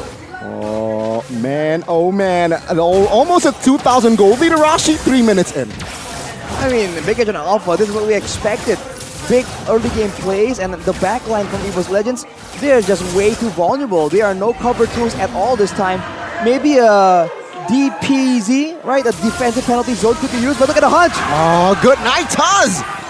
Bloody Hunt will lock him down. Now Van Strong and Quite rotating towards the mid, trying to provide cover for Bronze potentially. As of course, the supers will rotate towards that gold lane, but no commitments for the engage just yet. It's so unfortunate for Evos Legends having a Claude in the same lane as a carry, and yet your Claude is the one that falls behind with so much impact coming in from all the other players from Bigatron Alpha rotating towards that bottom line and aiding a Super Saiyan. Evos Legends, that one winning lane that they had, they don't have it anymore. Take a look at the burst there from Chorizo. My goodness. Now it's a 2v1. Fluffy will soak the damage. Penalty zone forced to somehow survive. He still is okay, but man, that was another good setup by the Red Robots. Signature play from Bigatron, taking place in both lanes, both sides of the map at the same time. Pressuring the EXP lane, but still making sure that Super Saiyan has all the space in the world to get dominant in that gold lane. With the turret going down, with the turtle spawning, Super Chorizo once again just takes so much attention away. He might fall though. A charge onto it, Chorizo. Chorizo gets taken out. That's a good trade for Evos Legends, punishing a mistake by the EXP lane. It's one kill for Turtle though. For Bigatron Alpha, it's definitely worth it, and that is the impact we were talking about when Super Chorizo is given heroes he can use to roam around, to be a constant pressure on the opposing team. You can see the lane swap already coming in for Bigatron Alpha, and looking at the items. Still leg states for Supervin, but look at that. Van Strong zoned away, only with a mix of items, not enough gold income to do anything. Level 5. Not just yet, exactly. They're all falling quite far behind. There's a significance in goal difference as well as Fluffy though. Quicker penalty zone, good hunt. Saket will be taken out still by Taz. Stun by Super Ken on towards a member. But it seems like no engages more from the Red Robots. It's a 1-for-0. Yeah, it looks like Bigatron Alpha, they utilized that bloody hunt to utilize it onto Fluffy instead of Taz. So Super Saiyan, he was very vulnerable in the backline to the damage from the Joy. I think like earlier, like Super Vin used the Bloody Hunt to try and peel, right? Save Saken from the situation, but it didn't land on the right person. Look at Super Moreno though. Good slow. Super Moreno will be taken down by Fluffy. Super Saken joining the fray. 4v2 now. If they really want to commit, the time is now. But it seems like they do not have enough resources. Van Strong going in. Super Saken showing. Is this a mistake? Oh, the re-engage. Concealed play from the backside. Van Strong soaking damage. Fluffy now caught. No penalty zone popped just yet. Good wall charge to the front side. Dealing damage on Chorizo, but in the backside, Super Vin survives. Fluffy, though, will be the only casualty for now. Super Ken soaking damage. Good engage by Taz as he was able to take Saken down. This is the danger for Bigatron Alpha. You win in the pickoffs, you win in the mobility, but in a big team fight with a Grok, with a Yin, with a Joy, and a Quad, they have to find ways constantly to try and save Super Saken in the late game, because even if they trade 1 or 2 members, as long as Brand stays alive, I think Super Saken, he just needs to stay alive as long as possible in those big fights. But look at the damage though. Whoa. That's a lot of damage. Doesn't... Oh, wait a minute. Super Vin already being very, very annoying towards Taz's rotations and giving pressure on towards his buff. He might have to actually let that go for now. The Lord hasn't yet to spawn. You can see Evils putting some pressure here in the top lane. They want to go for it. Yeah, it seems like they know that Chorizo is isolated. They will take him down. No compensations for side of Bigatron Alpha, though the bot side is quite exposed, so they might find compensation with that. It's pushing. But Bronzier looking for the same idea in the top lane with all the amount of people from the side of Evils being poised and postured in the top side. It looks like they're looking for the next turret as well. Ooh, Hans almost shunned Super Ken. Luckily, he is very low on mana. Now let's see here. They are trying to cut the rotation of Franco and Carry, it seems like the Joy. Very, very good. A good wall charge, and there you go. The collapse. Vin gets taken down instantly. Bigatron Alpha, they need to be careful if they really want to go with this momentum. They have to watch how they are moving around in formation, because if Super Vin is the one getting jumped on, he can't really provide any kind of help, any kind of security. Evo's Legends, even though they lose in the mobility, they win out in the trap game, you know, just waiting in ambush for Bigatron Alpha. And back to the point earlier, if they keep doing stuff like this, Super Saken is going to have a very difficult time, and in the late game, as annoying and as unfortunate as it sounds, the gold lane becomes one of the most important roles, and as long as the gold lane stays alive, the longer the fight goes, the more you win. So I think Bigatron Alpha, they're working a bit against the clock here. And with that being said, it's kind of deja vu to game number 1. The fact that Bigatron Alpha don't really have a lot of tools to work with. They're banking on their pickoff, and in comparison to Evo's Legends, who went fully onto AoE team fight composition, and we saw that Evo's Legends were able to win it out in game number 1, so Bigatron Alpha, another challenge. Oh, Super Saken, free hitting though, the backside, Super Vin will be taken out though. But it seems like there is no clear win for Bigatron from that trade. Bigatron Alpha slowly, the lead slowly diminishes as the Lord though will be hovered around. Super Chorizo now caught in a 3v1, still able to somehow escape, but it seems like it's, again, all calm before the storm now. Ooh, he got the positioning coming from Super Moreno. He's looking for a chance. He might find it. Super Chorizo, though, unable to have the same kind of impact, the same kind of split push. Super Moreno makes the play happen, but not enough. And now the ultimates are available once again for Evos. Super Saken. Oh! Good targeting, good stun as well. Now, with the rhythm of beats, Chorizo will try to cut him out. All the damage is there, but it's not enough. Bigatron Alpha now playing it slow. Super Chorizo somehow targeted by Bronze is able to escape for now. But it's a very, very patient game now from both teams. Truly is, but Taz is really low and he's 2 levels below of Super Ken. Is this something that Evo's Legends truly want to go for a contest on? Looks difficult. Super Chorizo already doing really well with the waves. Bigatron Alpha, Super Ken, none of them. They're all not going in for the commitment onto the Lord.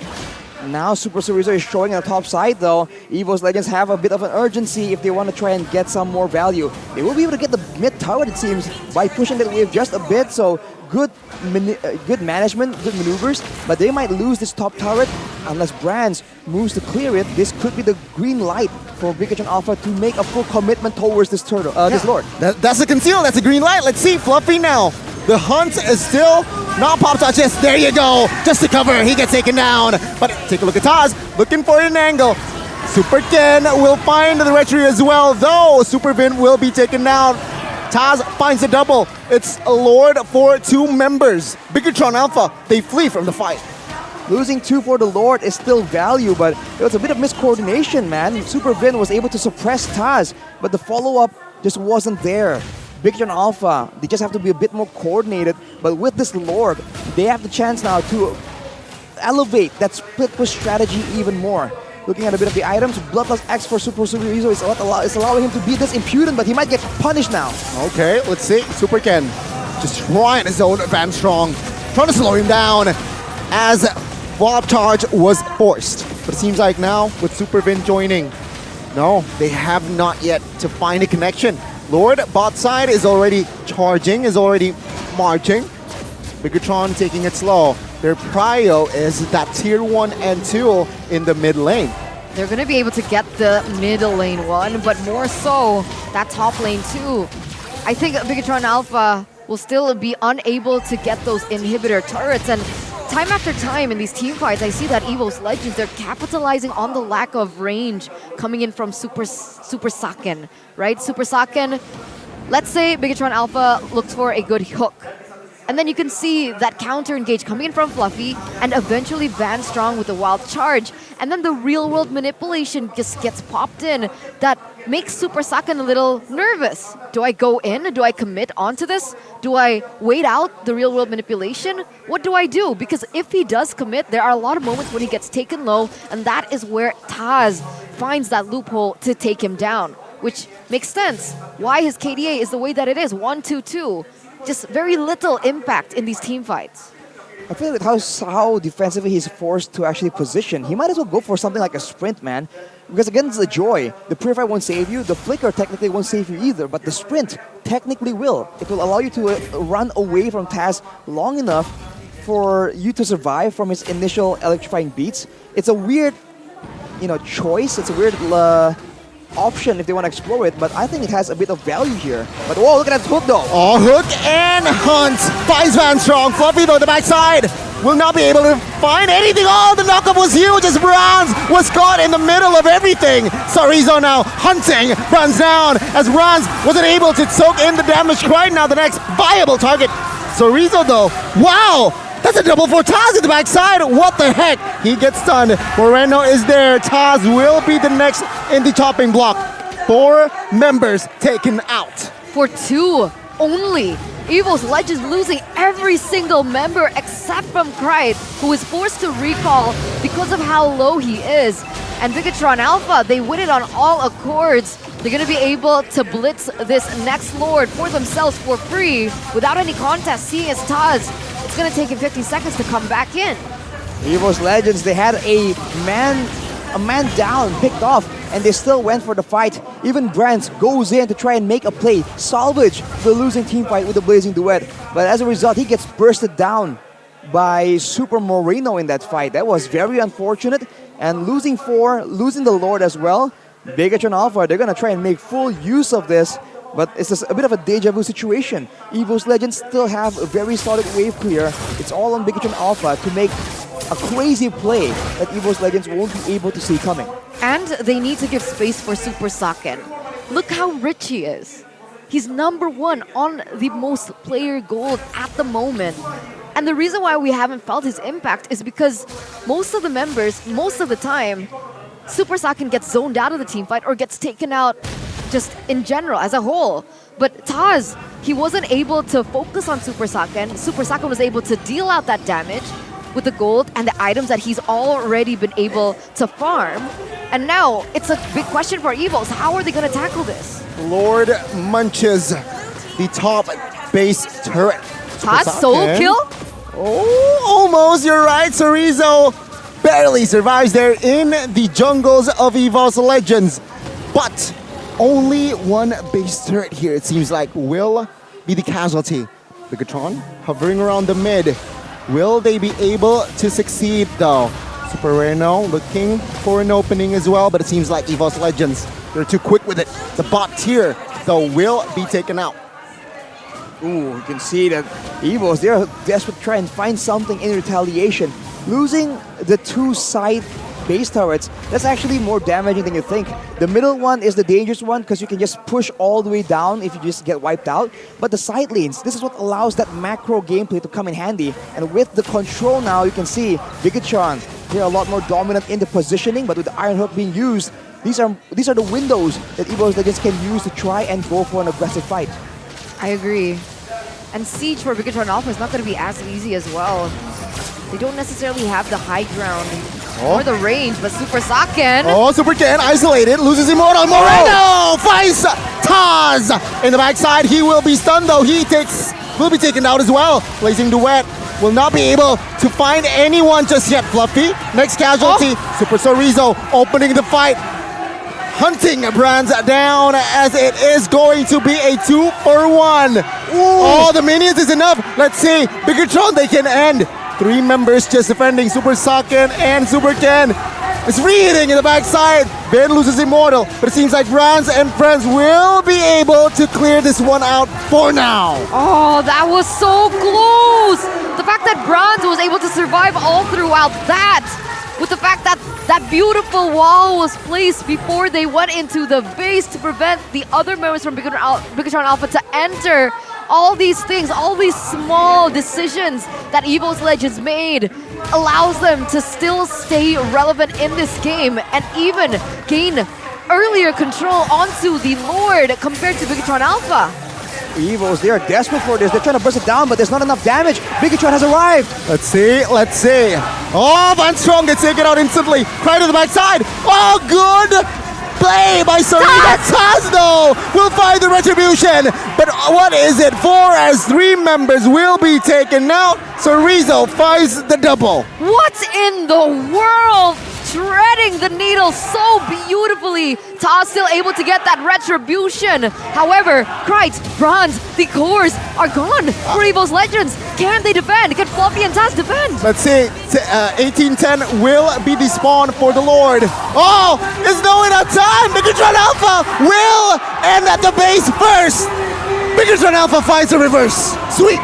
2-1. The red robots taking it against the White Tigers. And here they are, the new blood, the new gen, the new representatives for ISF Indonesia, telling EVOS Legends, you know, it's our time now. Thank you for last year, but we got it from here. The robots, man, making a statement, telling the Tigers, we are not below you in the food chain. Not today. Reversing it, forcing EVOS to admit that they are today the ones who have to admit defeat against the robots. What a performance, man, and what an exciting game with the back and forth from both teams. Wow is a word indeed, and EVOS Legends, unfortunately, they will suffer another loss after putting Dreams and Hijime down to the MDO. I mean, there were a lot of speculations as to Taz stepping in, replacing Sutsujin in a trio mid that has been a trio for quite some time. There's certainly going to be moments and needs for time to adjust, and I don't blame them. They're on the way, and it makes sense that maybe for now, it's not necessarily the best of performances from EVOS Legends, but it could work in the future. I mean, you can't say it was a stomp. It was pretty close. Yeah. EVOS made it quite competitive. Yep. And if you wanna try and, some people are saying, oh, it's because Taz is in. Well, Taz was doing a great job in that game. He was able to steal Lords, deal damage in the back line despite all the crowd controls. I think we have to hear from the victors though, what do they feel about that game? And with that, ladies and gentlemen, let's take to Monica as she is in an interview with Bigatron Alpha. Take it away. Biget Troopers, mana suaranya untuk Bigetron Alpha? Wow, 2-1 match yang begitu menegangkan. Kalah di game yang pertama, tapi berhasil membalikan arah, akhirnya menang. Ini seperti apa Super Fin? Kenapa tadi di game yang pertama sepertinya sulit sampai 20 menitan?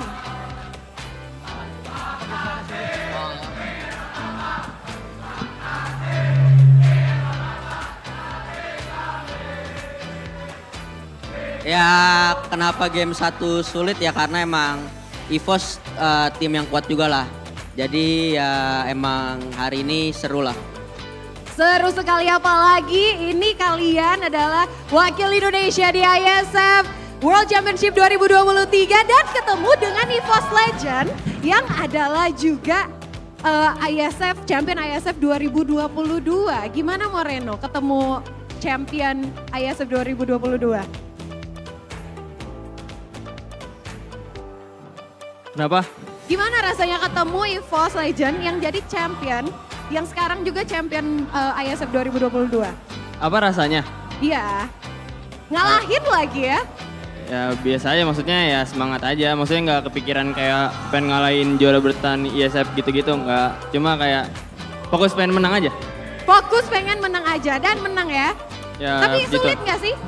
Ada pelajaran-pelajaran yang diambilkah di Land of Dawn ini setelah ketemu Champion ISF 2022? Berisik banget. Itu lagi ngedukung kamu. Apa tadi pertanyaannya? Ada pelajaran-pelajaran yang didapetin di Land of Dawn gak sih? Dari Champion ISF EVOS? Ya pasti banyak lah pelajaran. Soalnya kan mereka juara ISF, terus rosternya juga juara WCG gitu kan. Kayak mereka kan juara semua. Jadi kita mungkin banyak pelajaran yang bisa kita ambil dari mereka. Bangga dong ngalahin World Champion. Ya lumayan, ya bangga lah, bangga. Bangga. Dan ada juga yang tadi katanya sebelum match takut mau ketemu EVOS Legend. Gimana Super Ken? Udah ketemu dan ternyata menang? Masih takut? Masih sih. Kok masih takut? Kenapa menang? Kembali lagi dia udah juara kan, juara dunia lagi, jadi agak-agak takut. Agak-agak takut, apalagi juara dunia. Tapi tadi Super Ken membuktikan selalu menang retri nih. Gimana? Mungkin hoki kali ya. Hoki, beneran hoki. Kayaknya sih hoki. Tapi masih ada takut sedikit. Nantinya ke depannya bakalan gimana dong biar mentalnya kuat nih? Kenapa? Kedepannya gimana dong biar nggak takut lagi? Mungkin mainnya lebih enjoy aja kali ya biar gak takut lawan dia kan. Oke, kita lihat nanti ya. Tapi Super Saken, kamu gimana head to headnya dengan Brans? Apalagi Brans ini juga sama-sama adalah gold laner di ISF. Seru sih. Seru aja? Seru. Terus apa lagi selain seru? Gak tahu, seru. Seru laning sama dia. Seru ya? Ada yang dipelajarin gak biar nanti menjadi bekal untuk ISF 2023? Mungkin dari game 1 yang aku lihat mungkin dari cara farming dia kali ya, so positioning dia main clean. Ya mungkin itu kali. Oke, jadi banyak yang diambil ya pelajaran-pelajaran dari EVOS Legend hari ini menjadi bekal untuk ISF 2023 ya. Tapi kan kalian ini, Bigetron Alpha, ini kita udah di half season dan kalian udah ketemu dengan semua tim. Nah, ada tim yang menurut kalian paling menantang selama half season ini? Sorry Zo?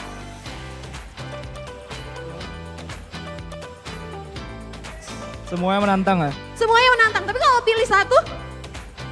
Oh Moreno mau jawab katanya. King Onyx. King Onyx, setuju nggak? Sorry Zo. Ya, semuanya. Semuanya, tetap semuanya. Tapi kalau kata Moreno, King Onyx. Jadi nungguin ya buat ketemu lagi di setelah half season ini ya. Ya kalau nggak bisa, kalau bisa nggak ketemu nggak usah ketemu dia. Bakalan ketemu tetap ya harusnya deh. Iya. Bercanda. Tapi selanjutnya tentunya kita ada player of the match kali ini. Kira-kira siapa ya player of the match kali ini? Kira-kira siapa player of the match? Kita lihat aja langsung di layar. Player of the match-nya adalah Super Ken! aja jadi player of the match. Gimana kalau nggak takut? Kenapa? Takut aja kamu jadi player of the match. Gimana kalau nggak takut? Nggak tahu sih. Wah, kok nggak tahu lagi sih?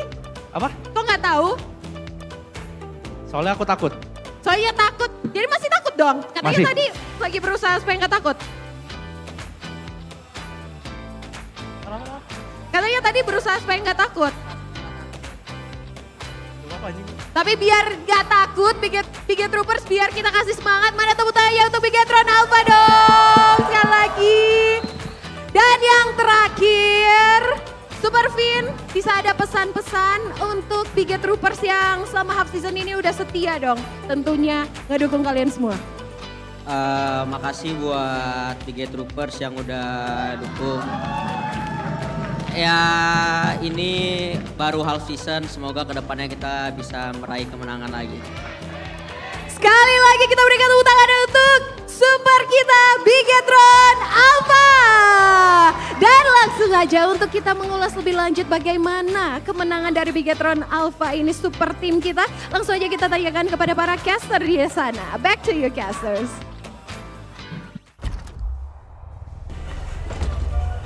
And there you go. Congratulations once again to the Red Robots, Bigetron Alpha. Hopefully after the loss that they had to suffer yesterday, this win will, give them new confidence to step up and brighten up their day before they represent us at ISF. Ooh. It's going to be very, very intriguing. Okay, I thought you were going to say interesting. And also with that win, hopefully it makes Bigetron, to get back in form because they were a little bit shaky, especially entering towards the end of week 3 and entering week 4. Yeah, and especially for him, right? Super Ken, the player of the match here with the Samsung Galaxy Z Fold 5, Z Flip 5. Hopefully his presence is always consistent. I think when Super Ken is consistent, it's a bad day for anyone going up against Bigetron, man. When this guy is on fire, the mechanics are on point, the rotations, they're slick. And I think in this game, this match, he's shown that, okay, depending on the situation, he can adapt as well. Assassins, tanks, different rotations, invades. Whoa. He's trying to show that he can do it all. He's trying to be the best all-round jungler.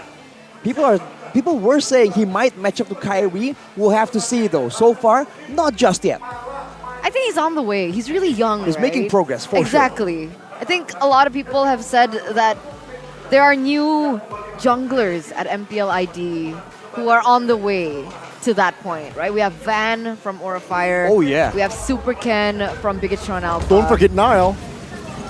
Or Vincent. Anyway, if we take a look at this game here, it was significantly different, and I feel like that's what makes Bigetron Alpha so scary, because in terms of composition, it felt a little bit similar to game number 1, but Bigetron Alpha, they were able to adapt so well, and finally, at the end of it all, figure it out and win it.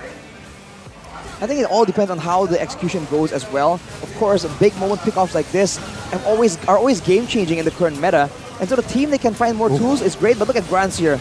Taking a chunk of damage by jumping into the rough waves. Wasn't intentional, but as a result, he gets taken out. The longer the fight goes, the more those gold laners become important. But look at Taz. This Joy is just so devastating. It's burst, but it's also kind of DPS. But against Abaxia, no chance, man. But afterwards, Super Ken gets caught out, so you can still see plays being made by Evos. It's just that Bigetron right now, due to the composition, have a bit more chances of making the plays happen. You know what, after seeing game 3, it's, Taz on that Joy wasn't able to keep the 100% Joy win rate in the series, and there you go. Bigetron, they found their solution here also in the fight, right? Very scattered, very messy, very not coordinated by the White Tigers. And this was the final push. The Lord just spawned, but there was enough minions for Bigetron to chunk and wipe out the base. It feels like Bigetron Alpha kind of forced it to happen, right? They forced the scatter. It was so different because in game number 1, they were looking for pickoff, but the composition I felt wasn't really right. They had Valentina for Moreno in comparison to game number 3 with Moreno on the Kadita, so there's more burst to follow up on that initial pick coming in from that Franco, but this is the key to success for Bigatron Alpha throughout that entirety. Well, the man of the match is Super Ken, but Super Vin getting suppression heroes is always a good thing for Bigatron. Augments their pickoff even more. Afterwards, Super Saken in that last game was able to just keep farming, be relatively untouched, and even the dive, right? The penalty zones, a lot of them weren't really reaching Saken, and even if they did, the follow-up just was taking so long to come because of the Paquito, because of the Kadita pressure, which is very different from what we were seeing from the side of Evos earlier. And of course, that Lord play, how they're a bit more decisive, how they're able to just plan out how the fight is going to go, right? Just put on whoever's going to try and save Saken, who's going to try and zone Brands and Pride away. I think that's just great planning and great execution from Bigatron. And if they keep doing this, they're definitely a team to be wary of in MPL ID. Good decision making. And that's an improvement that I see from Bigatron Alpha finally, right? That decision making in that later stage of the game. Because usually Bigatron Alpha, early game, they are so good at the decision making. And I can't make a decision about what shampoo to use. What? It's so simple. Is it? Use Head and Shoulders. Do you have an example? Because I don't know what it smells like. I don't know what it feels like. You got the Eudora, Thai Grill, or Gatot Kacha, Okay. but this is Arashi's version. Oh. There you go. Which With one the are you? Cool menthol. Oh. You gotta keep your head cool, keep it in the game, man. Exactly. You cannot win games, especially the late game, with a hot head. That's just not the way to go. All right, so with that, if you guys want to play your ranked games with a level head, with a cold head, with 100% confidence, go ahead and check out Head and Shoulders because it is the shampoo for you, MLBB lovers all around the world. Exactly. Check it out, ladies and gentlemen. It just wipes out your dandruff. So, why not? Why not? Until you get 100% confident, man. Dandruff is awful. Dandruff is awful. You know, I used to have dandruff, and it's just a huge self-esteem problem, man. But where do you thanks buy to it? Head and Shoulders, honestly, you can use Blee Blee, man. If you use Blee Blee, you can probably get up to 10% cashback if you get skins, man. Oh, okay. So if I want to buy that new Kadita skin that I saw earlier on that Moreno used and I was really jealous of the entire match, exactly. I just top up on Blee Blee and I get a 10% cashback. And you guys can use that as well. I want that new Kadita skin. It looks so pretty. It reminds me of Novaria. Oh. That's why when she died, I was like, did Novaria die? No, that's Kadita. Wow. The skin looks so similar. Oh, I don't Is see it the not? resemblance. I don't It see feels the like, it's like resemblance. silvery and stuff. It's like a skin diff, so, skins can get wins, you're saying, Eterna. Yes. Skins don't miss out. Can get wins. Buy skins, buy vouchers, and buy other products as well on Blee Blee, man. They have Check it everything out there. Check it out again. You can get a 10% cashback with Blee Blee. Use Head and Shoulders. That was match 1. Use UBS Gold to invest. Use the Samsung phone. Buy food with Grab. Go to the venue with Grab. Because we are going on a short break, ladies and gentlemen. So you do still have time to come here with Grab. And with that, me, Eterna, Connie, as well as Arashi, we'll see you in 5. Bye-bye.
you wish your phone was fun like this? Don't you wish your phone looked more like this?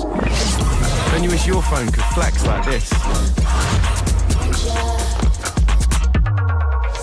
Don't you wish your phone could fit in here? Don't ya? Samsung Galaxy Z Fold 5 and Z Flip 5. Pre-order now.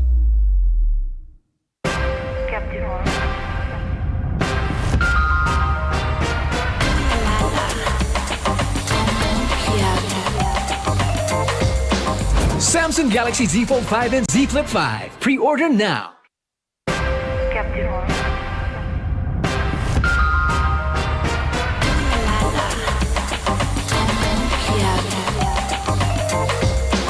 Samsung Galaxy Z Fold 5 and Z Flip 5. Pre-order now. Look who finally showed up. Unload your weapon and return the goods. And if you ask nicely, I just might let it go.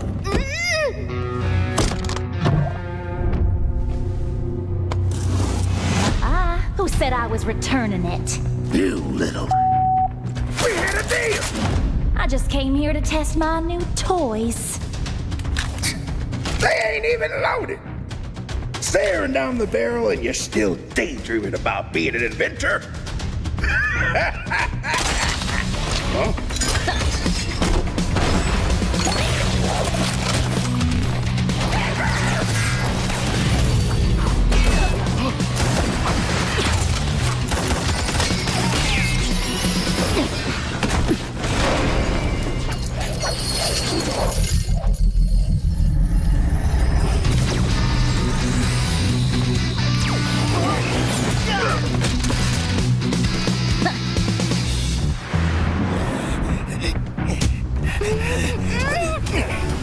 Stop, or she gets it! Then you'll have to answer to Eruditio. Eruditio. Well, isn't that perfect? I got a bone to pick with them. So how about I just blast you both? You're crazy! Leave me out of your squabbles!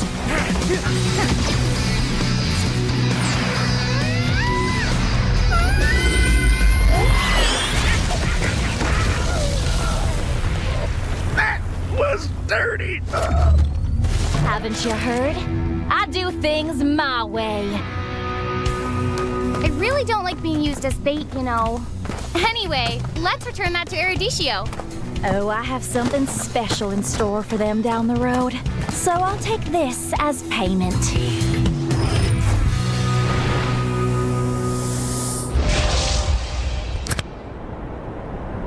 Di dunia games, top up jadi lebih mudah. Pilih game, masukkan game ID. Pilih Diamond. Masukkan kode promo, dan pilih metode pembayaran. Masukkan kode OTP dan konfirmasi pembelian. Selamat, kamu dapat tambahan kuota. Kumpulkan DG Point setiap top up. Tukar dengan merchandise dan voucher game menarik. Nikmati juga promo setiap harinya. Upgrade gameplaymu sekarang.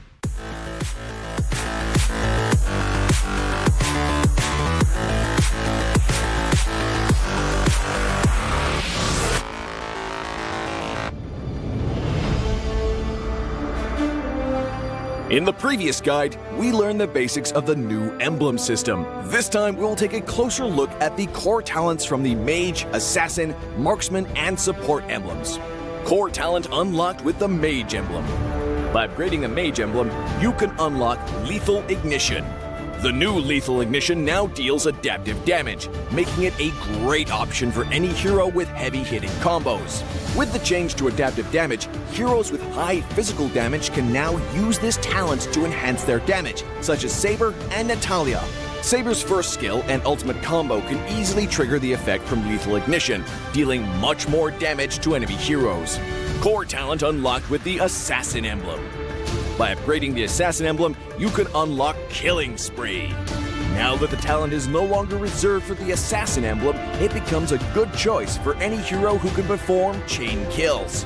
Heroes with magic damage like Karina and Julian can now take this talent as well. Karina's ultimate resets after she kills an enemy hero. When equipped with Killing Spree, she will recover HP from each kill, allowing her to stay healthy and go after more kills. Core talent unlocked with the Marksman emblem. By upgrading the Marksman emblem, you can unlock Weakness Finder. The new Weakness Finder talent is no longer reserved for ranged heroes. It works well for heroes with high attack speed, as it can improve their laning and slowing abilities. A hero like Minzathar can take Weakness Finder because his second skill increases the attack speed of his basic attacks. When combined with equipment that can provide more attack speed, he can reliably trigger the slow effect to prevent enemies from escaping. Core talent unlocked with the Support emblem.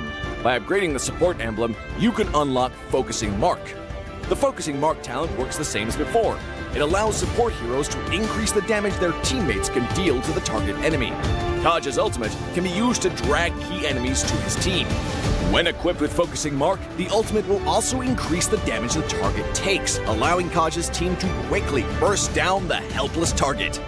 Choose the core talent based on the strengths of each hero to maximize their effectiveness.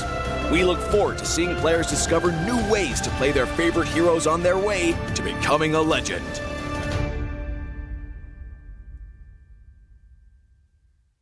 Tahu nggak, Awesome Generation itu punya rule sendiri, kayak aku. Dalam kondisi apapun, nggak ada lagi halangan. Malah ngebuktiin potensiku. See, that's my rules with Galaxy A Series 5G. Kalau kamu?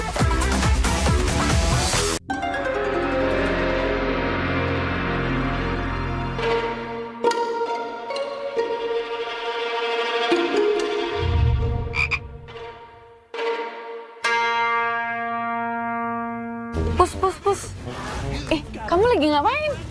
Ini nih lagi push rank pakai Akai. Ikut dong. Double kill.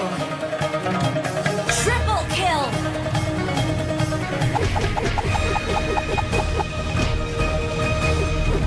Savage. Itu keren banget loh itu. Ya dong, top gue Bami. Bukan kamunya yang keren, itu notifikasinya keren banget. Alah, notifikasi ini bisa didapetin dari in-game mulai dari kemarin 8 Agustus cuma 58 diamond doang. Murah banget kan? Iya sih, murah banget ya. Nah, kita main. Hanya perlu melihat ke dalam dirimu. Dan kamu akan mengerti betapa berharganya nilaimu. Percaya pada dirimu. Bukan dengan tergesa-gesa, namun dengan caramu yang beda. Tunjukkan kilau kisahmu sendiri. Dan ciptakan emas dalam setiap karyamu. Trust in gold.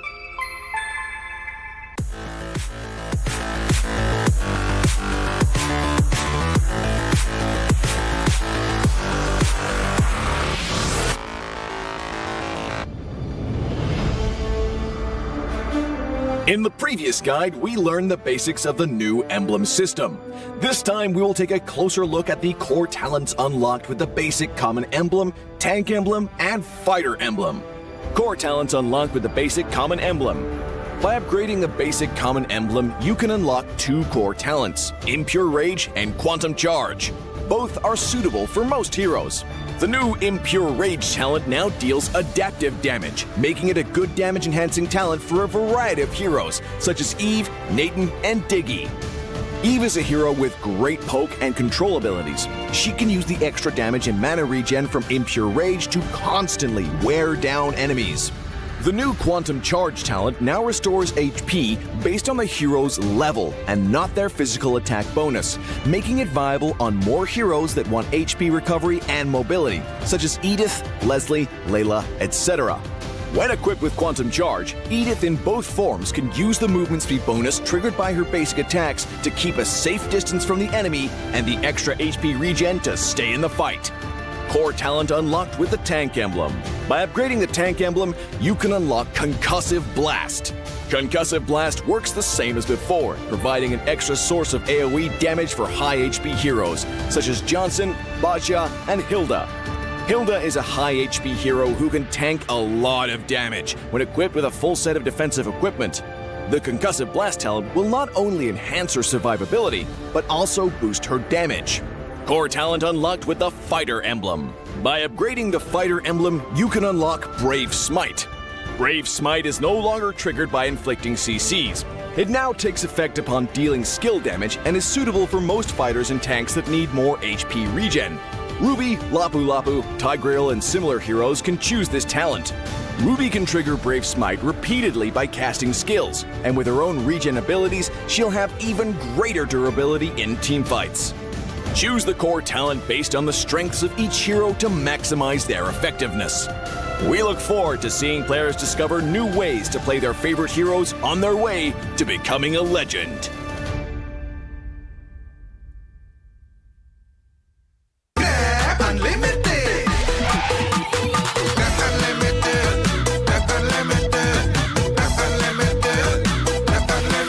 Modal gratis, untung berkali-kali.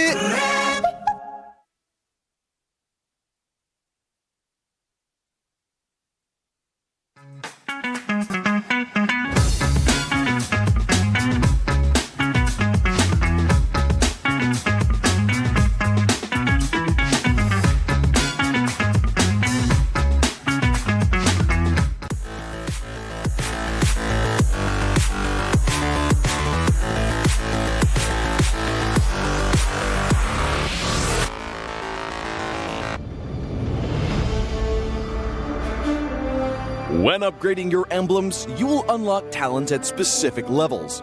Different emblems will unlock different talents. You can choose an emblem by role and use the talents it unlocks directly as your default setup, or you can freely mix and match different emblems and talents to create a custom emblem setup.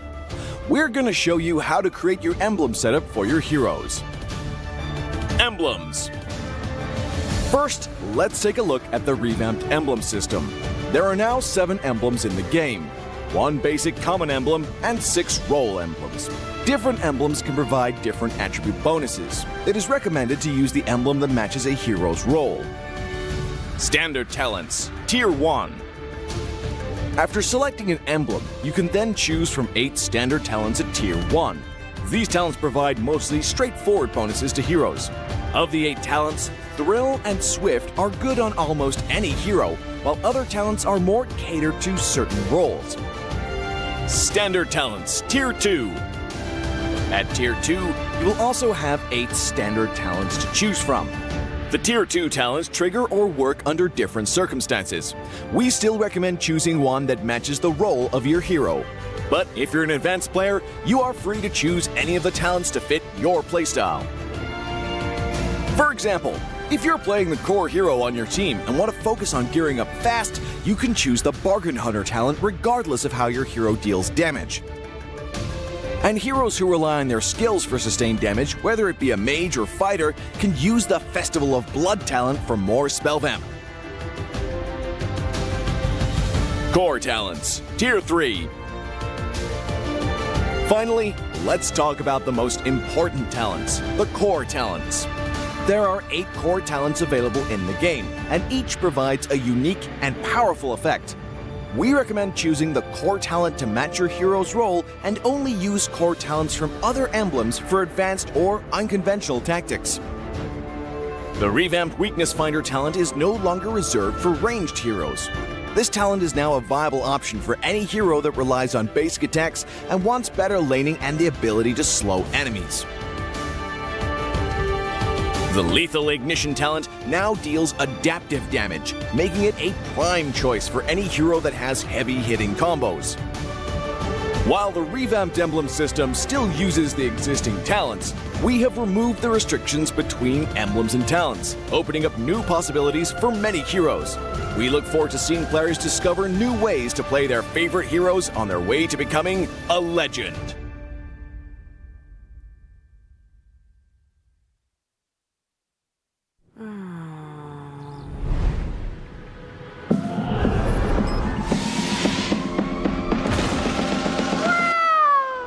It's only you who rocks my world.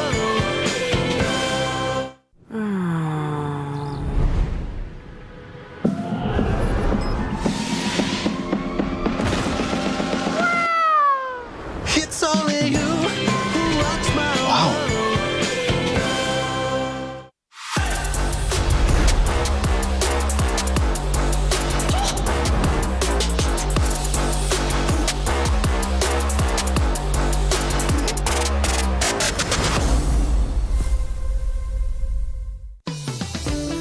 Jadi Indomaret makin banyak untungnya. Kumpulkan cashback poin, jadi untung terus. Makin sering belanja, makin banyak poin yang kamu dapatkan. Dapat diskon, jadi untung terus. Bayar belanjaanmu dengan poin yang kamu punya. Belanja jadi gratis, jadi untung terus. Dan untung terus dapat banyak promo.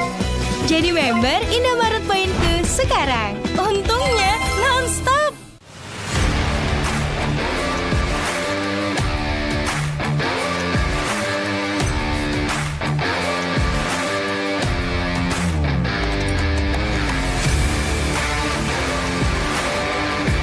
Di dunia games, top up jadi lebih mudah.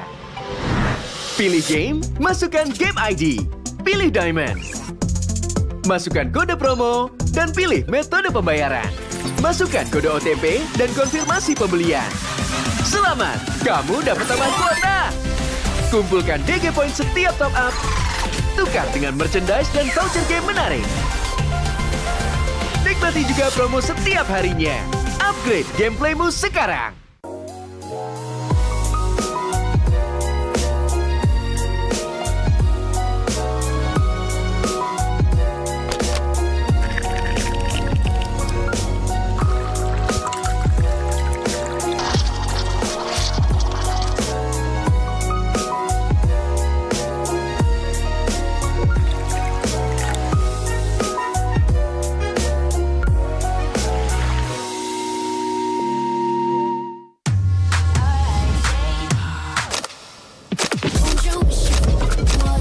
Don't you wish your phone was fun like this? Don't you wish your phone looked more like this? Don't you wish your phone could flex like this? Don't you wish your phone could fit in here? Don't you? Samsung Galaxy Z Fold 5 and Z Flip 5. Pre-order now.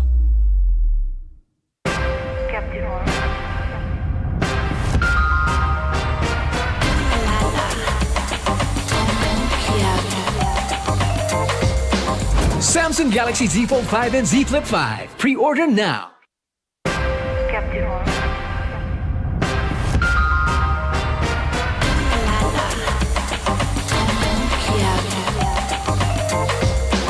Samsung Galaxy Z Fold 5 and Z Flip 5. Pre-order now. Look who finally showed up. Unload your weapon and return the goods. And if you ask nicely, I just might let it go.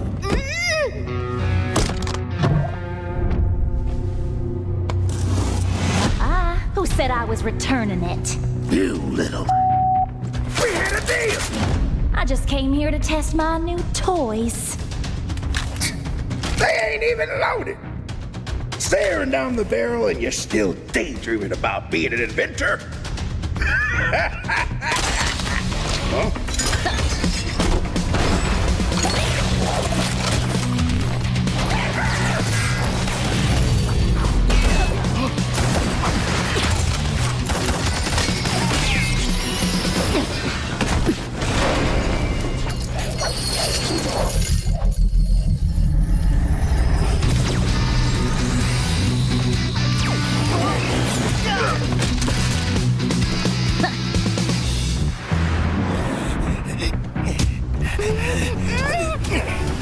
Stop, or she gets it!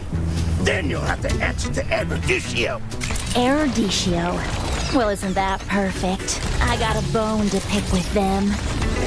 So how about I just blast you both? You're crazy! Leave me out of your squabbles!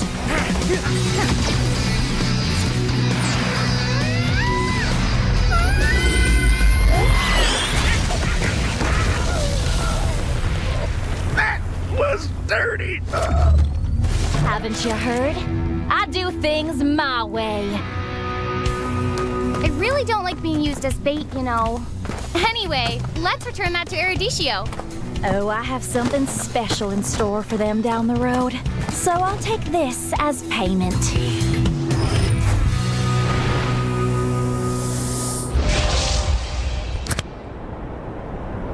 Di dunia games, top up jadi lebih mudah. Pilih game, masukkan game ID. Pilih Diamond.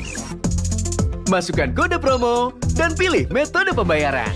Masukkan kode OTP dan konfirmasi pembelian. Selamat, kamu dapat tambah kuota. Kumpulkan DG Point setiap top up. Tukar dengan merchandise dan voucher game menarik. Nikmati juga promo setiap harinya. Upgrade gameplaymu sekarang.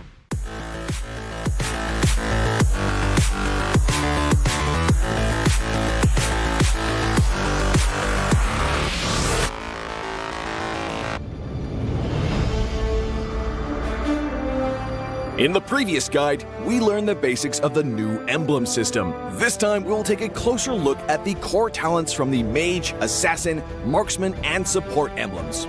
Core talent unlocked with the Mage emblem. By upgrading the Mage emblem, you can unlock Lethal Ignition. The new Lethal Ignition now deals adaptive damage, making it a great option for any hero with heavy-hitting combos. With the change to adaptive damage, heroes with high physical damage can now use this talent to enhance their damage, such as Saber and Natalia. Saber's first skill and ultimate combo can easily trigger the effect from Lethal Ignition, dealing much more damage to enemy heroes. Core talent unlocked with the Assassin emblem. By upgrading the Assassin emblem, you can unlock Killing Spree. Now that the talent is no longer reserved for the Assassin emblem, it becomes a good choice for any hero who can perform chain kills. Heroes with magic damage like Karina and Julian can now take this talent as well. Karina's ultimate resets after she kills an enemy hero. When equipped with Killing Spree, she will recover HP from each kill, allowing her to stay healthy and go after more kills. Core talent unlocked with the Marksman emblem. By upgrading the Marksman emblem, you can unlock Weakness Finder. The new Weakness Finder talent is no longer reserved for ranged heroes. It works well for heroes with high attack speed, as it can improve their laning and slowing abilities. A hero like Minzathar can take Weakness Finder because his second skill increases the attack speed of his basic attacks. When combined with equipment that can provide more attack speed, he can reliably trigger the slow effect to prevent enemies from escaping. Core talent unlocked with the Support emblem. By upgrading the Support emblem, you can unlock Focusing Mark. The Focusing Mark talent works the same as before. It allows support heroes to increase the damage their teammates can deal to the target enemy. Kaj's ultimate can be used to drag key enemies to his team. When equipped with Focusing Mark, the ultimate will also increase the damage the target takes, allowing Kaj's team to quickly burst down the helpless target. Choose the core talent based on the strengths of each hero to maximize their effectiveness. We look forward to seeing players discover new ways to play their favorite heroes on their way to becoming a legend.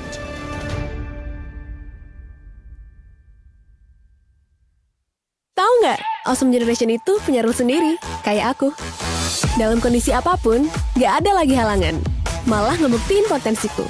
See, that's my rules with Galaxy A Series 5G. Kalau kamu?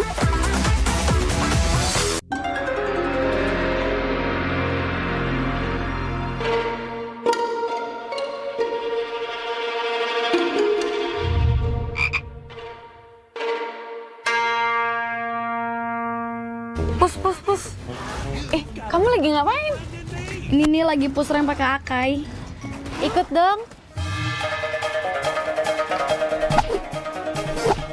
Double kill. Triple kill.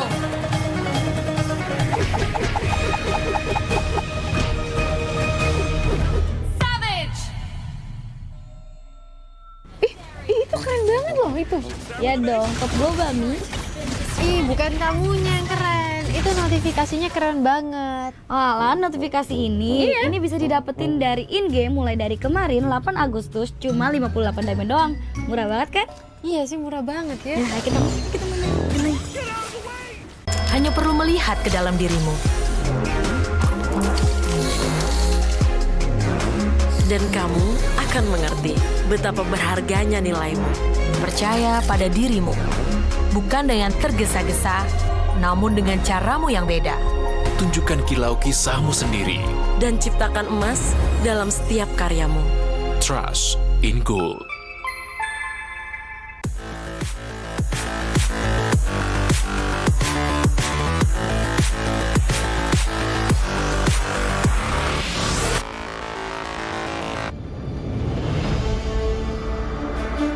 In the previous guide, we learned the basics of the new emblem system. This time, we will take a closer look at the core talents unlocked with the basic common emblem, tank emblem, and fighter emblem. Core talents unlocked with the basic common emblem. By upgrading the basic common emblem, you can unlock 2 core talents, Impure Rage and Quantum Charge. Both are suitable for most heroes. The new Impure Rage talent now deals adaptive damage, making it a good damage-enhancing talent for a variety of heroes, such as Eve, Nathan, and Diggy. Eve is a hero with great poke and control abilities. She can use the extra damage and mana regen from Impure Rage to constantly wear down enemies. The new Quantum Charge talent now restores HP based on the hero's level and not their physical attack bonus, making it viable on more heroes that want HP recovery and mobility, such as Edith, Leslie, Layla, etc. When equipped with Quantum Charge, Edith in both forms can use the movement speed bonus triggered by her basic attacks to keep a safe distance from the enemy and the extra HP regen to stay in the fight. Core talent unlocked with the tank emblem. By upgrading the tank emblem, you can unlock Concussive Blast. Concussive Blast works the same as before, providing an extra source of AoE damage for high HP heroes, such as Johnson, Baja, and Hilda. Hilda is a high HP hero who can tank a lot of damage when equipped with a full set of defensive equipment. The Concussive Blast talent will not only enhance her survivability, but also boost her damage. Core talent unlocked with the Fighter Emblem. By upgrading the Fighter Emblem, you can unlock Brave Smite. Brave Smite is no longer triggered by inflicting CCs. It now takes effect upon dealing skill damage and is suitable for most fighters and tanks that need more HP regen. Ruby, Lapu Lapu, Tigreal, and similar heroes can choose this talent. Ruby can trigger Brave Smite repeatedly by casting skills, and with her own regen abilities, she'll have even greater durability in teamfights. Choose the core talent based on the strengths of each hero to maximize their effectiveness.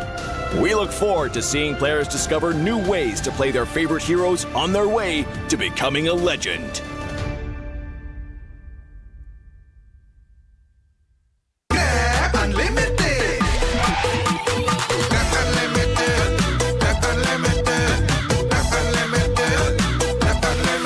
Modal gratis, untung berkali-kali.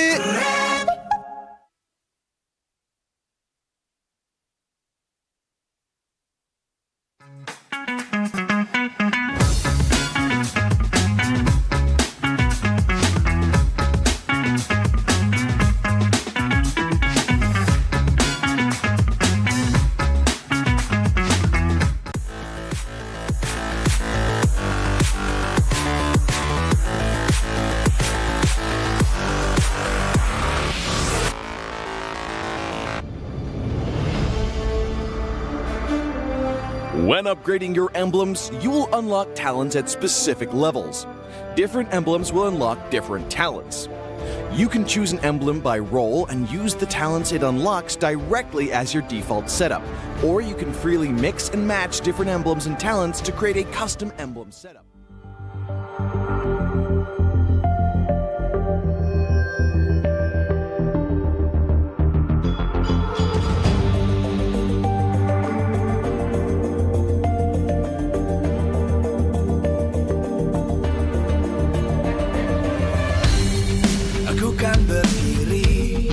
Dan terus berlari, terus ke arah puncak tertinggi.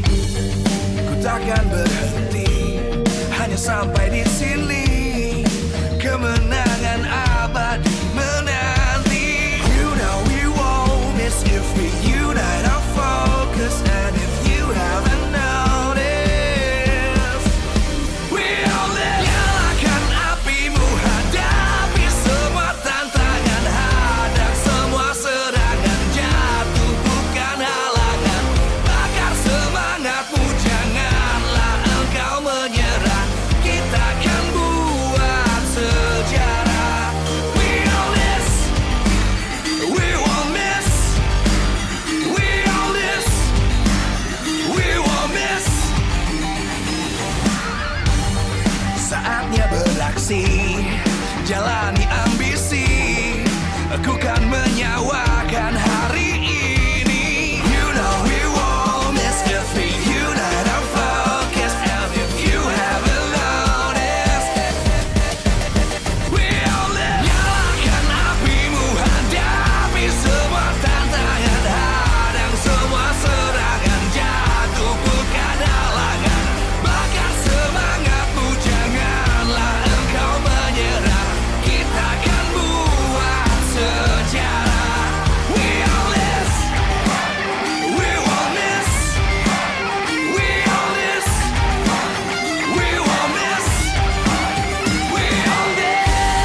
akan berdiri dan terus berlari, terus ke arah puncak tertinggi. Ku takkan berhenti, hanya sampai di sini. Kemenangan abadi menanti. You know we won't miss if we unite our focus. And if you haven't noticed, we all live. Nyalakan apimu, hadapi semua tantangan, hadang semua serangan, jatuh bukan halangan. Bakar semangatmu, janganlah engkau menyerah. Kita akan buat sejarah. We all this, we won't miss. We all this, we won't miss. Saatnya beraksi, jalani ambisi. Aku kan menyawakan hari ini. You know we won't miss if we unite our focus. And if you haven't noticed, we all live. Nyalakan apimu, hadapi semua tantangan, hadang semua serangan, jatuh bukan halangan. Bakar semangatmu, janganlah engkau menyerah. Kita akan buat sejarah. We all this, we won't miss. We all this, we won't miss. We all this.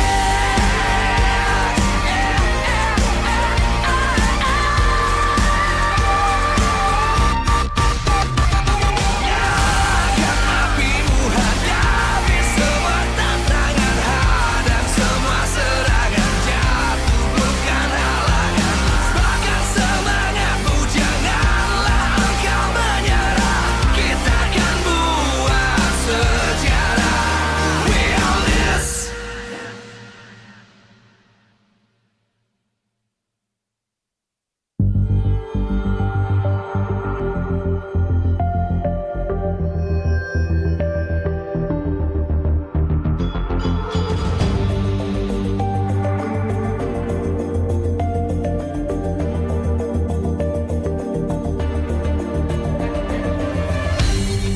Aku kan berdiri dan terus berlari, terus ke arah puncak tertinggi. Ku takkan berhenti, hanya sampai di sini. Kemenangan abadi menanti. You know we won't miss if we unite our focus. And if you haven't noticed, we all live. Nyalakan apimu, hadapi semua tantangan, hadang semua serangan, jatuh bukan halangan. Bakar semangatmu, janganlah engkau menyerah. Kita akan buat sejarah.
Live from MPL Arena Jakarta, MPL Season 12, powered by Moonton. Presented by Samsung Galaxy Official Gaming Phone. Official sponsor, Head and Shoulders. Official mobile internet partner, Telkomsel. Official gold partner, UBS Gold. We own this.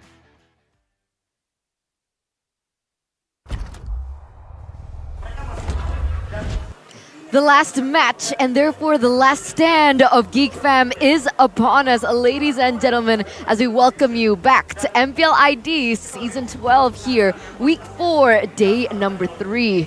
In this next upcoming match, they need to find a victory against Rebellion Zion in order for them to stay in their playoff run. And with that being said, here on the caster desk, it's me, Eterna, alongside with Gani and Arashi once again. And what in the world can we expect between both of these teams? As coming into this, Rebellion Zion, they have a jungler with such an amazing objective gameplay. In week 4 of MPL Season 12, Vincent, 4 Turtles and 4 Lords. Unreal, man. I mean, this team, we know that they have strong aggression, but we didn't think it's going to be this high, even above Kyrie and Van. The junglers in MPL ID notorious for getting objectives. A close fourth is going to be Selly Boy, who has been improving so much, and out of nowhere, there's Nito.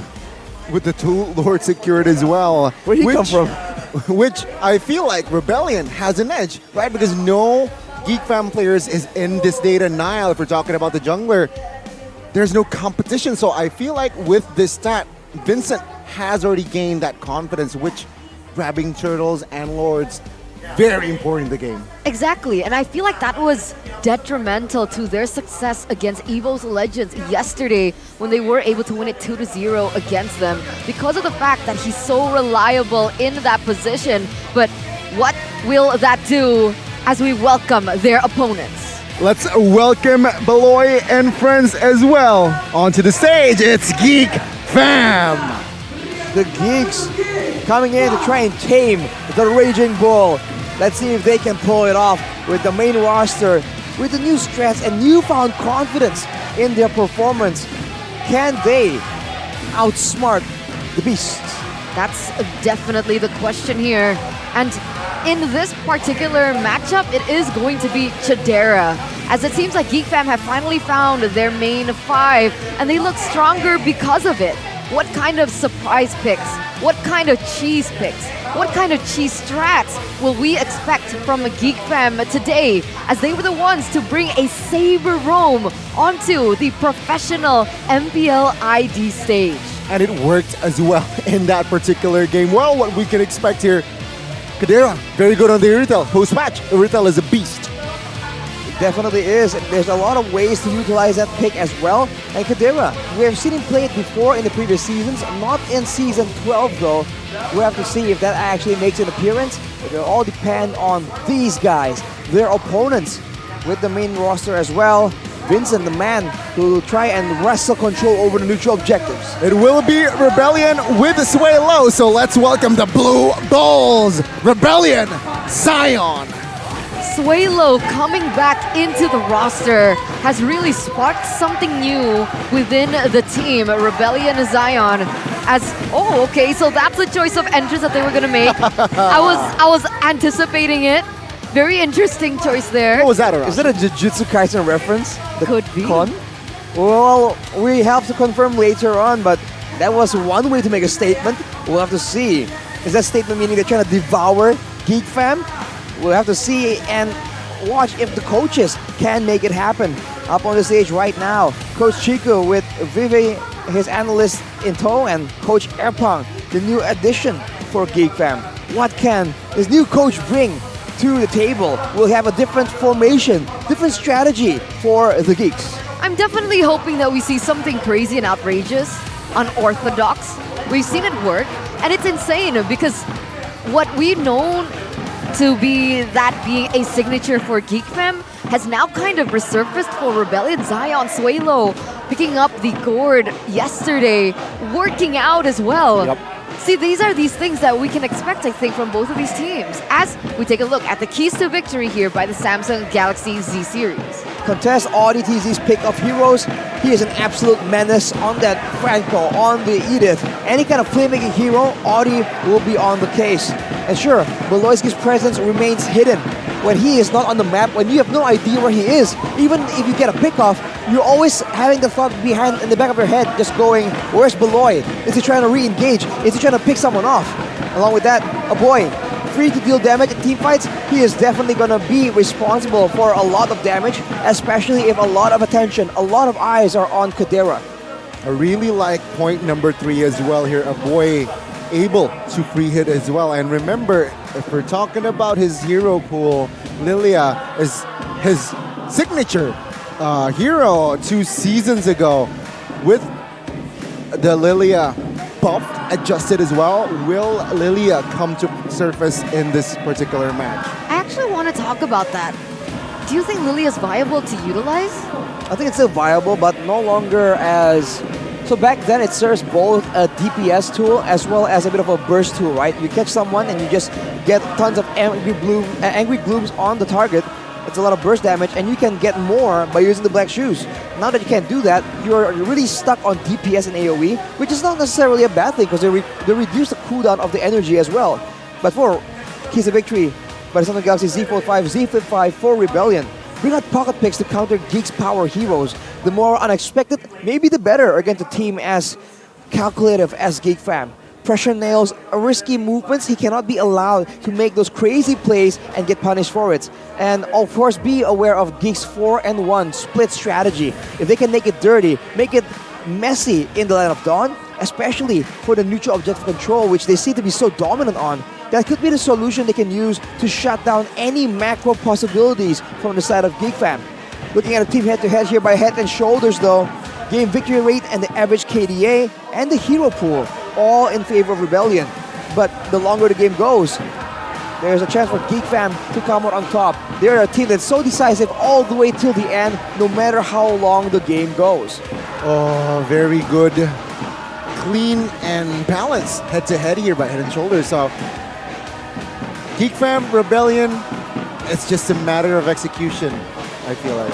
Execution and what the coach has to say about it, right? Because now that Geek Fam has a new coach figure here at MPL Indonesia, it's posing questions. Where was he from?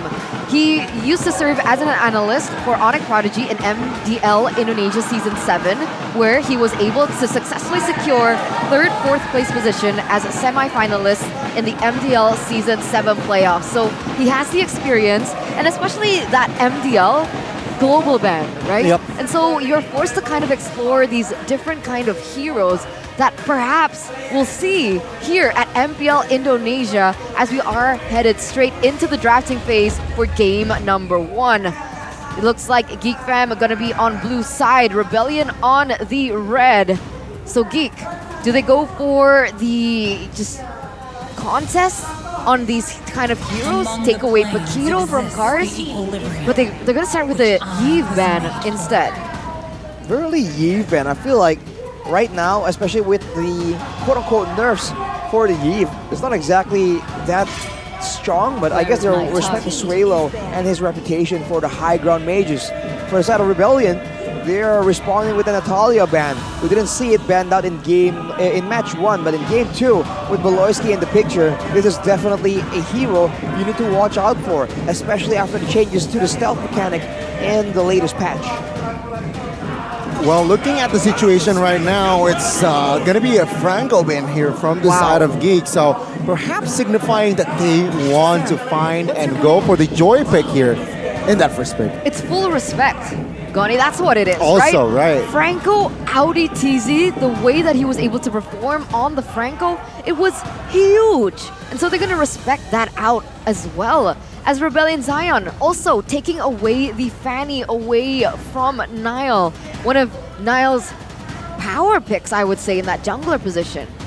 It's a strong hero overall, but for Geek, if they want to really play for the neutral objectives, sometimes the fighters really have a better time doing so. Assassins right now really seem to be walking more into that role of just doing damage, being unexpected and flanking around. The Fanny can do a bit of everything. It gets banned out. A similar pick as the Ling, but that means a significantly weaker early game for Geek Fam. They will ban away the Claude instead. Very interesting ban here from the side of Geek. I dislike the ban particularly because Claude post-patch isn't really prio. Sure, in the hands of a Highs, it seems like that's the only hero that Highs can perform with. But I think it's just an expensive ban there to be put, to be committed with. I mean, the nature of this hero, that you are so all in with your ultimate and you do so much less damage afterwards, it makes it very easy to read your movements and punish you, like we saw happen to Brands in match number 1. So for Rebellion, they're going to ban away the Kaja, trying to make sure that Geek don't get their hands on a pesky pick-off hero themselves. Now for first picks, Paquito on the table, Valentina on the table. So many options. If they want to go for flexes in the mid lane, Kadira also, we'll have to see. It actually will be that Kadira. Oh, okay. So they're going to go for the first pick, Kadira. That surely still can be flexed, either for a boy or as well as Beloyski. Last time a Geek picked it up, it was on the hands of Beloyski, so it's headed to their direction, but it might be just a curveball to throw Rebellion Zion off. Now, Cars is free to pick up his powered hero, free to pick up the Paquito, but they go for the Harith first for Highs, securing something more of a lane, a bully, but before seeing the opponent gold laner, it looks risky. Man, Rebellion, they're picking up Angela and Harith in the first phase. I don't know how confident are they really with this hero, but it seems like it shows that, you know what, we're going to be very honest with you, we are just going to pick up our main with that Harith. Geek, can they respond with an Esmeralda pick here? They can, but there's a lot of talks about the Harith being put in the mid lane as well. So in a way, there's still some flexibility available for Rebellion. But like you mentioned, Gani, the Esmeralda becomes a very valuable pick here. And it's still pretty much meta. It serves the same purpose as a Uranus. In fact, it's a bit more damaging, a bit more aggressive, but it's going to be the Uranus instead. Geek Fam will prioritize that regeneration to try and match Angela, and they go for the Lancelot pick as well. Denying the Uranus for Rebellion, it's also a great move, man. Angela Uranus is a disgusting combo. With that being said, does this kind of force Rebellion Zion to flex this Harith into the mid? Because do they not need more damage to penetrate Uranus? Maybe. The Harith does true damage, but it is a lot more bursty, so if they're going to rely on the Harith only as a source of damage, either A, they get some more, right? That's a bit more consistent, or they really go for an all-in dive comp in order to just finish off the damage dealers, and then afterwards, just beat on that Uranus S5. No. Ixia was hovered. No way. Ixia was hovered. No way against a Lancelot and the Kadira. No way. That would be suicide. Would it not? No mobility whatsoever, but man, yeah, okay, that got me kind of going for a bit. But Rebellion Zion, they're gonna commit onto the Arlet. So, who's picked up the Arlet? Cars? Can they flex it? Oh, Audi TC's picked up the Arlet before, so still flex. It's still flex. They're playing around with it with this flex as well. Second phase, it will be the Brody ban out here. Will they commit to another marksman ban here, Rashi? Seeing that Claude is off the board, Brody's off the board, do you think just, eliminate all MMs? Well, a lot of marksmen are still available, like the Beatrix, like the Leslie, for example. I was going to get to the Irithel because if this is indeed a golden Harith, then the Irithel will be such an annoying pick because she's so mobile. She's never really in the same spot for long. So with the Harith, it's a bit more skill shot reliant. It's going to be quite difficult. Geek Fam will ban away that Marcus though, trying to limit that early game aggression. And for Geek, with that Lancelot, they can still flex the build and go for something a bit more defensive or aggressive depending on what they require in the middle of the game. Let's take a look at a comment here from Coach Chico though. We chose Gord in the match against Evos because Yves was not available. Suelo needs to be given a new hero pool, and it seemed like the hero that's blue as well, which is Gord. So, no way that's the reason he picked it. He's lying. Chico is an honest person. Is he? He is an honest person, is all I can say. So he's saying that okay, well, it worked out. I thought it was because of composition, but it turns out it's just because Suelo can't play anything other than Yves, according to him. But coming back into the second phase of the draft, we do see a Cho being taken away from the side of Geek. Geek closed it off with a Ling takeaway, just really limiting the choices here for Vincent in that jungle position. Rebellion Zion, do they want to pick up Joy? Oh. It is very much available. It is an assassin.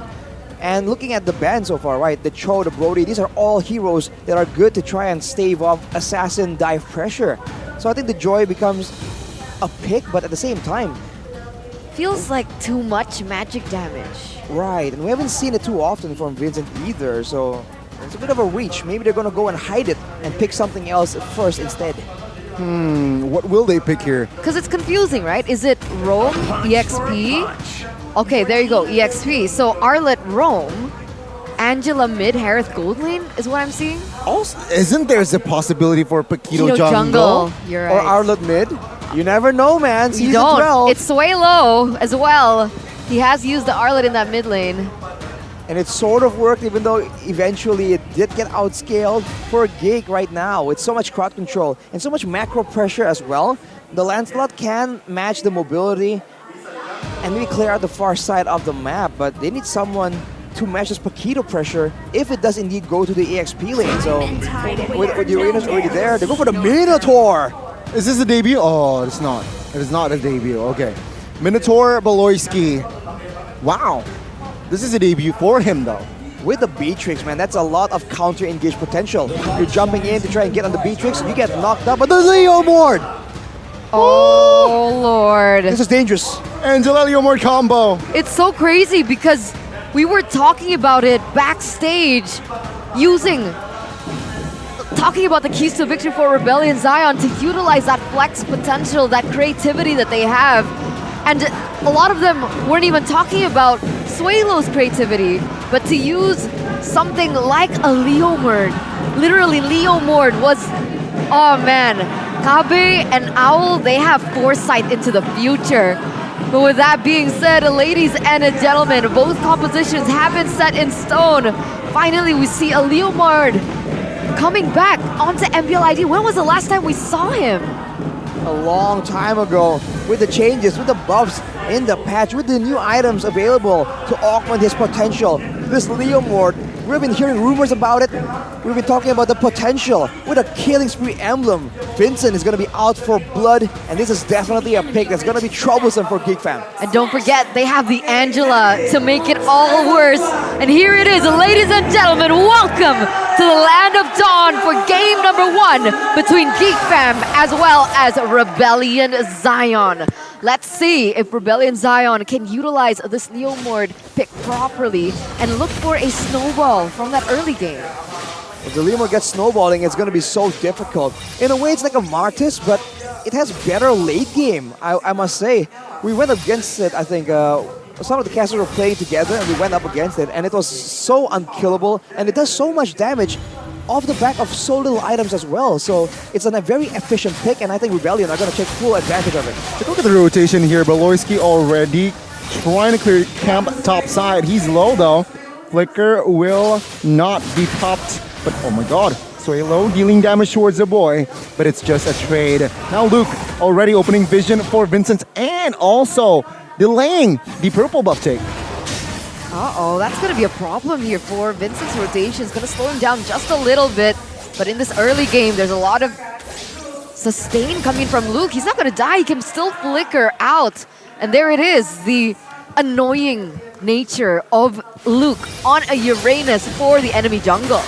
Suelo needs to be careful here. Already chunked, but it seems like he's still okay. Vincent has the Phantom Steed. If he wants to commit a fight, he has that horse to be relied on. Looking at the emblems right here, 2 basic emblems for the side of Rebellion, trying to get some sustain in there. Even the Angela, both Angela and Arlet, right? It seems like they're here for utility, for stuns, for sustain. Even Breeze might taken by RDTZ instead of the focusing mark.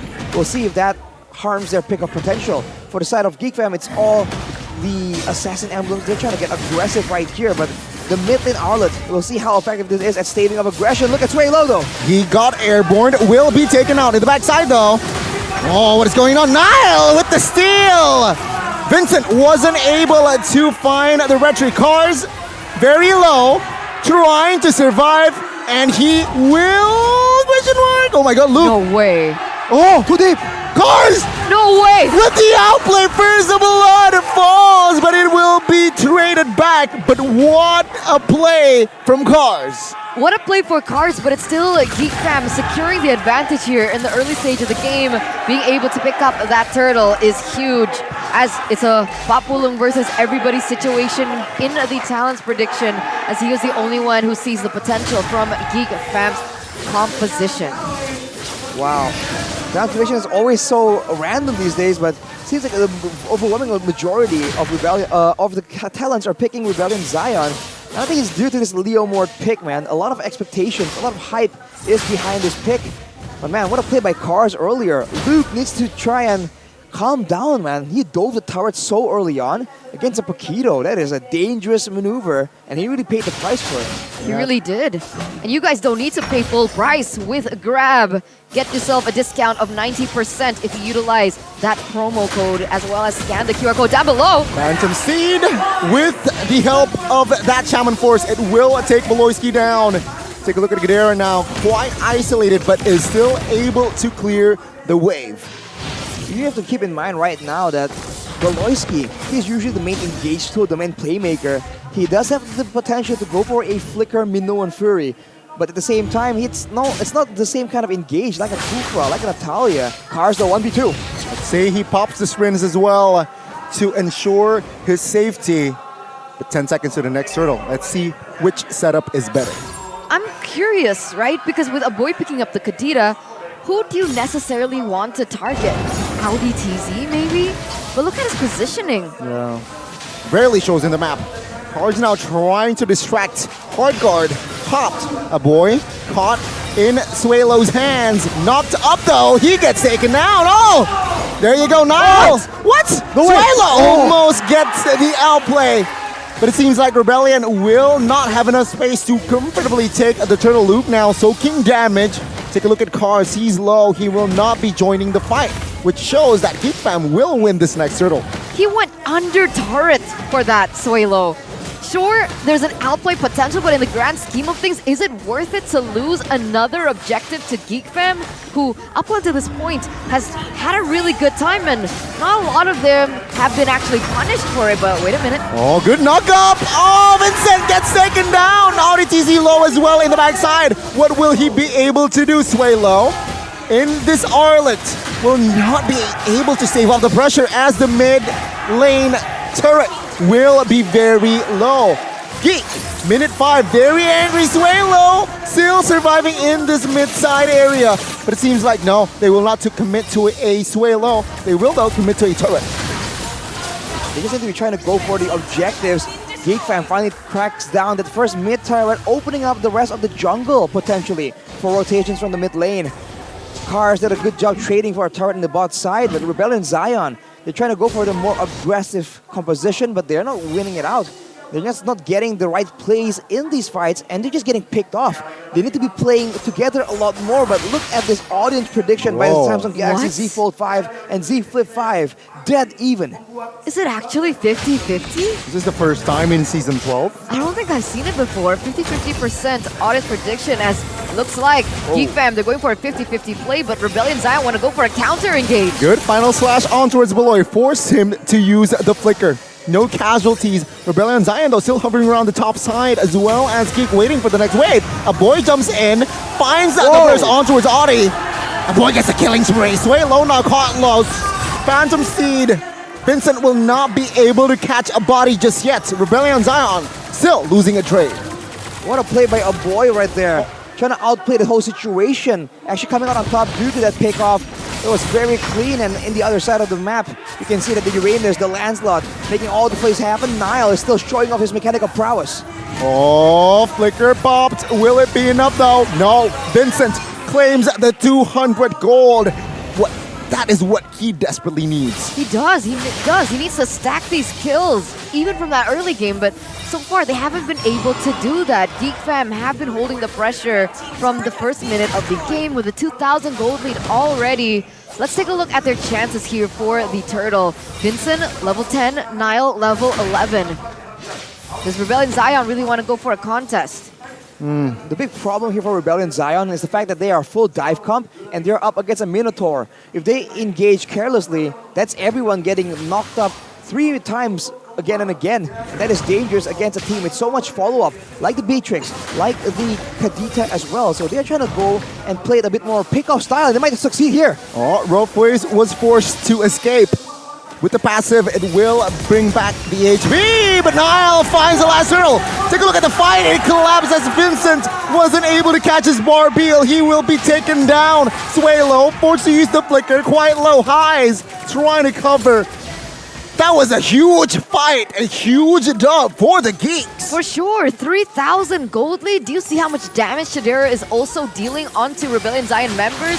I think he has that BOD already. Not sure if he has the Malefic Roar yet, but highs. Not low. Cars trying to flank. A boy is able to escape. But take a look at Zwilo on the backside. Soaking damage is still able to survive. But Geek Fam, they're still in full control. You just have a lot more survivability, man. Look with the regen, a boy with the thalassophobia, the blessing of the ocean, regenerating his health, and Beloyski, of course, with the heals, and an AoE heal on that note. It's going to be so difficult, but Vincent actually secures his purple buff still. This Leomord pick hasn't been showing its full value, but it does scale really well into the late game. We'll see if later on he'll be able to just run down Kadera, the man who is known to have 0 deaths with the cleanest execution. And we do actually have a fun fact surrounding the Leomord pick here by Grab. The fact that the last time it was used was Season 8, played by Adam from Geek Fam, when they were against Rebellion Zion, where Geek were able to win it. So it feels like kind of a deja vu / revenge story / compensation / just this entire arc happening. Very poetic. Yes. Thank you for that fun fact, Grab, as well as production team. But so far, it doesn't look like it's headed to success the way that Geek Fam were able to do that in Season 8. Cars tries to go for a pick-off right there, but Beloyski is pushing everyone away. See that now Highs is just out of the fight. Too far to have impact in this big fight on the other side of the map all the way. Oh, so Suelo soaking damage. But it seems like Nile here isn't able to find the opening that he wants there, doesn't really commit on towards a fight. Plus, they realize that the Lord is up. Let's not commit on towards a unnecessary fight. I feel like for Rebellion Zion, they're countered essentially by the Minotaur, so they should be going for very weird flanks right here, trying to spread apart the members of Geek Fam and try and make use of cars on the Paquito, man. If he can just split push, if he can just apply more pressure far away from the fight, he might be able to get enough value to make this Paquito pick just so much more valuable. I think that makes sense, and I think that's what they're trying to do here. You can see Cars just trying to look for a split there in that mid side, trying to put some pressure, forcing Luke in that area. But again, they're clumping as 5. This is scary. Flicker, final slash. Barbiel is called. Suelo, though, taken down, and Nile still 100% on a neutral objective. Vincent, though, will be caught dead. Auditiz is next in the chopping block, and Skadera finds the kill. And this is Geek Fam here, proving the haters wrong. This is literally 4 men down here for Rebellion Zion. Only the EXP laner is left. Only Cars is left. Suelo is going to be coming back in just a few seconds, but will it be enough time to hold back the Geeks? Let's see. Suelo jumps in, trying to clear the wave as their prio. Luke hovering in the front area. It seems like Rebellion, they will have the 5 members to defend this first Lord. Will they lose another baser is the question. Let's see. Beloyski has the flicker. No, he hasn't. Shaman Force. Oh! Highs gets taken down in the front side as well. Luke trying to soak in the damage. Suelo desperately trying to escape as Nile looks for that kill. Take a look at the Lord. Oh, good knockup. Nile, though, will be taken down as Vincent isn't able to survive as well. Beloyski, Kadera trying to stay in pressure. Waze quite exposed. Minions is always already there with the SMG. It seems like they will be able to find the first game. in 11 minutes. Quite similar to what Onyx have been able to do here this season. That was the first Lord, and they were able to win it in such a fast-paced fashion.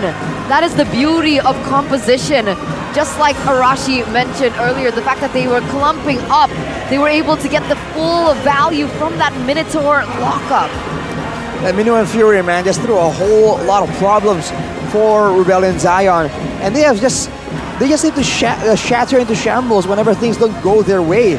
Initially, when they were trying to go for these turtle fights, they don't come out on top. They just start getting confused on what to do. Instead of making use of the advantage they have, which is the mobility of the Paquito, they just kept going again and again for those big fights instead of going for trades. We already mentioned this earlier in match number 1, man. It's important to get a turtle, but if you cannot win the fights, maybe going for other things could be an option. Unfortunate for them, they were just way too behind. And against a composition like Geek with so much sustain built in from the Uranus, from the healing of the Minotaur, Rebellion just did not have enough damage because they don't have a marksman either. They have a casting spell marksman in the Harith. That's really unfortunate, but that's a great showing from Geek Fan. Very good showing. And again, it seems like the cheese pick, Arlet mid, not going well. I love the Leomord pick and Angela, but the Arlet mid doesn't come to fruition, unfortunately. Well, you see moments where it actually has value, right? Good clear, good sustain. He was able to hold off the pressure in the mid lane for the longest time. But afterwards, right, what can this team do with him holding so many people in the mid lane, right? He can't really roam faster. He can't really do damage like a conventional mid laner does. And if you look in the jungle, it's a fighter as well. So overall, no DPS from the gold lane, no real assassin, no burst damage from the jungle, and no damage from the mid lane as well. It just seems like they lack damage. They're trying to out-sustain, but then Geek was like, you want sustain? We got Uranus Minotaur. You know, let's duke it out. Which is why I thought that the Harith would be flexed into the mid lane. Yes. Like I mentioned earlier on in the draft, it felt like they were lacking that DPS damage that they severely required in order to punch through the just sustain, like Arashi mentioned earlier on, that was coming in from Geek. Arlet, I feel, is interesting in the mid lane. I think all fighters being placed in the mid lane is interesting because there is that mid power spike that can be utilized. But in that way, in that particular scenario, because of the lack of damage, I didn't see the value of it. And you see a bit of miscoordination again and again as well, where Kars goes in and then his team wasn't really there to back him up. He got caught out several times without any trades happening. And you also see that Vincent, again and again, tries to make a play happen, but then the hard guard doesn't get into him fast enough, and he ends up getting picked off, and the hard guard just wasn't utilized to its full potential. And we already talked about the emblem choice, the Brave Smite. He's more survivable, but losing out on 6% more damage from everyone on your team on a composition that are trying to like burst someone down, I feel like that's also a bit costly, especially if he's not planning on being the front end anyways. I think it would have been more valuable, for sure, to utilize that instead of the Brave Smite. Very interesting. I had another point, but I forgot. It's okay. It's okay. It's okay. And we saw that this Leomord. Okay. Yeah, you go got ahead. It. No. No, go ahead. No, Ladies first. No. Later on, you will forget again. No, I won't. Because you talked about Leomord, and I also want to talk about Leomord, so you first. Leomord early game doesn't really show his pressure, the intimidation that the Leomord pick should give in that game, right? Especially combined with the hard guard, you should have more control, especially if we're talking about the jungle's opponents, which was not evident for Vincent, unfortunately.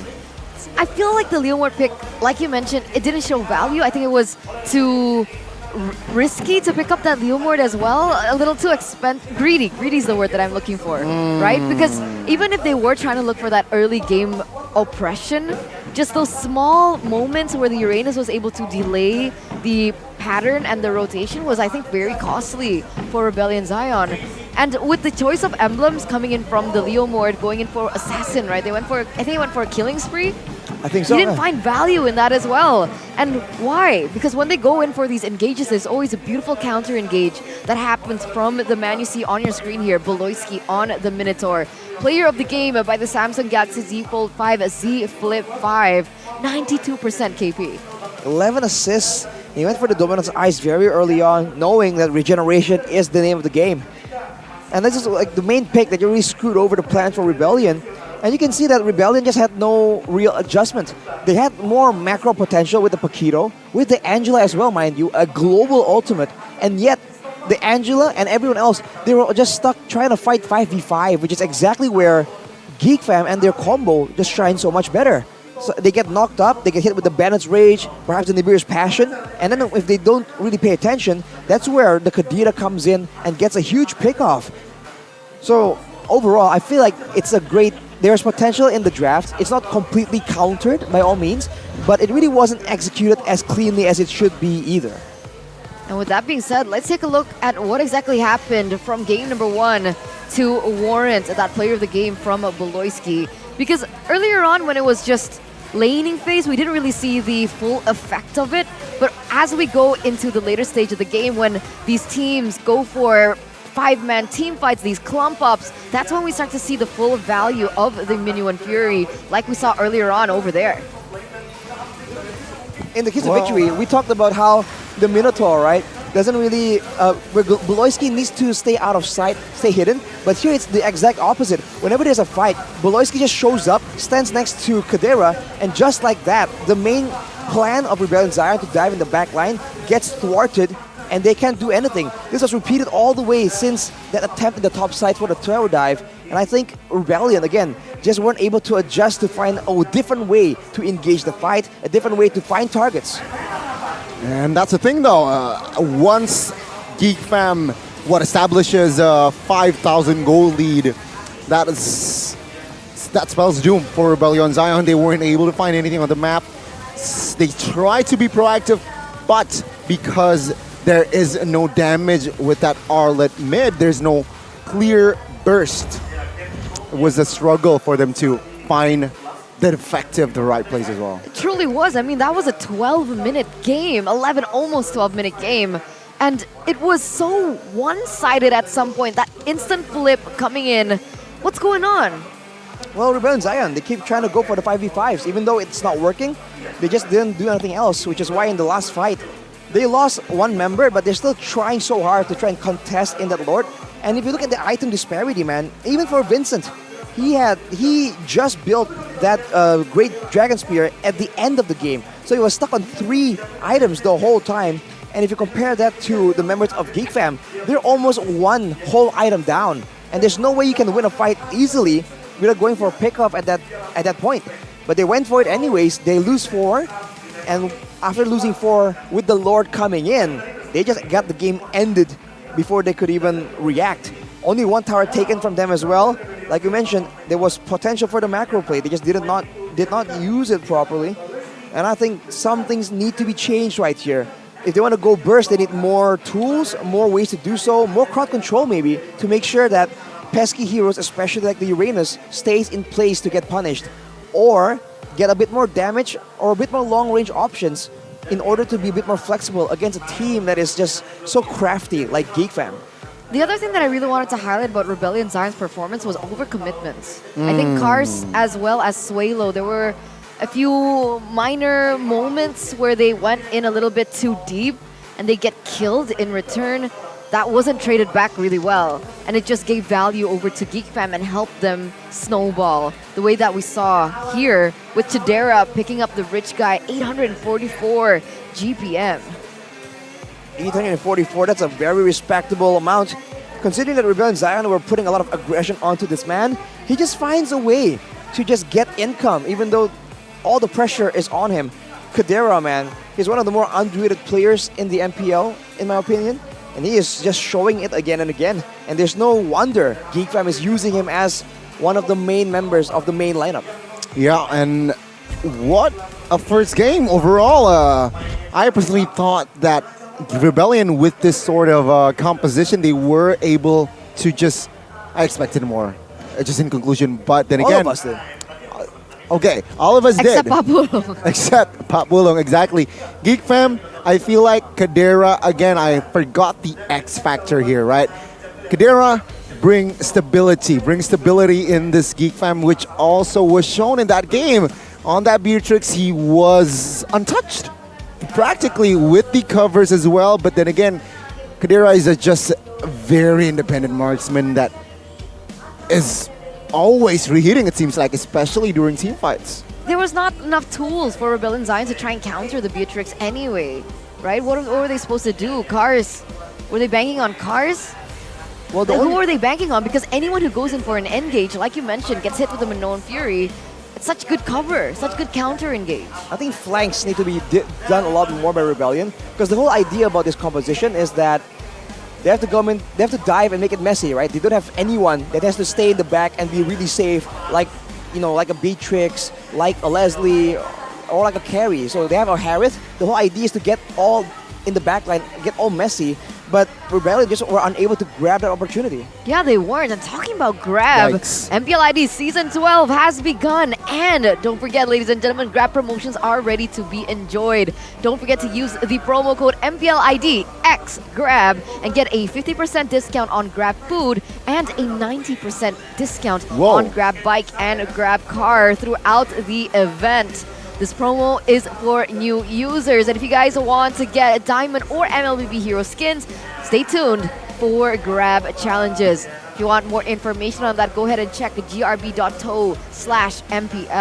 And so, come to the venue, 90% discount. Oh, I was restreaming yesterday. Okay. Watching you guys. Well, All you right. guys. Yeah. And then I used the promo code and it actually worked. 50% on my food throughout the entire day. It was beautiful. There you go. Verified, value. verified by Eterna. That's a huge validation. Validation. Well, again, we have first-hand testimony right Exactly. here. So, you know, wait. Speaking of first-hand, will it be another juke? No. It's not. This time it's not. I think it's okay. It's a girl. It's a woman. There you go. And her beautiful hair. You start to ask why? How? How do I get hair that beautiful, that silky smooth? And the answer is what she's holding in her hands. Not her hair, but the head and shoulders. The shoulders and heads. These shoulders and heads. Exactly. Head, shoulders, knees, and toes. Sorry. You're right. Bit of nostalgia there by Eterna. I haven't heard that song in a long time, man. It shows how old I am. Shows how old you are too. Rashi. I don't get it. I'm still young. Lies. What? Get out of here, Gani. Well, these are all very young players as well, so a lot of potential for game number 2. I really hope that Coach Chico will... Oh, hey, hang on. Whoa. There you go. There you go. Suelo has been subbed out of the mid lane. Renbu coming back in. Is this a testament to perhaps the hero pool that Suelo lacks, or is it a mindset thing that we've been hearing as rumors about Suelo? It's a mind gap, huh? Between Suelo and Renbu. We'll have to see, man, because I don't think the whole game is really a mistake that you can really pin only on Suelo. But maybe Coach Chico has something in plan for us. Maybe a particular pick that Renbu is adept at doing. So let's see, man. I mean, they can adjust so much. They have so many more cheese picks. I think the picks are great. They just have to kind of like close out the drafting phase better and round it out more to have more things available to them. Let's hope they do that as we are entering the drafting phase for game number 2. Geek and Rebellion. Zion still opting for the same sides. With Yves, Franco taken out. Natalia still, so literally the exact same bands coming through. I guess there's no reason to change it, especially for Geek Fam. But I think there's going to be a bit of an adjustment for Rebellion. They are the team who technically lost anyways, but so far, Natalia, Fanny, still respecting all these assassin presences. And I wonder if they're going to try something similar, but then ban out the Minotaur. Because honestly, there are so many other heroes that can still serve the same purpose. They will opt to try and ban out that Kadita instead. Yeah, that's the change that they are going for. With the Kadita being banned out, that means that the Kaja is open. And Geek Fam show no hesitation in picking it up. Rebellion though, last time they went in very bravely with a Harith and an Angela first pick. Surely there is going to be a change as they pick up the Beatrix, taking it away, and a flex Fredrin. This flex Fredrin has been less of a flex because it's a bit more obvious where it's going. We do see it occasionally being brought into the EXP lane, but it really doesn't have the same kind of presence, the same kind of impact that you would have on a jungle Fredrin that can impact the whole map, do some damage. You have good clear as well. In the EXP lane, it's just a slight bit wasted. But now for Geek, they're gonna try and get some follow-up here. Pick off is useless if you can get crowd control but not finish the job. So damage, burst damage in particular, is something that they need to look for. You know what? I honestly don't mind a Uranus being picked up once again for Luke. But we'll see. Oh, they go for a Terizla, a little bit more active, more playmaking for him to utilize, as well as the Valentina, who literally gives the same benefit. They have so many tools that they can work with here. Rebellion Zion, they kind of don't. I mean, especially Beatrix was already picked up by the Rebellion Zion. That shows a huge target here for Highs that, you know what, I'm Beatrix, what am I weak against? Terizla. With the flicker penalty zone, we saw it multiple times already in Season 12. In particular, that the penalty zone was always able to catch Beatrix off guard. Now let's see to close out the first phase. Seems like Rebellion, they're taking their time here. What do they need? Should they secure a mid here? I feel like they should secure a mid. The mid lane? Oh, it's gonna be a Farsa though. Wow. Ban all the assassins here in second phase then. That's so risky though. Exactly. I would have thought that maybe Renbu might pick up something like the Faramis. I guess it can be taken by Valentina, but I think that's fine. There's no option for Luke to go in for glue anyway. Well, for Geek Fam right now, I feel like the Terizla also serves as a counter-engage deterrent, right? If they're pulling someone in and everyone's like, okay, go in there and back him up, that penalty zone will be a huge punish tool. And it's also still switchable, right? You can go and engage using the penalty zone, and then later, maybe you have Baloyski on the Kaja, flicker and suppress one of the more pesky Prio members on the side of Rebellion. So a lot more flexibility, like you mentioned, but for Rebellion, it's that long-range gameplay. If they want to do so, they need someone to stave off the Kaja, someone that can just check a bit more reliably, especially if they're going to be forced to check into those big neutral objectives they cannot afford to let go. But still, they go for a lane ban here for the side of Rebellion Zion. And it makes sense, right? They have so many high ground heroes, so many backline heroes that they need to protect in the Farsa, in the Beatrix. They don't want it to be disrupted. So Rebellion Zion, they go for a little bit more cover and an engage tool in the Kufra. Will it be enough though against Geek right now? We never know, but that Kufra also anticipates a incoming Lancelot pick here from the side of Nile. He played well, very well in that first game, right? Grabbing all those important retributions, claiming 100% of the turtles and lords in that game. That Kufra can somehow hinder the movement and maneuvers from that Lancelot. Geek, will they commit to it? Oh, they're going for a carry. Why? Because his carry can pop the Purify, can rock with Purify, which is a very good spell going up against a Kufra. Oh man, look, you're right, Lancelot gets picked up. That's huge. I don't know why carry though. Is it solely because of Purify? I think to actually follow up on the Divine Judgment, it's a good burst hero. It can shred anyone down, but against a Beatrix, against a Kufra, against a Farsa as well, I feel like for now, for Rebellion, if they can just take out this carry, everything is A-okay. There's not enough damage in only the Lancelot and the Valentina, not DPS at least. So the tanking members like the Fredrin will be able to just sustain through the bulk of the damage. I low-key wanted to see Iridal for Chidera. Just a little throwback to his glory days. But Rebellion Zion now, they gotta decide between an EXP laner and a jungle. They go for Fredrin. Wait, Fredrin jungle. Oh yeah, there you go. Fredrin jungle and Arlott EXP lane. What do we think about this draft? Man, I feel like Rebellion, I'm not personally a fan of the Arlott. I feel like now it's a bit too one-dimensional. It's too immobile as well, because you can only really move forwards. You can't really move back.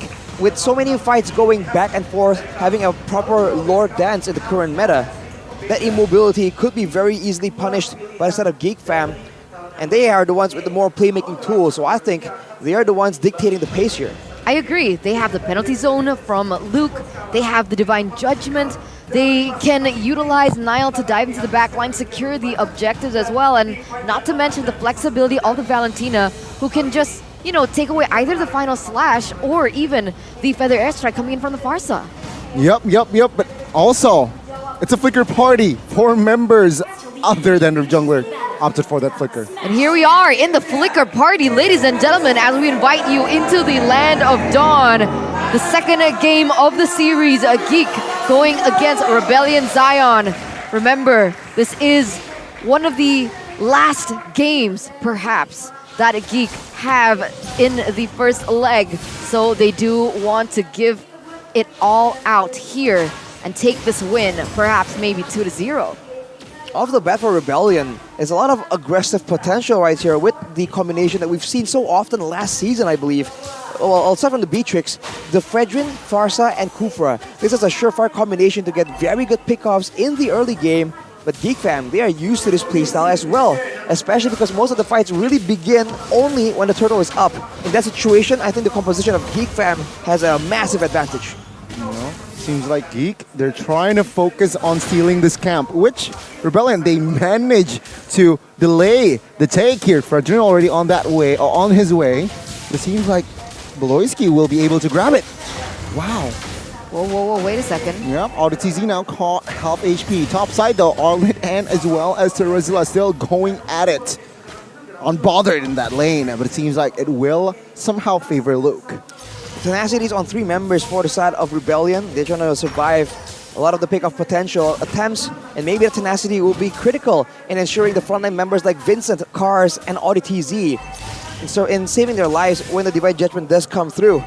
Everyone now, well, the junglers mainly are almost level 4. The turtle is up in 10 seconds, and Geek generally has more control, but no Divine Judgment just yet, and a weaker, more vulnerable gold lane that currently roam. Seems like there's a lot of issues with them trying to go for this fight right now. Ooh, but a boy is level 4, so I think he should be able to pick up that feather airstrike. There you go. He has a feather airstrike in his kit in order to facilitate this turtle take. With that being said, it's back to a 50-50. Who is going to be able to win it out in that retribution battle? Let's see. Penalty zone is also in his kit. Beloyski though, still level 3, very low as well. Penalty zone flicker on towards 3. We'll find 3 members indeed. Nile finds the turtle again. Let's see. Rebellion though will lose a member. As Cars will also be next. But good feather airstrike stun as well. But a boy will find the flicker kill on towards Cars. It's a turtle for Geek and a kill for Rebellion, still favoring the Geeks. So essentially it's 2-for-1 trade in favor of Geek Fam, but no changes. Oh wait, is it a flip? It's a flip! It's a flip! It's a full flip!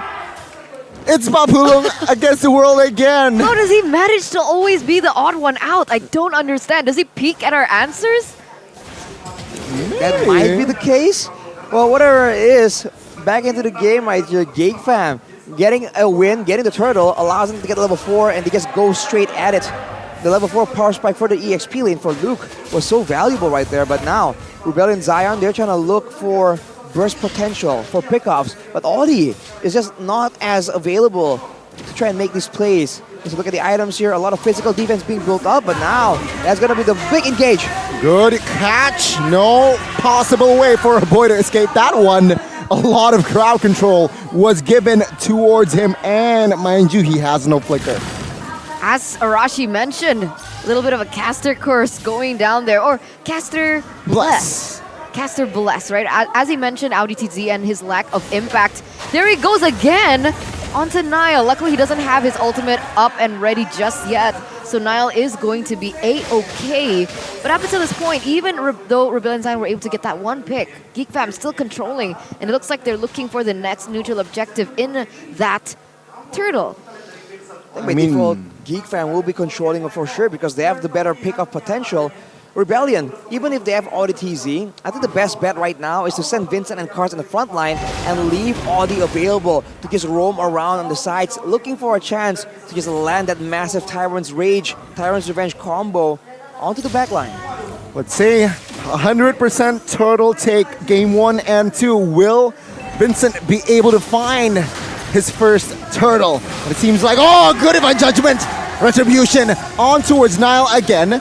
Feather airstrike was popped. No casualties though, as Geek Fam, they do not want business because Carry, take a look, free topside. So clean, so calm, and so collected. Good revenge and rage. Nile will be able to come there in time to clear the wave, but it seems like this wave will not be able to be defended as Luke will lose his life as well. Rebellion Zion finding compensation, small compensation. They lost the top, but they win the bottom. Finally, right? Because even if Rebellion Zion wanted to go for a contest, even if Vincent wasn't targeted by Beloyski with that divine judgment, oh my god, it got stolen by Nile. That's grand theft. Orange. But back to my point, Vincent is and was 2 levels and still is behind Nile. Yo, Feather airstrike battle, but Vincent, cheeky angle there, trying and forcing that flicker from Farsa. From a boy, rather, Valentina. While all this is going on though, you see that Kadera is relatively untouched. He is just farming up a storm right here, and that's a bad situation. Because for Rebellion Zion, they could be the backline, the Farsa and the Beatrix can very easily be zoned away by a penalty zone, by even Beloyski just posturing aggressively. If Rebellion engage, the penalty zone gets used defensively, that means that Kadera will be free hitting, and with a lot of gold, means a lot of damage towards all these beefy targets in the front line. But remember, Carry gets outranged by Renbu, so if Renbu can collect those items properly, even though the Beatrix is kind of behind, he should be able to be that deterring factor for Geek Fam when they go in these team fights, especially if Chidera is chunked low. It's like a battle of deterrence right here, man. Whoever can scare each other the most wins, because even if, let's say, Kadera gets picked off, when the damage is coming through, look at Nile right now, just clean on the Lancelot. If he just dives in towards the back line, towards the Beatrix and the Farsa, if he was in the middle of casting the Feather Airstrike, he's stopping that immediately.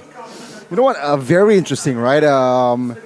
Carry Kadera, penalty zone, and divine judgment on towards Audi though. He flickered out of the way. Just like that, there's a re-engage. Vincent Cars trying to find a boy, gets taken down.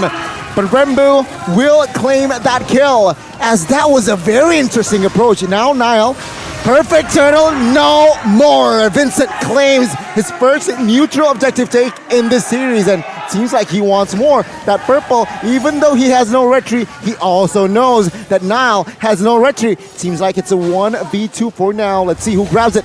No retry, purple battle. It will still be Nile, as now good engage, but no clear follow-up. Now Nile jumps in towards the backside, trying to find Renbu with the wings. My wings is able to juke out, but AudiTZ gets taken down.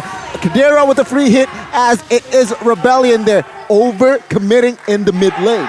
Overcommitment or just a really good opening by Luke. That penalty zone to the back to go for it and re-engage was beautiful. Giving a kill for Chidera was beautiful. He now has the golden staff. And what does this mean for the carry? This means that it's gonna be a lot more DPS, a lot more true damage as well. So members of Rebellion needs to be very careful. Quicker divine judgment. Look at the damage. Good night, Vincent. Woo. That was just Vincent. I think forgetting that the Flicker Divine Judgment is in play. There you go. You were asking what it meant, Eterna. It means that even the Fredrin, even the beefiest of members get completely shredded out due to the passive coming in from Carrier's kit. But man, you see that? Whoa, hang on, whoa! That's a solo kill and a shutdown for Nile in the mid side as well. Luke gets done. Good. What? Recalls by Nile. Final slash though. There's a puncture. There's no puncture. Heizamore finds the punish on towards Nile. That was completely unnecessary. That would have been such a huge statement for Nile if he wasn't picked off like that.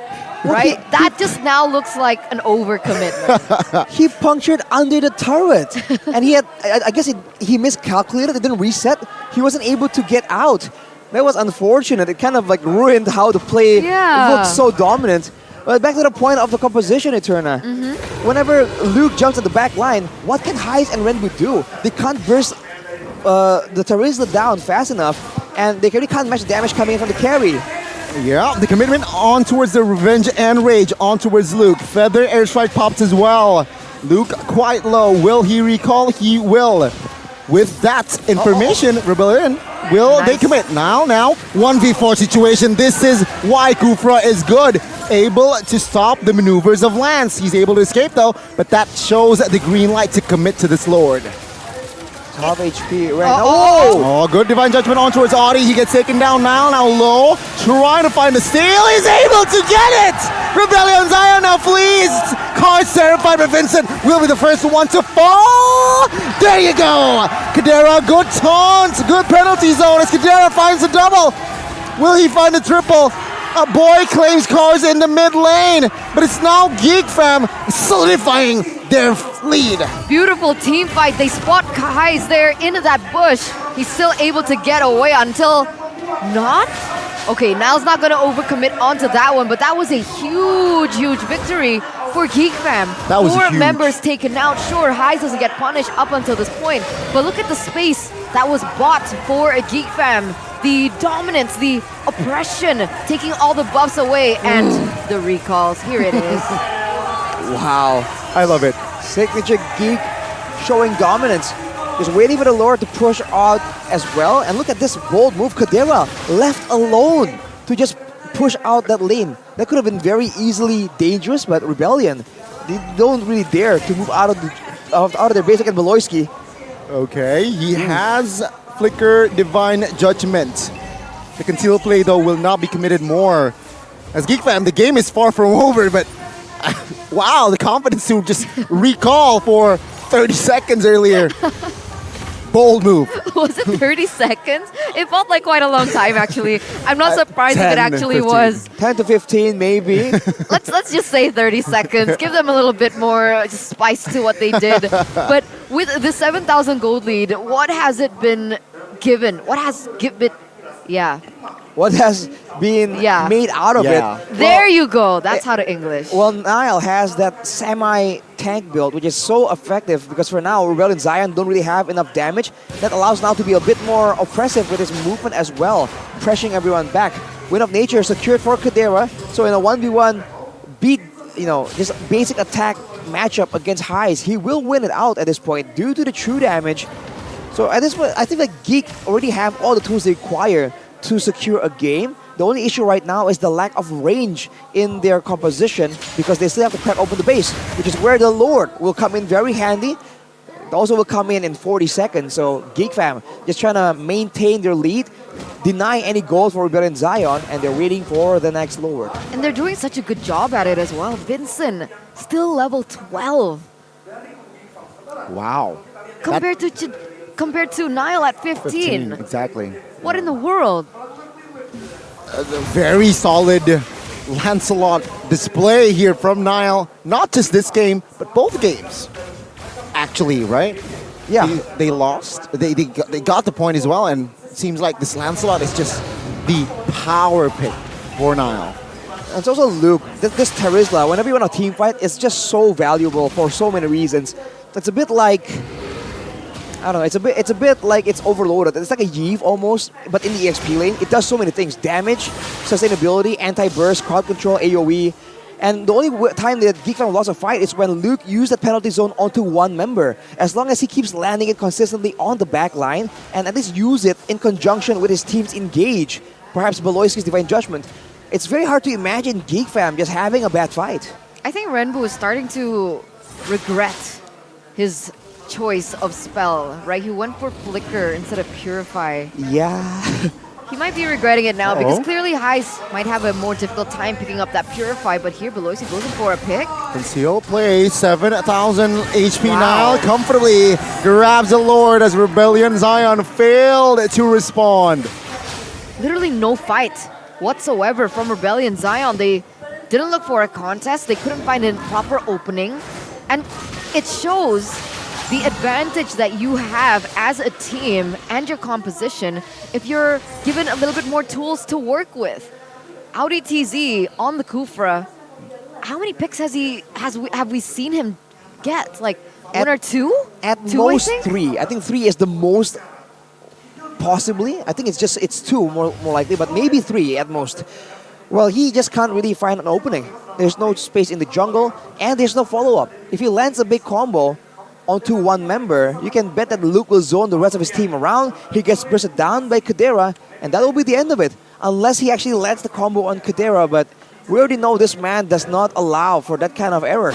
With the Lord coming back in, this is going to be Geek Fam making the play for the base. Lord charging in the mid base turret. Oh, now almost gets a solo kill there. On towards Renbu, Audi, quite low. Lord needs to be taken care of here by Heiz, Amor, and friends. But it seems like the mid base search is just a casualty from that Lord charge. Very interesting choice of Divine Judgment target from Beloyski. He goes in for Audi TZ among all the other priority heroes from Rebellion Zion. Well, if he gets Audi TZ, it means that there's no way Rebellion Zion can get a clean engage. Even if Cars goes in with the final slash, with the change to the animation, it's more visible now, it's more outplayable. Vincent as well, if he tries to go in, that range on the dash taunt combo is very, very short. So I think that was the idea, right? Engage on the engage tool and then don't worry about it at all. But it did not work out, so now it's back to just caging Rebellion Zion, making sure that the bull cannot leave its stable. Yeah, and now 15 minutes in here, going to 16, 10,000 gold lead for Geek Fam. Looking at their compositions here, Eternal, does it favor Geek or Rebellion, you think? Well, it's difficult to say, right? Because technically, the reason why I opted for Geek Fam's composition in general is because I see a fluctuating power spike in that early, mid, towards that late. There's a lot of tools that they can utilize. The fact that Chidera is already full built up until this point with true damage, there's not really anyone from the side of Rebellion Zion to counter that. Sure, there's damage coming in from the Farsa, but as of now, up till this point, even though that the Farsa on Renbu has the highest, most damage dealt, we can see that Chidera has such a fine time of jumping in and out of it, just evading it, because of the lack of pressure coming in from the members of Rebellion Zion. So if you ask me that question, I still say Geek Fam. Looking at the items for Kadera as well, he has the Rose Gold Meteor, but no Athena. So not really respecting the potential for Renbu to deal that much damage. He is the only magic damage that Kadera needs to be fearful of. And now, once again, Geek Fam, they can just wait it out. They can go for the more guaranteed play, but no, Beloyski once again being proactive. Flicker can cancelled out. We'll see the collapse. Beloyski gets insta-bursted in the backside though. Heisemore half HP. Needs to be careful. Oh, Luke has the Flicker penalty zone.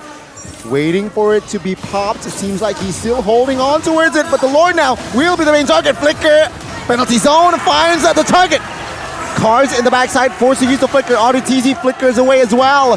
The Lord, though, will be taking care of Geek Fam.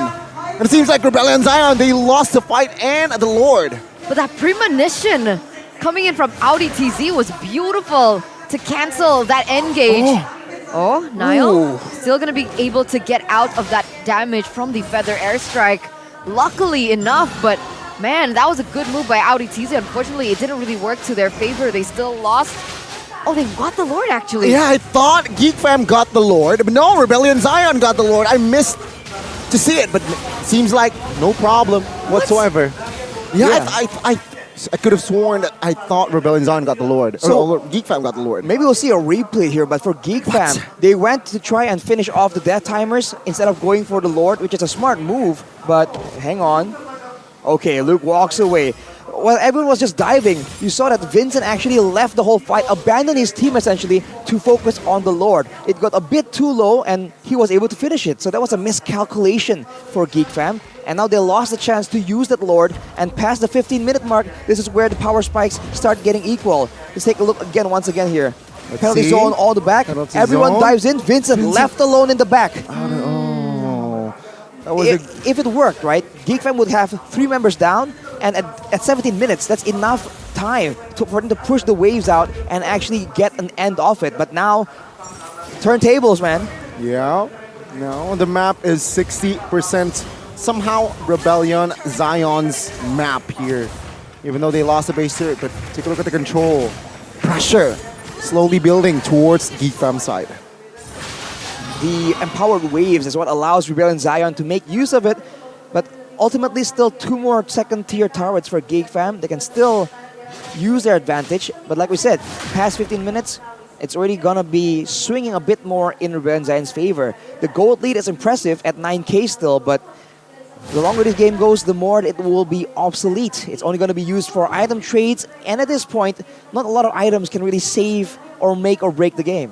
I mean, hopefully what can make or break the game is the predictability from Beloyski. I think things would have gone a little bit differently if Rebellion Zion didn't already read the pattern from Beloy. The fact that he's going to go for a Divine Judgment on its Audi TZ and the way that it was countered. So it really comes back down to the creativity of Geek Fam and the creativity of Beloyski in particular, which we all know that he does have. Let's see him try to utilize it a little bit better in the next few minutes of the game, because as you can see, ladies and gentlemen, on your timer in the top of your screen, we're hitting that 20-minute mark, which means that death timer is ever more important. Now, Beloyski and Chidera, they're looking for that creative play. It's risky, but it might just work, especially Renbu being there. Oh, good macro sense. What a game sense. And now, Beloyski caught, forced to use the flicker. Take a look at the reinforcements. All the TZ catching Luke still has the Immortal. Oh, good suppression. Vincent has no Immortal, but Niall is there. Gets taunted, but it seems like the damage won't be enough to take him down just yet. It's still a 5v5 as Rebellion Zion, they're saying, no, we do not want this fight because Vincent is low. Arido with the re-engage. What? Is this the right move? He gets his son on towards Beloy, but it seems like Heisemore with the Wind of Nature wasn't able to deal Valentina. He gets taken out. Now on the backside, trying to wreak havoc. Finds the kill on towards Varsa as he will survive as well. What a monster by Niall. That's 3 members taken out from the side of Rebellion Zion as Geek Fam reclaim their victory. What in the world was Heisemore thinking when he went in for the wand against Chidera? But here we go, another re-engage coming. Things are not looking good now. Only 2 members, and it's Audi and Cars. Final slash, that was Soul and Fred. Divine Judgment as well. Audi loses his Immortal, will be taken down. Oh, not just yet, but Cars will lose his Immortal as the base will be the clear target. Geek Fam finds the clean sweep. 2-0 against the Blue Bulls, holding them by the horns and saying, it's Geek time. Man, that is crazy. What was Niall possessed by? He was just crazy, going in and out, outplaying everyone. Rebellion was just completely bewildered. Exactly. His consistency from game 1 displayed and amplified, I feel like, in game 2, where he was just uncatchable. Goodness me, Geek Fam. After a loss yesterday, man, have they really repaired their game style. Reset, refresh. Ooh, 2 resets, 1 refresh. In particular, it has to be in that particular order as well. Wow. But that was what they were able to accomplish. The drafts coming in was great. It feels like they understand the players and their power heroes a lot better. And it's good, it shows. Everyone was so comfortable, right? Terizla, Luke, that impact that he had.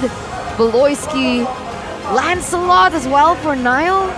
Scary. Everyone was just playing really well, even Carrie and Chidera. But Chidera just doing Chidera things, but honestly, that last fight was such a good back and forth. It just seems like Geek Fam has the more rounded out composition, unfortunately for Rebellion. They put everything almost right, but that re-engage was iffy at best. But I guess they were trying to capitalize on the usage of the ultimates from Geek Fam. It just was a gamble that did not pay off. Match highlight by Head and Shoulders right here. Niall overthrows Vincent's objective domination. And with that, let's actually talk to the man, Vincent himself, as he's already on stage with our lovely host, Monica. Take it away. Dimana dong suaranya untuk Geek Fam? Congratulations Geek Fam 2-0 Geek Fam. Wow, Wow, game yang kedua tadi seru sekali juga. Aboy, gimana rasanya menang melawan Rebellion? Ya seneng banget sih harusnya. Dan kamu tadi bertemu dengan 2 player. Di game pertama ada Swallow, game kedua ketemu Randy. Yang mana yang paling menyulitkan kamu, Aboy? Dua-duanya sama sih gameplaynya, jadi nggak terlalu ada bedanya. Gak terlalu ada bedanya, yang penting menang ya kan, Aboy ya. Anyway, tadi Kadera akhirnya menang menggunakan hero selain Beatrix.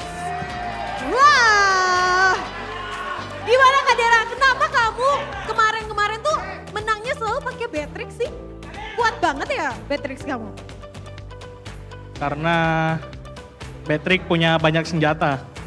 Oh, padahal rindu loh, kangen loh ngelihat Valentina dipakai Kadera.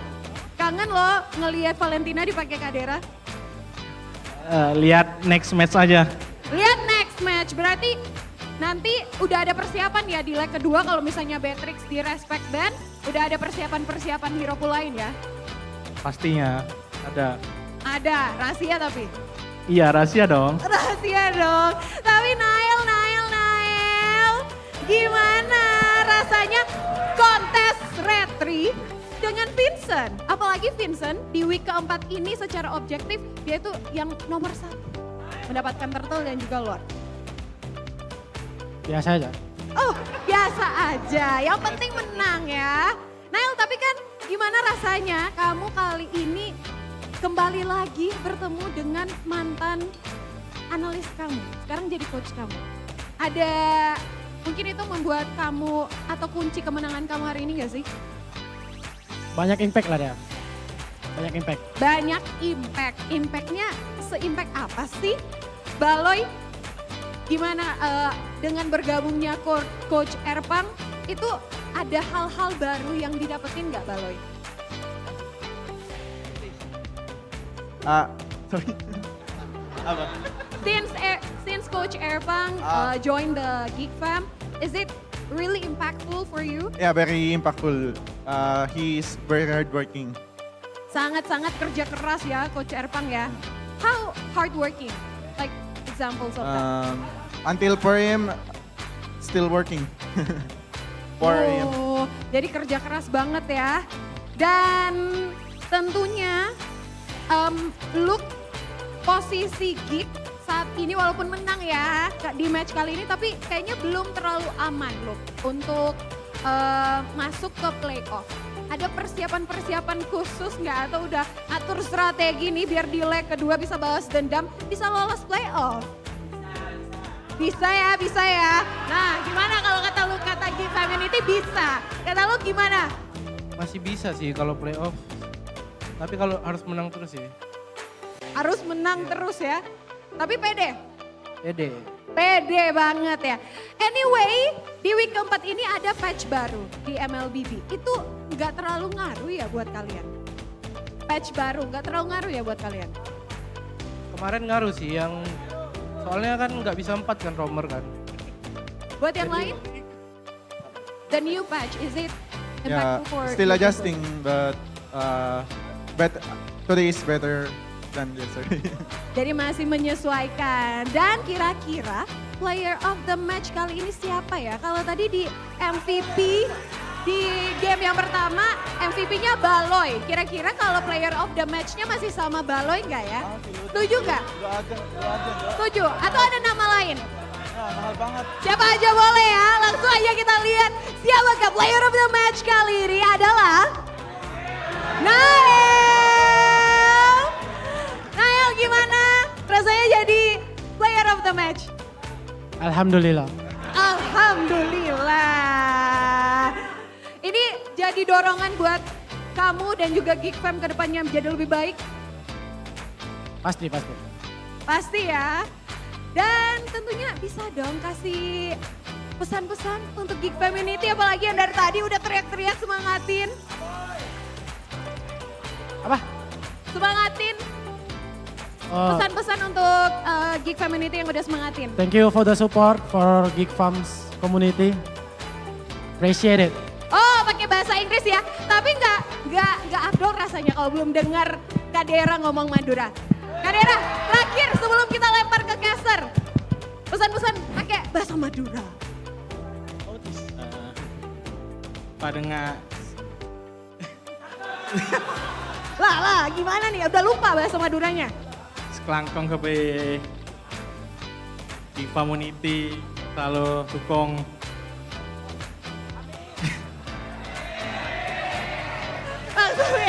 Langsung aja ya. Kita berikan tepuk tangan untuk Geek Fam. Dan untuk mengupas lebih lanjut lagi bagaimana kemenangan dari Geek Fam, kita tanyakan kepada para caster yang udah siap di sana. Silakan casters.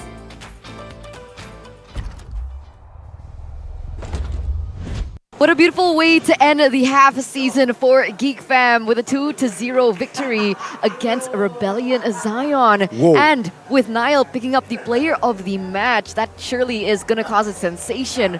Realizing that a lot of people have said Vincent holds the best retribution statistically, data-wise, in MPL ID Season 12 right now. And the fact was, Niall was able to get most of those retributions away from Vincent. Only one turtle was secured in both games by Vincent. That shows depth. Again, Indonesia, a lot of good young junglers are starting to show here in this region. Looking at the player of the match here, Niall, by the Samsung Galaxy Z Fold 5 and Z Flip 5. You can see that initially he went for a bit of a tanky build. In the late game, where it's more risky, he actually transitioned more for damage. Because I guess he knows that at that point, it's not about utility, it's not about staying alive only, it's about making sure that the backline cannot play freely. And wow, if you consider the fact that he's going on a full damage build, that last sequence of plays that we might see the highlights of, that was crazy, man. He was 1v3, fearless, under the turret, under the base of Rebellion. And he just didn't care. Yeah, we can see potential definitely in this kid. There are small moments where there are miscalculations and overcommitments, but those kinds of things, it really does iron out with game time and air time, especially on this Lancelot. But overall, he was a menace, 69% kill participation as well.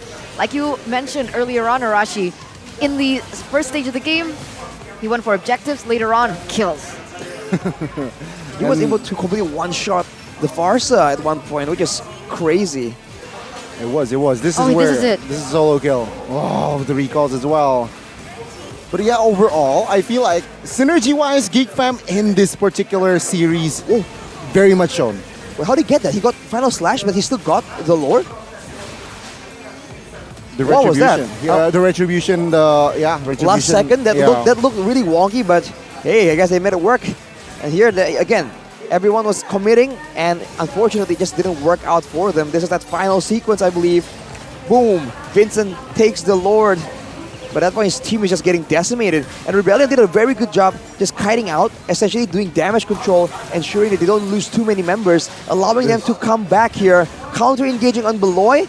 And it's just outplay after outplay. Look at the mobility. Look at Niall just going crazy in the back line. Yeah. And look at the damage coming in from Aboy. You forget that Aboy is a late-game Valentina.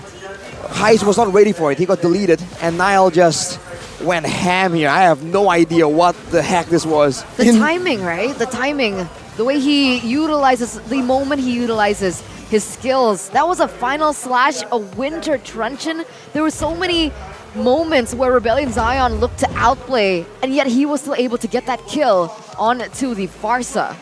There was no cooldown on that puncture. In that sequence, he managed to just puncture from, top side towards the base with no cooldown. That was a huge mechanic display from Niall to put the nail in the coffin. Looking at the items right here for Heist in particular, no magical defense. Even the boots were tough boots. That was the pressure that Terizla, that Lancelot and Carry brings to the table. And when you're too preoccupied about one type of damage, a boy comes in with a full 6 items, with the Holy Crystal as well. Just completely nukes him out of existence in that last fight. This is why you have to get a good balance and still respect the damage potential. And for Rebellion, the fact that there's just so much dive for Geek Fam, and the fact that they have 3 frontline members and 2 backline damage dealers, it just really came to haunt them the longer the game goes. It's just very unfortunate that their strategy did not really pay dividends. And the emblems, if you look at it, for Luke, It's all about the tankiness, man. Tenacity, firmness, brave smite, anything you can get to be a more difficult target to take out for Rebellion Zion, so he can just convincingly, boldly just engage and dive towards the back line again and again. And in the neutral objective scenario, you're just stuck in the jungle. You cannot spread apart enough to try and, bait out maybe the penalty zone before you move in. And you can even tell from the choices for Highs in particular that he was banking on being able to win that 1v1 against the carry early game, which he should have, right? There was no tenacity involved in his kit. But in the later stage of the game, when the dual damage, the hybrid damage from both physical and magic became a big issue, Highs didn't really have an answer towards it other than his quote-unquote sustain from the Haas claws. I don't know, I'm still somehow in shock seeing Geek Fam's overall performance, right? This is the synergy that we expect from Geek Fam from week 1, which wasn't shown. Finally here, week 4. Kadira brings stability, but I feel like now he has more sharpness in his playstyle. That's the one thing that I feel like Rebellion Zion has over...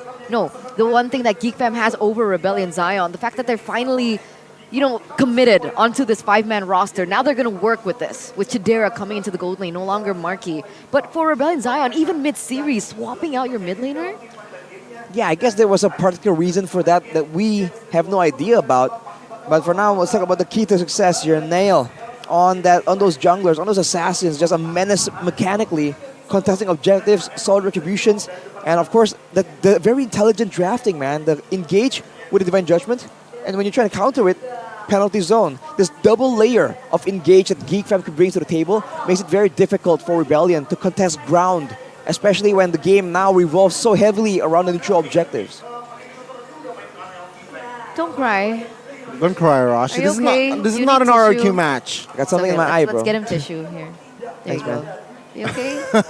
It's not even his team. I'm so Exactly, confused. Arashi. Maybe he's Calm down. crying of happiness for Sheffin? Oh, you're right, Right? Geek Fam 2-0? Sheffin must be screaming Without right now. How is he screaming? With the S. With the S. And cream. That reminds me of something that I need to buy soon. Whoa. I forgot to buy cream for my coffee, and I just remembered I can actually use my Indomar Poinku member app. Because, do you guys know about it? So, all you need to do is create a membership for Indomar Poinku, and then you stack with points.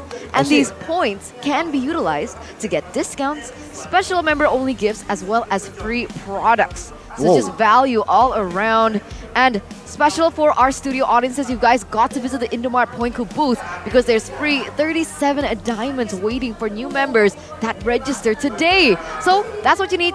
All you need to do to start the app membership, just download it. It's super easy in order for you to become legendary, like what we see on your screen. Wow, Rashi. That's a lot of options to... You know what? I want coffee right now. No problem. Arashi, he's holding it, right? Point Coffee. You guys can get a 30% discount with that promo code ADADISCON-COFFEE because Point Coffee is a fresh quality coffee made with 100% Indonesian coffee made by a professional barista with international standard brewing machines. And so you just get the best of both worlds, and you can even see on your screen, if you can't drink coffee like me, you guys can enjoy the non-coffee options. There's the matcha, there's the lemon tea, there's the lychee tea. What's your favorite? That's what I got. Exactly, that's what Arashi got. What do you got? Oh, mine's finished. Mine was the matcha. What you got? Lychee tea. Lychee tea. I'm a tea kind of guy. It chose Arashi, and with Point Coffee, right? Just check it out. Just download the app. It's free. What did you get? What I get? Pandan latte. It's good. Pandan latte? Pandan I'm latte. so sad I can't enjoy coffee because the pandan latte is actually really good. Well, it is what it is, Eterna. It is what it is. You can't win like all for the Rebellion things. Zion, man. Oh. 0-2. It's not looking good for them. Definitely for the standings. I'm actually quite curious to see that.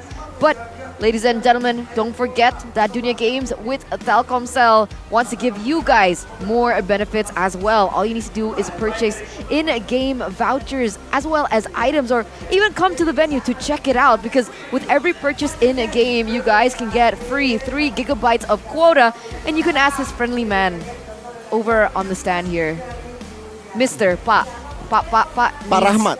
Pa Rahmat. He seems very What are the friendly. benefits? Benefits? No, you ask Mr. Rahmat, Pa Rahmat over you're there. Right, you're right. He knows all the info. He knows all the updates regarding Dunia Games / Telkomsel. So check it out. Check it out. Check it out. And if you guys can't make it over to the venue, don't worry. You guys can check it out on the app or go to duniagames.co.id. Or you can come again and meet Pa Rahmat. Exactly. He's really nice. He's very nice. You gotta check him out in person, man. I mean, it's different. If you come to the venue, it's a whole different feel from seeing it on the screen, man. You can see us, right? We're actually behind the audience. You can just look back and see us, doing weird stuff on the desk.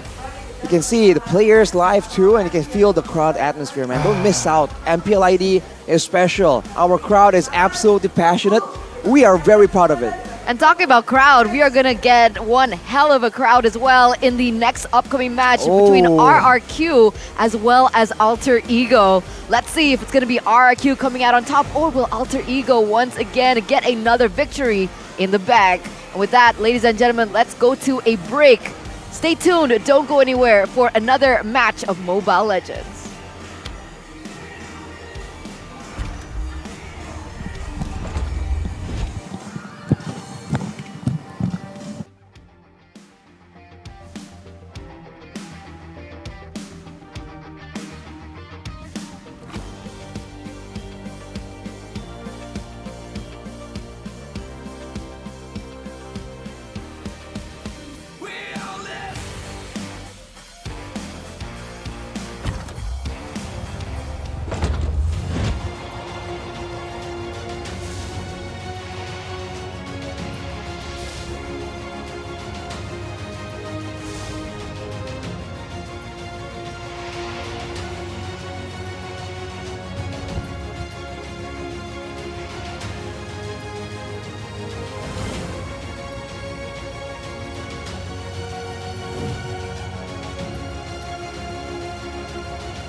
Don't you wish your phone was fun like this? Don't you wish your phone looked more like this? Don't you wish your phone could flex like this? Don't you wish your phone could fit in here? Don't ya? Samsung Galaxy Z Fold 5 and Z Flip 5. Pre-order now.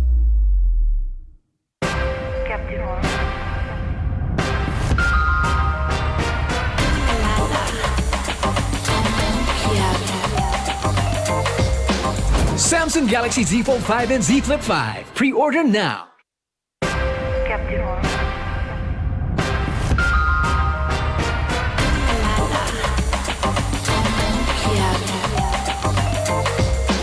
Samsung Galaxy Z Fold 5 and Z Flip 5. Pre-order now. Look who finally showed up. Unload your weapon and return the goods. And if you ask nicely, I just might let it go.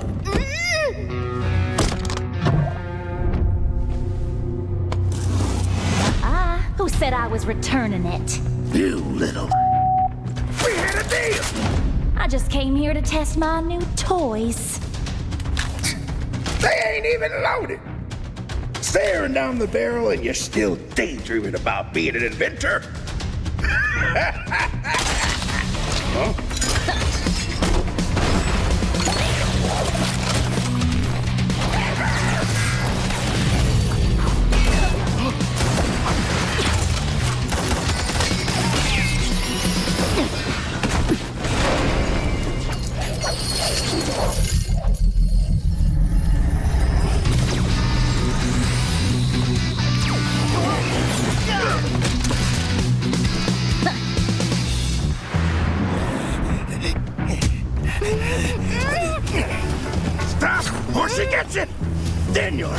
switch to Eruditio.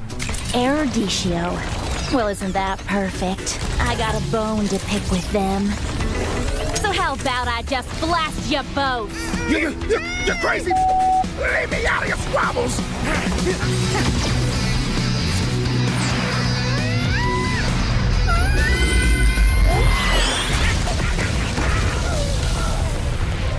That was dirty! Haven't you heard? I do things my way. I really don't like being used as bait, you know. Anyway, let's return that to Eruditio. Oh, I have something special in store for them down the road. So I'll take this as payment.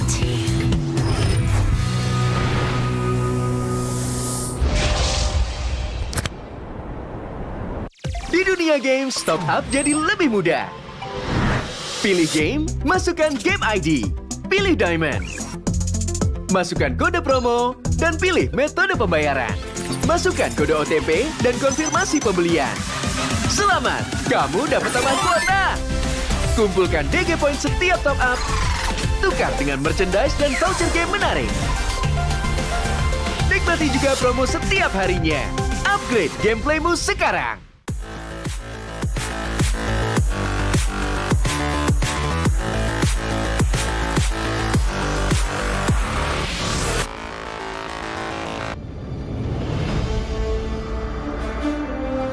In the previous guide, we learned the basics of the new emblem system. This time, we'll take a closer look at the core talents from the Mage, Assassin, Marksman, and Support emblems.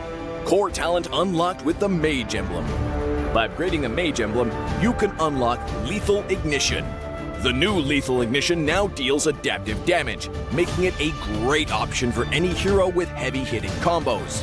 With the change to adaptive damage, heroes with high physical damage can now use this talent to enhance their damage, such as Saber and Natalia. Saber's first skill and ultimate combo can easily trigger the effect from Lethal Ignition, dealing much more damage to enemy heroes. Core talent unlocked with the Assassin emblem. By upgrading the Assassin emblem, you can unlock Killing Spree. Now that the talent is no longer reserved for the Assassin emblem, it becomes a good choice for any hero who can perform chain kills. Heroes with magic damage like Karina and Julian can now take this talent as well. Karina's ultimate resets after she kills an enemy hero. When equipped with Killing Spree, she will recover HP from each kill, allowing her to stay healthy and go after more kills. Core talent unlocked with the Marksman emblem. By upgrading the Marksman emblem, you can unlock Weakness Finder. The new Weakness Finder talent is no longer reserved for ranged heroes. It works well for heroes with high attack speed, as it can improve their laning and slowing abilities. A hero like Minzathar can take Weakness Finder because his second skill increases the attack speed of his basic attacks. When combined with equipment that can provide more attack speed, he can reliably trigger the slow effect to prevent enemies from escaping. Core talent unlocked with the Support emblem. By upgrading the Support emblem, you can unlock Focusing Mark. The Focusing Mark talent works the same as before. It allows support heroes to increase the damage their teammates can deal to the target enemy. Kaj's ultimate can be used to drag key enemies to his team. When equipped with Focusing Mark, the ultimate will also increase the damage the target takes, allowing Kaj's team to quickly burst down the helpless target. Choose the core talent based on the strengths of each hero to maximize their effectiveness. We look forward to seeing players discover new ways to play their favorite heroes on their way to becoming a legend.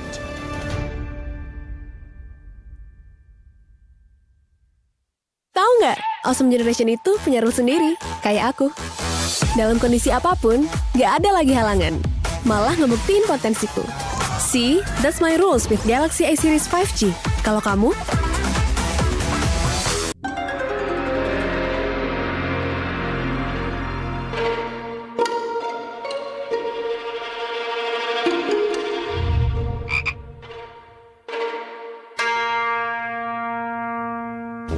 Pus. Kamu lagi ngapain? Ini nih lagi push rank pakai Akai. Ikut dong. Double kill. Triple kill.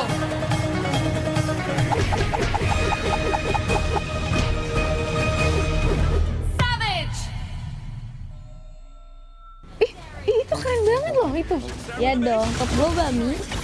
Ih, bukan kamunya yang keren. Itu notifikasinya keren banget. Alah, notifikasi ini bisa didapetin dari in-game mulai dari kemarin 8 Agustus cuma 58 diamond doang. Murah banget kan? Iya sih, murah banget ya. Nah, kita menang. Hanya perlu melihat ke dalam dirimu. Dan kamu akan mengerti betapa berharganya nilaimu. Percaya pada dirimu. Bukan dengan tergesa-gesa, namun dengan caramu yang beda. Tunjukkan kilau kisahmu sendiri. Dan ciptakan emas dalam setiap karyamu. Trust in gold.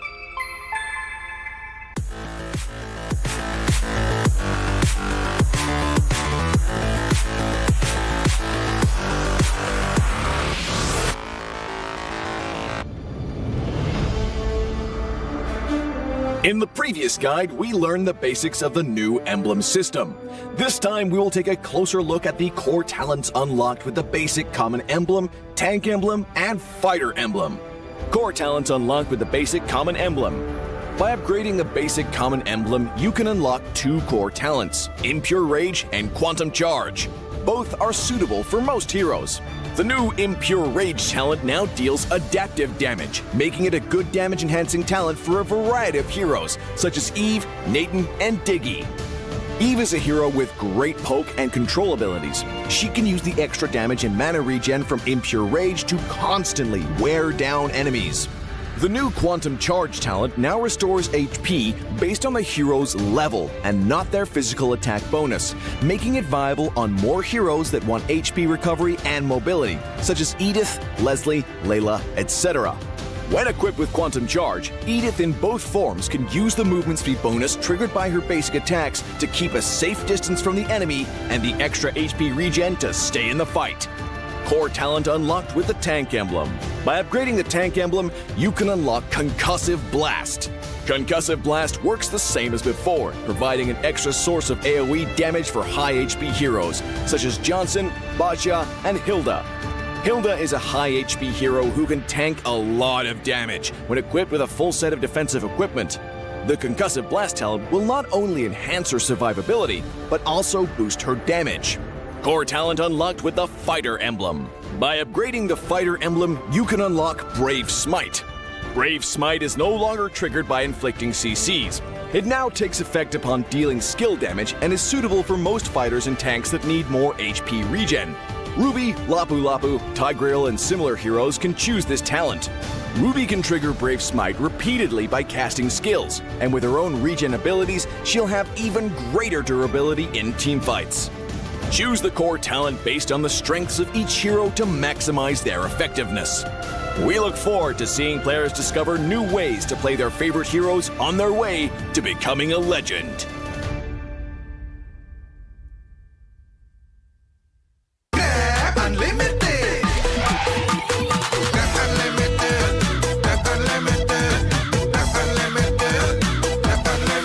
Modal gratis, untung berkali-kali.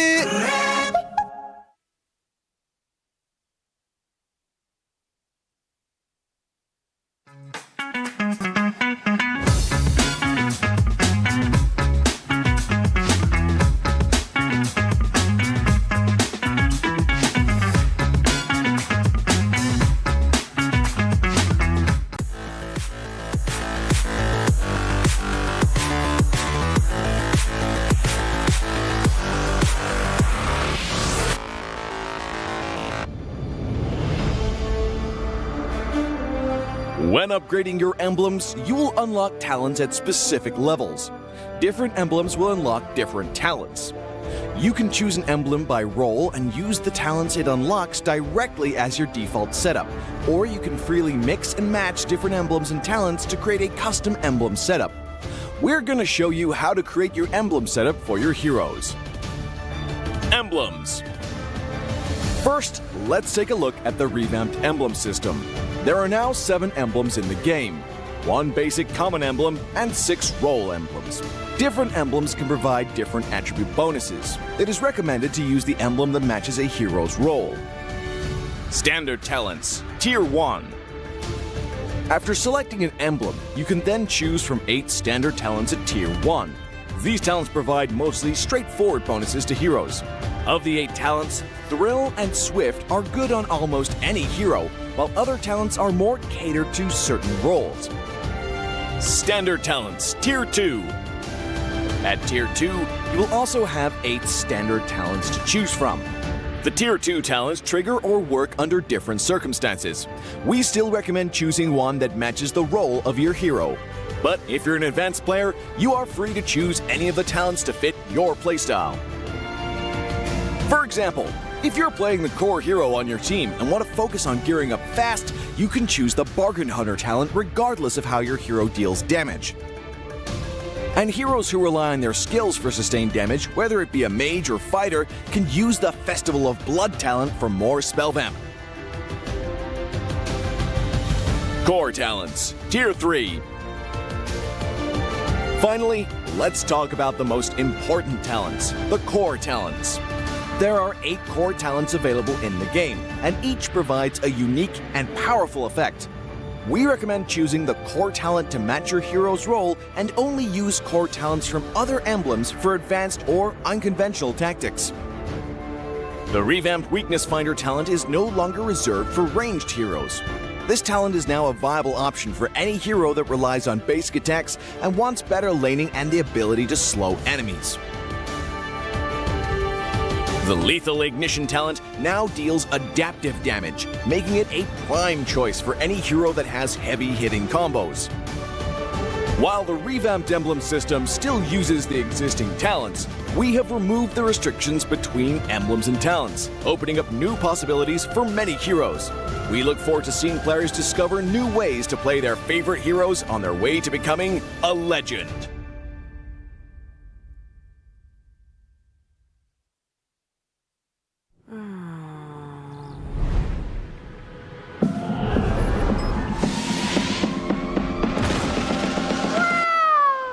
It's only you who rocks my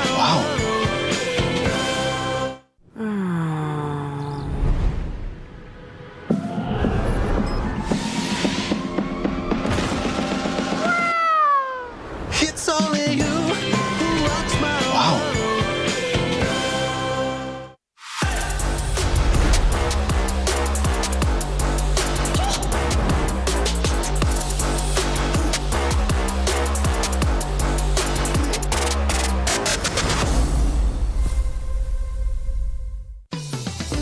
Belanja di Indomaret makin banyak untungnya. Kumpulkan cashback poin jadi untung terus. Makin sering belanja, makin banyak poin yang kamu dapatkan. Dapat diskon, jadi untung terus. Bayar belanjaanmu dengan poin yang kamu punya. Belanja jadi gratis, jadi untung terus. Dan untung terus dapat banyak promo. Jadi member Indomaret Poinku sekarang. Untungnya non-stop.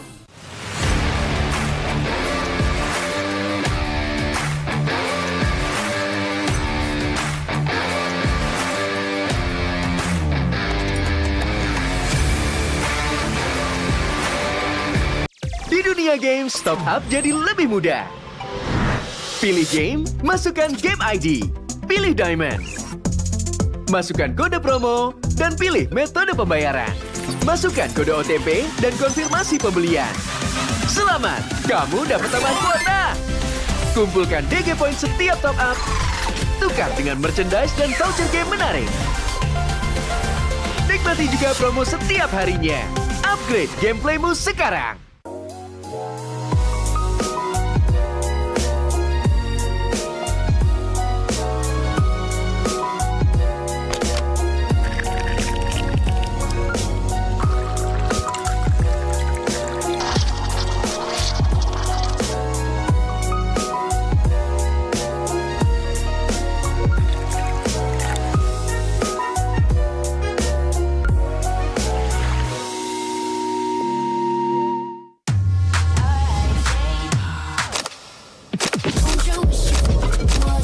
Don't you wish your phone was fun like this? Don't you wish your phone looked more like this? Don't you wish your phone could flex like this? Don't you wish your phone could fit in here? Don't ya? Samsung Galaxy Z Fold 5 and Z Flip 5. Pre-order now.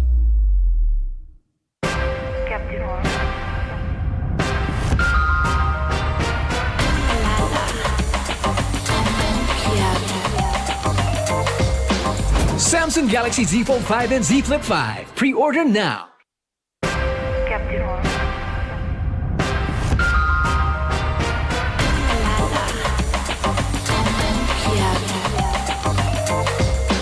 Samsung Galaxy Z Fold 5 and Z Flip 5. Pre-order now. Look who finally showed up. Unload your weapon and return the goods. And if you ask nicely, I just might let it go.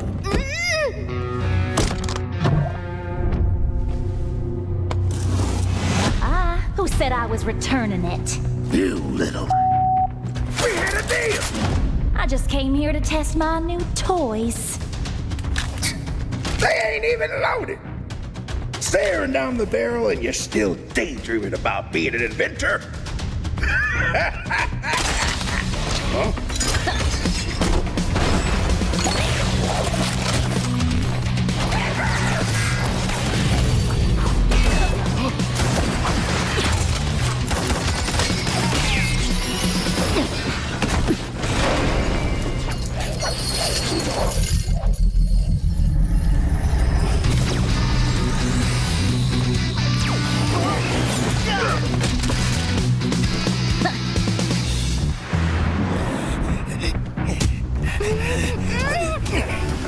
Stop, or she gets it.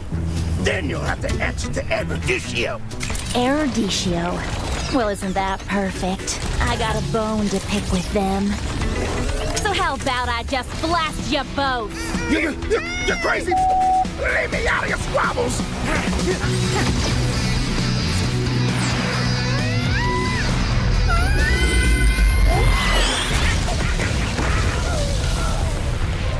That was dirty! Haven't you heard? I do things my way. I really don't like being used as bait, you know. Anyway, let's return that to Eruditio. Oh, I have something special in store for them down the road. So I'll take this as payment.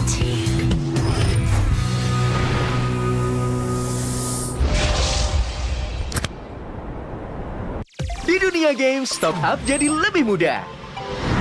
Pilih game, masukkan game ID. Pilih Diamond. Masukkan kode promo, dan pilih metode pembayaran. Masukkan kode OTP dan konfirmasi pembelian. Selamat, kamu dapat tambahan kuota. Kumpulkan DG Point setiap top up. Tukar dengan merchandise dan voucher game menarik. Nikmati juga promo setiap harinya. Upgrade gameplaymu sekarang.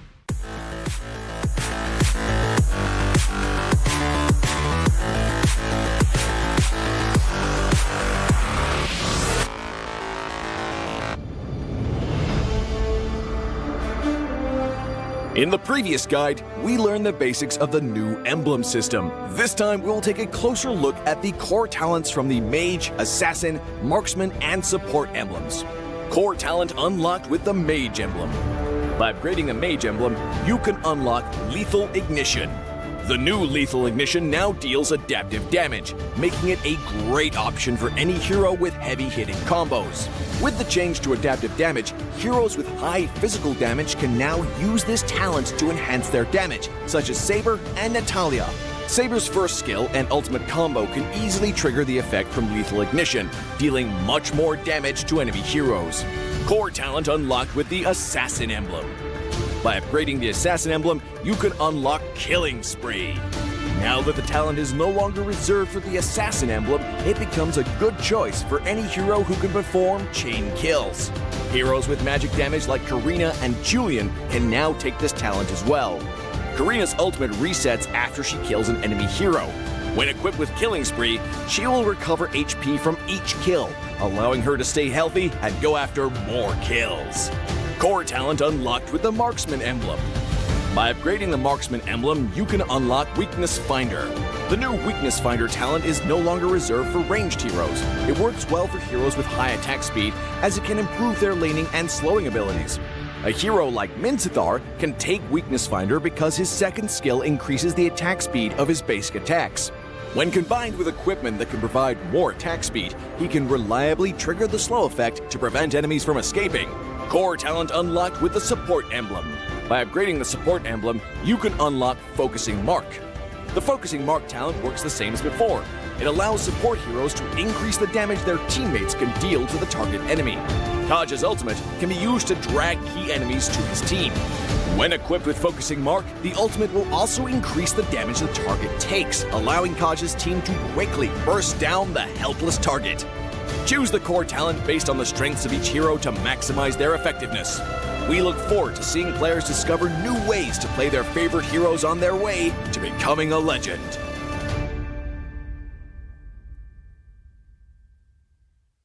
Tahu nggak, Awesome Generation itu punya rule sendiri, kayak aku. Dalam kondisi apapun, nggak ada lagi halangan.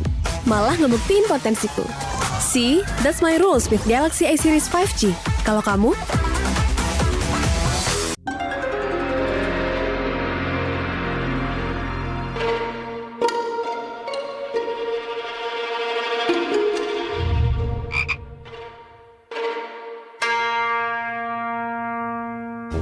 Pus. Kamu lagi ngapain? Ini nih lagi push rank pakai Akai. Ikut dong. Double kill. Triple kill.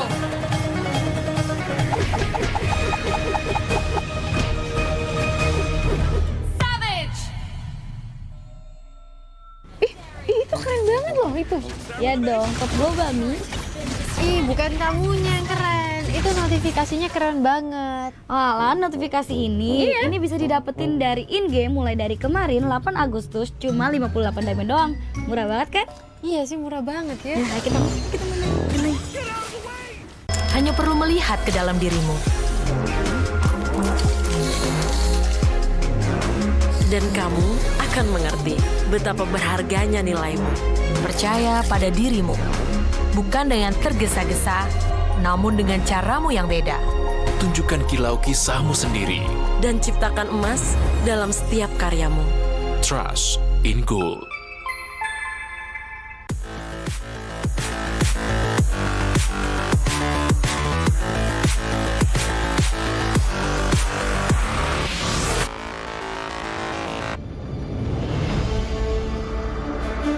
In the previous guide, we learned the basics of the new emblem system. This time, we will take a closer look at the core talents unlocked with the basic common emblem, tank emblem, and fighter emblem. Core talents unlocked with the basic common emblem. By upgrading the basic common emblem, you can unlock two core talents, Impure Rage and Quantum Charge. Both are suitable for most heroes. The new Impure Rage talent now deals adaptive damage, making it a good damage-enhancing talent for a variety of heroes, such as Eve, Nathan, and Diggy. Eve is a hero with great poke and control abilities. She can use the extra damage and mana regen from Impure Rage to constantly wear down enemies. The new Quantum Charge talent now restores HP based on the hero's level and not their physical attack bonus, making it viable on more heroes that want HP recovery and mobility, such as Edith, Leslie, Layla, etc. When equipped with Quantum Charge, Edith in both forms can use the movement speed bonus triggered by her basic attacks to keep a safe distance from the enemy and the extra HP regen to stay in the fight. Core talent unlocked with the Tank Emblem. By upgrading the Tank Emblem, you can unlock Concussive Blast. Concussive Blast works the same as before, providing an extra source of AoE damage for high HP heroes, such as Johnson, Baja, and Hilda. Hilda is a high HP hero who can tank a lot of damage when equipped with a full set of defensive equipment. The Concussive Blast talent will not only enhance her survivability, but also boost her damage. Core talent unlocked with the Fighter Emblem. By upgrading the Fighter Emblem, you can unlock Brave Smite. Brave Smite is no longer triggered by inflicting CCs. It now takes effect upon dealing skill damage and is suitable for most fighters and tanks that need more HP regen. Ruby, Lapu Lapu, Tigreal, and similar heroes can choose this talent. Ruby can trigger Brave Smite repeatedly by casting skills, and with her own regen abilities, she'll have even greater durability in teamfights. Choose the core talent based on the strengths of each hero to maximize their effectiveness. We look forward to seeing...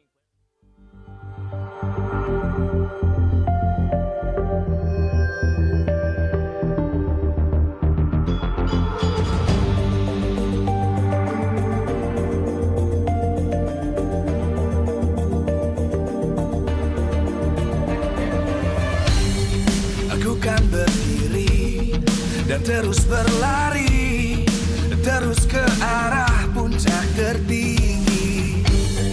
Ku takkan berhenti, hanya sampai di sini.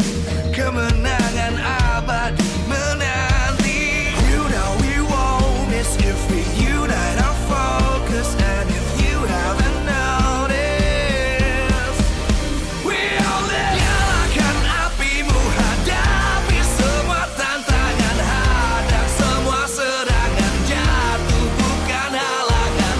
Bakar semangatmu, janganlah engkau menyerah. Kita akan buat sejarah.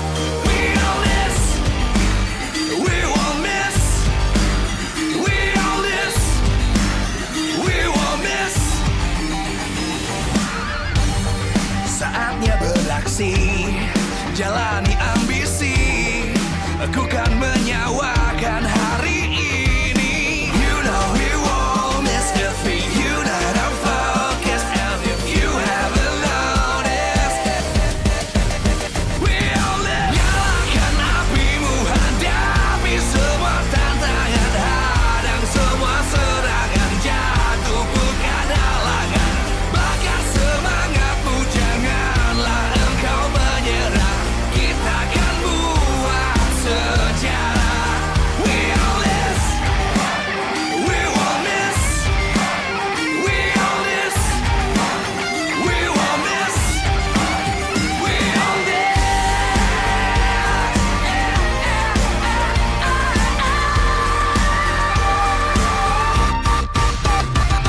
Nyalakan apimu, hadapi semua tantangan, hadang semua serangan, jatuh bukan halangan.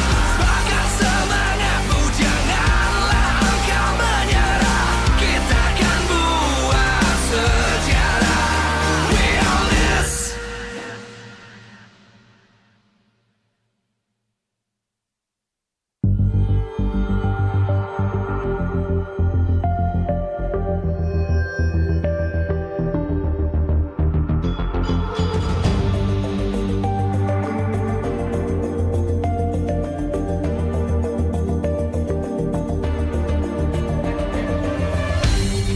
Aku kan berdiri dan terus berlari, terus ke arah puncak tertinggi. Ku takkan berhenti, hanya sampai di sini. Kemenangan abadi menanti. You know we won't miss if we unite our focus. And if you haven't noticed, we all live. Nyalakan apimu, hadapi semua tantangan, hadang semua serangan, jatuh bukan halangan. Bakar semangatmu, janganlah engkau menyerah. Kita akan buat sejarah. We all this, we won't miss. We all this, we won't miss. Saatnya beraksi, jalani ambisi. Aku kan menyawakan hari ini. You know we won't miss if we unite our focus. And if you haven't noticed, we all live. Nyalakan apimu, hadapi semua tantangan, hadang semua serangan, jatuh bukan halangan. Bakar semangatmu, janganlah engkau menyerah. Kita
Ku kan berdiri dan terus berlari, terus ke arah puncak tertinggi.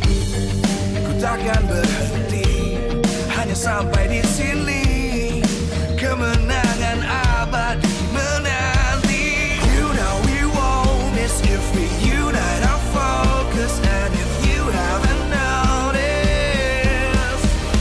we all live. Nyalakan apimu, hadapi semua tantangan, hadang semua serangan, jatuh bukan halangan. Bakar semangatmu, janganlah engkau menyerah. Kita akan buat sejarah. We all this, we won't miss. We all this, we won't miss. Saatnya beraksi, jalani ambisi. Aku kan menyawakan hari ini. You know we won't miss if we unite our focus. And if you haven't noticed, we all live. Nyalakan apimu, hadapi semua tantangan, hadang semua serangan, jatuh bukan halangan. Bakar semangatmu, janganlah engkau menyerah. Kita akan buat sejarah. We all this, we won't miss. We all this, we won't miss. We all this.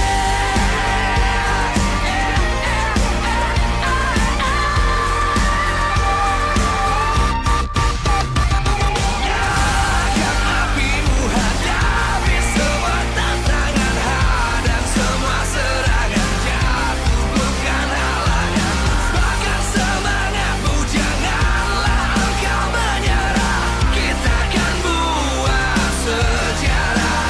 We all this.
Live from MPL Arena Jakarta, MPL Season 12, powered by Moonton. Presented by Samsung Galaxy Official Gaming Phone. Official sponsor, Head and Shoulders. Official mobile internet partner, Telkomsel. Official gold partner, UBS Gold. We own this.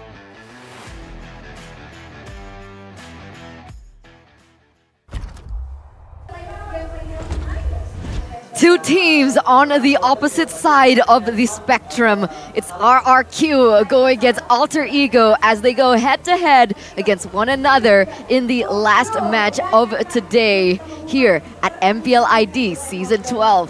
On the caster desk, it's me, Eternal, alongside with Gani as well as Arashi once again. And with this next matchup coming for us in full volume and full just passion, what are we expecting? We expect, well, I personally expect here to see Alter Ego slowly but surely build their momentum after yesterday's win. First time, mind you, in Season 12.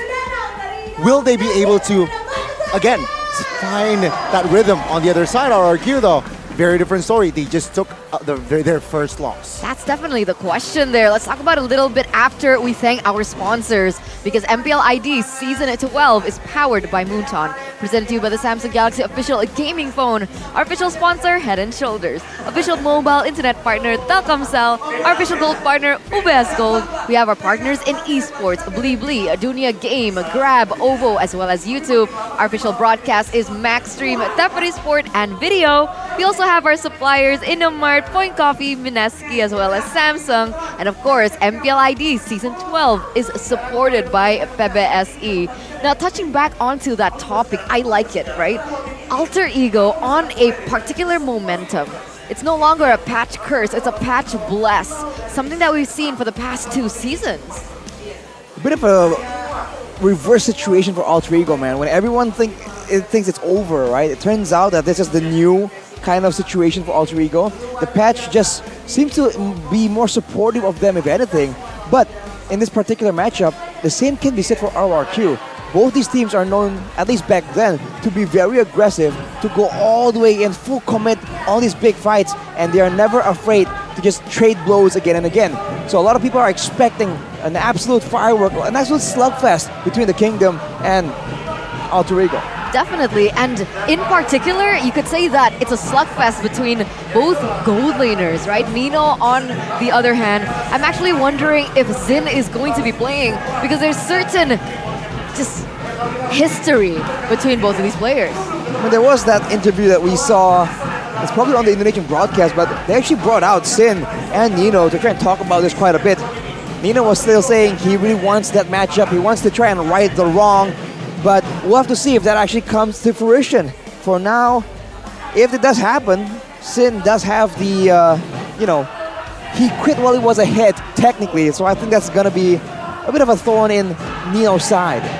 Yeah, hopefully we get to see Zin play in Season 12. We have yet to see him play though, right? So it seems like they're still somehow relying on Skylar in that gold lane position, which I feel like on paper Skylar is stronger than Zin now.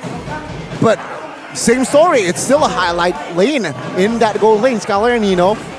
Skylar very consistent with the Beatrix and Claude, but now Claude kind of fall off. Beatrix is still a hot pick though. Definitely, I think that's true. But one of the layers that Skylar can't give for RRQ is that flexibility in that hero pool, right? You touched on that just a little bit, but Zin can. We saw him pick up the Esmeralda in the gold lane, just really wacky picks, unorthodox picks that might actually work, especially after the patch that we saw. Well, Big Man Zin is on the camera right here. We are yet to see if he actually makes it into the Land of Dawn. But speaking of that flexibility, Skylar used to play quite a decent amount of Irithel. That was a long, long time ago though. That could be a surprise pocket option that RRQ is keeping as a last-ditch effort, last-ditch weapon to try and go up against Alter Ego. I like your point, but is that Cases on my screen? Might be good Zaya. Man, wait, now I'm a little confused too. Is that Casey's or is that Zaya? We never know. We'll never know. It just depends on the jersey, I guess.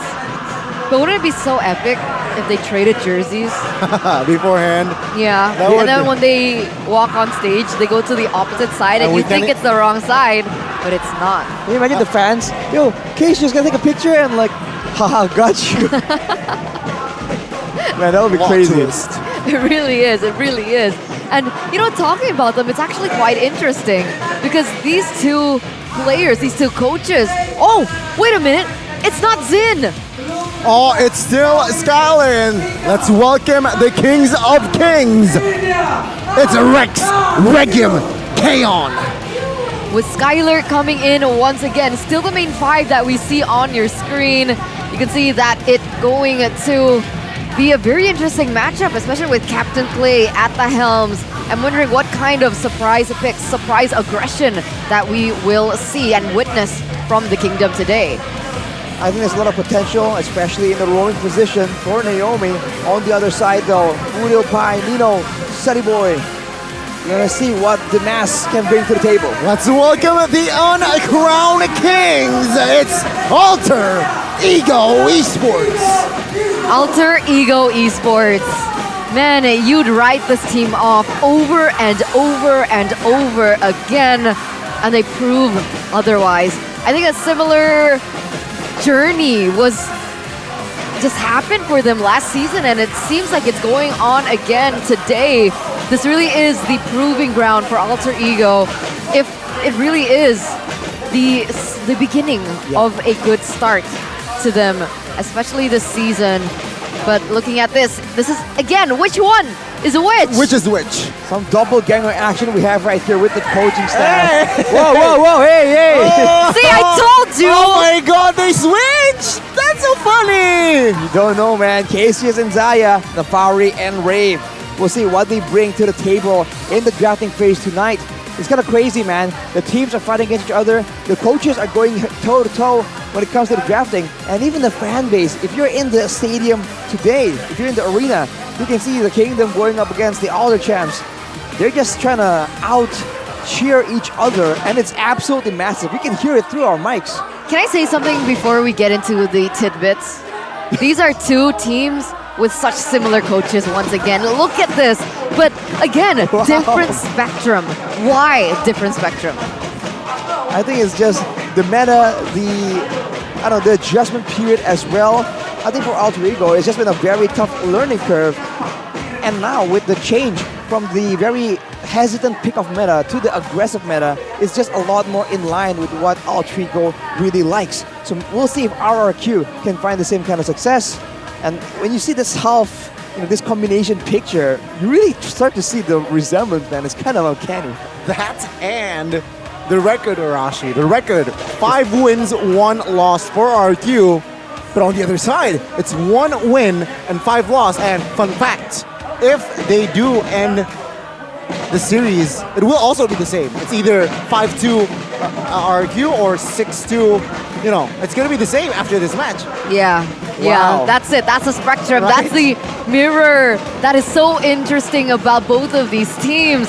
With such similar looking coaches, their fates could not have been more different. Yeah. So we're all banking, hoping that perhaps Alter Ego might once again look for success. But on the other side, we do want to see RRQ back in their dominant state as we take a look at the keys to victory by the Samsung Galaxy Z Series.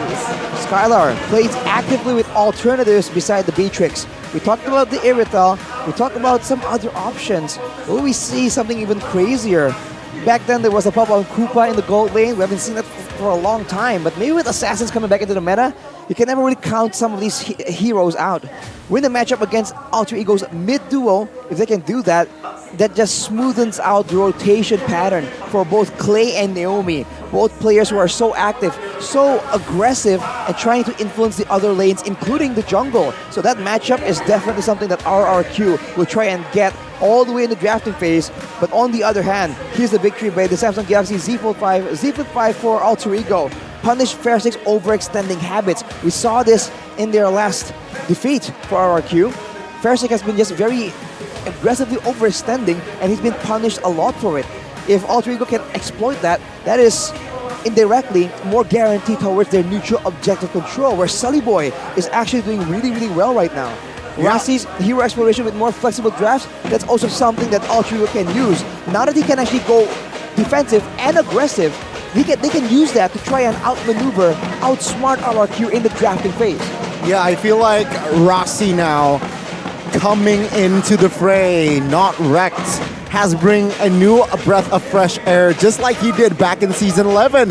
It was Alter Ego struggling, right, in that first half of the season, but slowly but surely rebuild their quote-unquote momentum, and it might happen again this season. Hopefully. I think a lot of Alter champs out there are just hoping for that, right?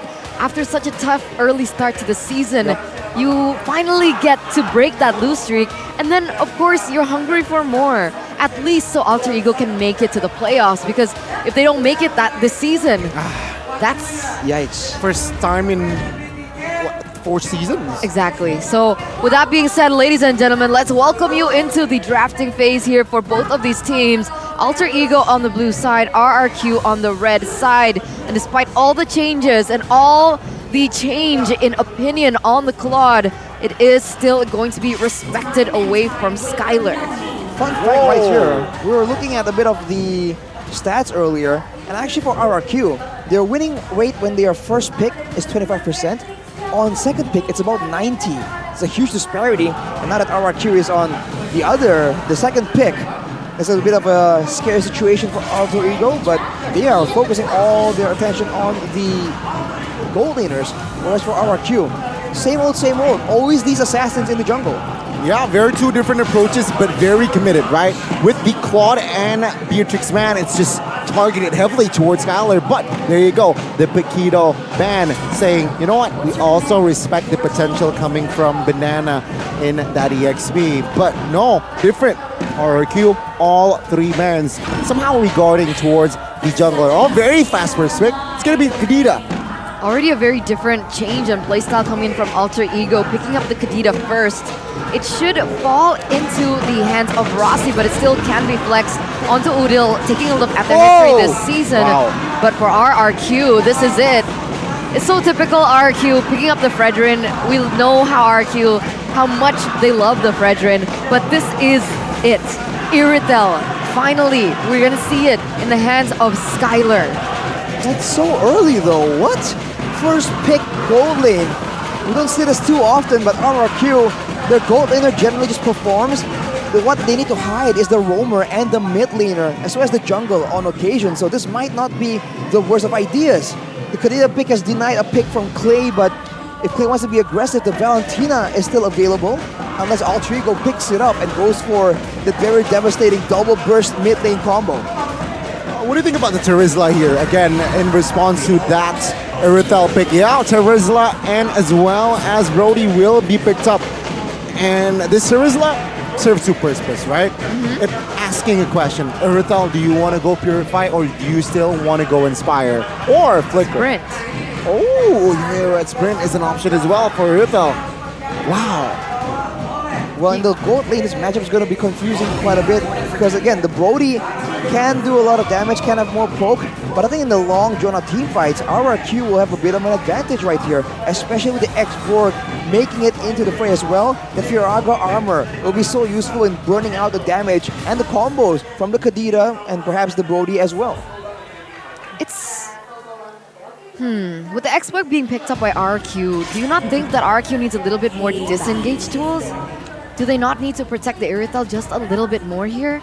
With so much dive coming in, penalty zone, you have the Kadita as well, always on the lookout for this Iritel. So Bane perhaps might come up here the first time in week 4, day 3, if not banned as well from side of Alter Ego. But Alter Ego, what are they trying to limit here? I feel like the composition of RQ, they lack range. Range is definitely an issue so far. We haven't seen the mid laner just yet, and there you go, Alter Ego banning away the Yeeve, banning away the disengage tool technically as well, the slow field, the real world manipulations that RRQ can use to try and pull away from these big engages. But they are letting go a lot of heroes for Naomi and Fersik, which might be dangerous. Let's take a look at the comment here from Nino though. I hope Bang Sin will play against Alter Ego. After all, we did make that agreement, so it wouldn't be right if he's not played. I guess we're left. Yeah. Wow. Nino disappointed. Left high and dry. Quite literally. Last ban for RRQ though. Baksha? Oh, banning the Baksha? Never mind, they can't pick up the Baksha themselves. Well, they've been hellcut though. Oh. They are quite aware of the pocket picks for Alter Ego. Now with Alter Ego ban away maybe the Kufra, it's quite dangerous looking at the composition. They might be all clumped up together. We've seen what Naomi can do on a hero such as the Kufra. What are we thinking about this Hellcurt ban, right? Because sure, there's a clear target in the Iritel, but mid laners kind of opened up. Faramis? Do you think they're going to go for a Novaria? Is that why they want to protect the backline in banning out the Hellcurt? Maybe. Well, against Evos, the Hellcurt was the one pick that really haunts their memories, but it will be that Faramis.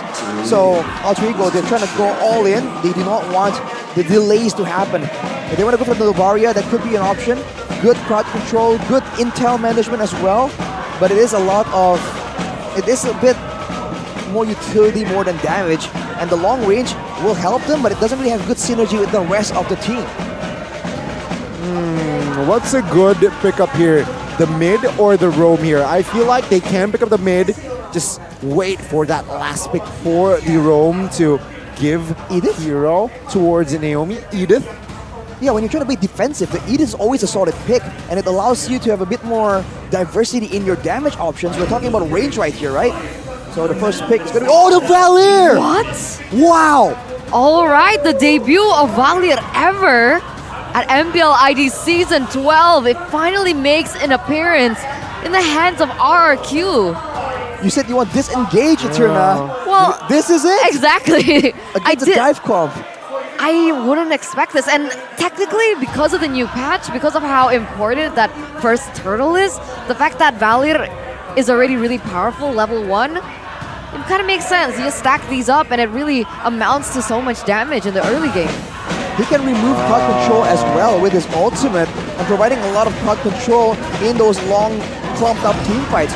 When we're talking about potential heroes, I mentioned Valier, but I wasn't expecting it to make an appearance right here. Alter Ego goes with Cho and Hayabusa, rounding out this very aggressive composition. Practically all 5 heroes from Alter Ego can dive, right? Brody even with the smooch, Cho, Haya, every very divey composition. RRQ, Valier, X-Board combo with the Kufra. Valier mid is the way to go here. Wow. I am worried about wave clear for the Valier, especially if RRQ want to play early game. But other than that, in these skirmishes, in the long drawn team fights, I do understand the value of the Valier pick. You can push people back, you can just stack up the stuns, and technically if you can reset properly with your first skill, right? You can still get a decent amount of wave clear. I don't think it's really it's not the fastest wave clear though, so I think it's gonna slow down the rotations quite a bit. I'm excited though. I had a feeling that we would see crazy picks maybe from the match before, but for RRQ with Clay picking up the Valier, I never pegged him as a creative pocket strat, pocket pick type of person, but I like it. Yes. Ooh, he is relying. Oh, hang on, he has a season hunter. What is going on right here? Agility, season hunter, and the Impure Rage. Is that for wave clear? Wild. This is wild. And with that, ladies and gentlemen, let's take you into the land of dawn. And here we go, the first match of the series, Alter Ego against RRQ with a surprise Valier pick for RRQ. Will it work out? Will it not? But before we even see the results and the outcome, we do appreciate and respect that level of experiment. Looking at the matchup right here, you can see that Clay opts to not go for the Purify. He has the Vengeance Flame to cleanse off any crowd control. And look at the early game, man. If you're not careful, you're going to take a lot of punishment, especially against this Valier. But if he misses these, if he misses the burst fireballs, it might be quite difficult for him to actually get a lot of value. So it's a very hit or miss hero. On top of that, Skylar also goes for the sprint. Yep. So that's the spell that he goes for, but here we go. Sully Boy caught low. Rossi trying to zone out the back lines, Fredrin and Clay. Sully Boy is still survives, but he is rather low. So very, very good trade by the side of RRQ. So that choice of talent coming in from Clay, but wait a minute. Okay, some damage being traded off by both of these teams in this mid side. Does Sully Boy want to go for it? Oh, he has a shadow kill. First blood will fall. Oh, good catch by Naomi. Under the turret as well. That's practically a solo kill by Naomi. Oh, the outplay. That was crazy. Wow, Naomi just salvaging the situation kind of, but losing your mid laner so early on, this is definitely not ideal for RRQ, and even the gold lane. You can see that Skylar is struggling quite a bit. In the EXP lane, the X-Brook though is working quite well. Here's the update on the patch notes though. Aerithel with the cooldown decreased, but the duration decreased as well for the ultimate. This is why she has a bit of synergy with the Dragon Spear. in the early game. I guess that early game pressure will be enough to allow RRQ to get an uncontested turtle. Take a look at this pressure though, Skylar. Already level 4, but seems like the torn apart memory was not enough to take him down. As the reinforcements, Clay and Naomi will be able to cover him. Yeah, they completely turned that around. Looking at the talent's prediction, it is going to be a split 3 versus 3. But back to the Irithel point, the fact that her skills were adjusted in terms of damage and duration, it really just highlights the fact, no way, right? Okay. It really highlights the fact that trigger discipline is so important on the Irithel. You need to be able to maximize the moment you decide to go for the ultimate because of how quickly the duration goes for. And it's too expensive if it gets wasted. Rossi, Wave Dragon. Good Petrify as well. The combo just comes in. And Freshsick will be taken out. Naomi now will not be able to find the kill as Udil finds the double. That's a good catch. Alter Ego, they managed to equalize now. Will he get out though, right? Odil suicide. Gonna go for a kill. Okay, a suicide, but it does hand over the kill towards Clay. Overall, that's not that bad of a deal. Clay, though, he was trying to take down Rossi and Udil at the same time, sort of. And unfortunately, when your opponents split apart like that, Valir does struggle to output that damage. Only in proper front-to-backs does he really find full value. Freshsick will be able to take that gold buff, so retribution-wise, we'll have to see once the 50-50s do roll around who comes out on top. There's a certain layer of advantage that Fredrin has when they go for the contest, but the problem is here, Selly Boy is a level ahead. Meanwhile, man, Banana and Pai, they're just going back and forth with this exchange, but look at the damage onto Pai. It's a brawl lane, technically, right? No Viraga armor, he forced to use the flicker, but the quad shadow connects. A Selly Boy will take him down without the shadow kill. Wow, Alter Ego, man, these aggressive maneuvers, rotations around the map, they're really working out, catching RRQ off guard again and again, and the timing could not be worse for RRQ. It's a 4v4. Oh, Naomi insta-bursted down by the 4 members standing from Alter Ego. But it seems like Alter Ego, they're not too hasty on getting the turtle. It seems like Freshsick, who is more aggressive, even though he has no purple yet. Yeah, it looks like he's going back though. And meanwhile, Selly Boy already has it. He has a level advantage as well, so it really depends. Does Clay want to commit onto this? Freshsick? No, they don't. They don't try and contest for this. It's a bit of a wise choice. They are outnumbered in the top side. Banana finally makes it back to the lane, so he'll be able to push quite a bit more, but contesting with Amanda's advantage, when you are still behind on gold, that could be a recipe for disaster. Let's take a look at the fun fact here by Grab on Valir, though. The last time Valir was used in MPL ID Season 9, played what? Skylar gets taken out? Yeah, Shadow Kill was used and he got taken down. Rossi now does not care. But back to that fun fact here. The last time it was played, it was a Bionic in Season 9. I think it was against the Hylos, or was it with the Hylos? Ooh, I forgot. With Hylos. It was like a cheese strat that Onyx really wanted to utilize. And of course, who's behind this cheese strat?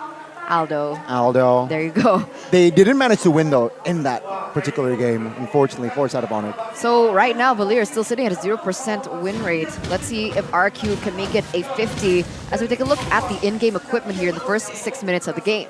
Clay itemizing for a Dreadnought armor early on. We can't really say definitely which build would do well, but he is going to be lacking damage, and now Rossi makes the play. Yeah, we're dragging onto it, Skylar, and there you go! Udil follows it up perfectly! Freshsick now trying to soak in damage. Appraiser's Wrath pops as well, but that was a good setup by none other than Rossi.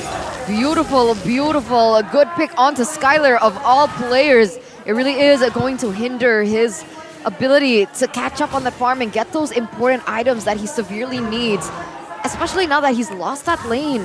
3,000 gold lead here for Alter Ego. And back to the Valir point. That's the cool thing about Valir. All you need to do, I understand, build a little bit more defense, and then you go for the wands. And I feel like the wands are enough to just level out that damage with the dot coming in from either you can go glowing wand, you can go for definitely the Ice Queen wand for a little bit more utility. It's more versatile in that sense. Oh, flicker, Way of Dragon top side. Skylar, goodbye. They will trade it with the turtle. That was a huge setup. Again, set it up by Rasi. You have to wonder though, was that intentional? Are RRQ realizing that Alter Ego, they just keep going for Skylar. So if you put Skylar on the opposite side of the map, we by default can get the neutral objective. They secure the turtle, but you have to start to wonder, is it worth it, man, when your goal leader is 1 and 3? Well, that is a huge question indeed. For now, RRQ will be able to clear and secure that top tier 1. Seems like Alter Ego is trying to grab more ground here in minute 8. And if that's the case, then that's when Clay needs to start building damage. Because if you're falling so hard on damage on all these skirmishes and team fights, especially now that Skylar is so far behind, I'm actually curious to see how far he's gone with the items and that difference in gold. But if he's that far behind, that's when Clay kind of needs to step up in that damage department as Alter Ego utilize their extra space to get that turret in the top side. Look at how RRQ are moving around the map right now. They are completely terrified of Rasi being in one of the bushes out of nowhere. They're sticking as 5, and that allows Alter Ego to just win out in the macro game.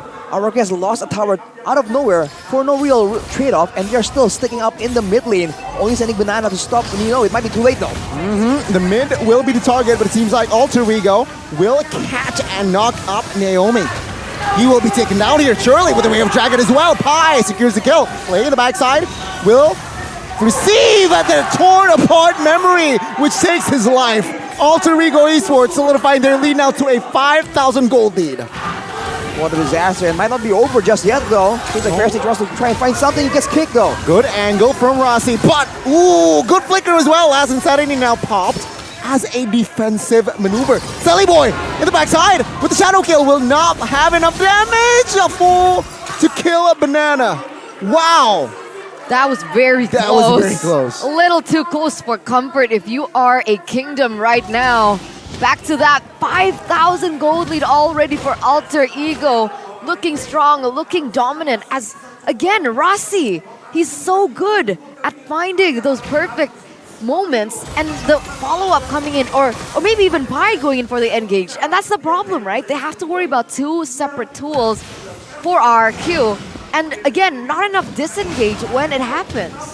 Make it 3 with the Kadita as well. Naomi now has the Athena shield though. He will be a lot tankier for Udil to try and pick off. Might be a bit too late though with a 5k gold lead and the first lord in the picture, RRQ. It doesn't seem like they'll be able to actually contest this unless some big play happens. Unless maybe Sully Boy gets picked off, but they can't even see where he is. He's playing so well, hiding in the shadows, waiting for an opportunity. And he has a Malefic Roar to boot. It's going to be a lot more damage, a lot more penetration. And in addition, Nino goes in for the BOD as well. Alter Ego, so much damage. Almost here. No flicker from Pi. This is why Alter Ego Esports, they're playing it slow. Naomi catches one top side. No follow-up damage. That is quite clear. Udil manages to go and escape from that situation. He commits. Naomi commits on all his skills. Udil didn't even have to use his ultimate to escape, but now they have all the tools to do it. Oh, Way of Dragon on towards for a sec. Oh, the first damage from Udil will take Lay down. And now it's an all-out brawl as Nino finds the killing spree. That's a green light for Alter Ego to take this Lord. Alter Ego snowballing out of control. Sally Boy, Udil, Nino, all the main damage dealers from Alter Ego. They're just doing an insane amount of damage right now, and RRQ cannot deal with it. Even Clay, I mean, with the Antique Cuirass kind of built up, with Versik already having a full Antique Cuirass, they're still getting completely bursted down.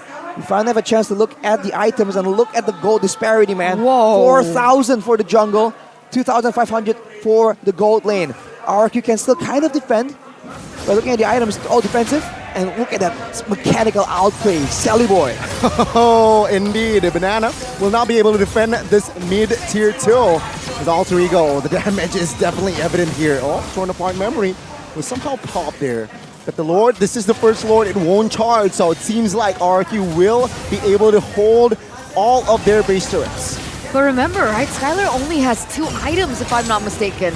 Berserker Fury and Haas Claws. Yes, is you're that right. Yes. That's all he's been able to build so far. So more crit chance, but there's not enough to be able to dish out the damage just yet, especially with how much dive is coming through from the side of Alter Ego.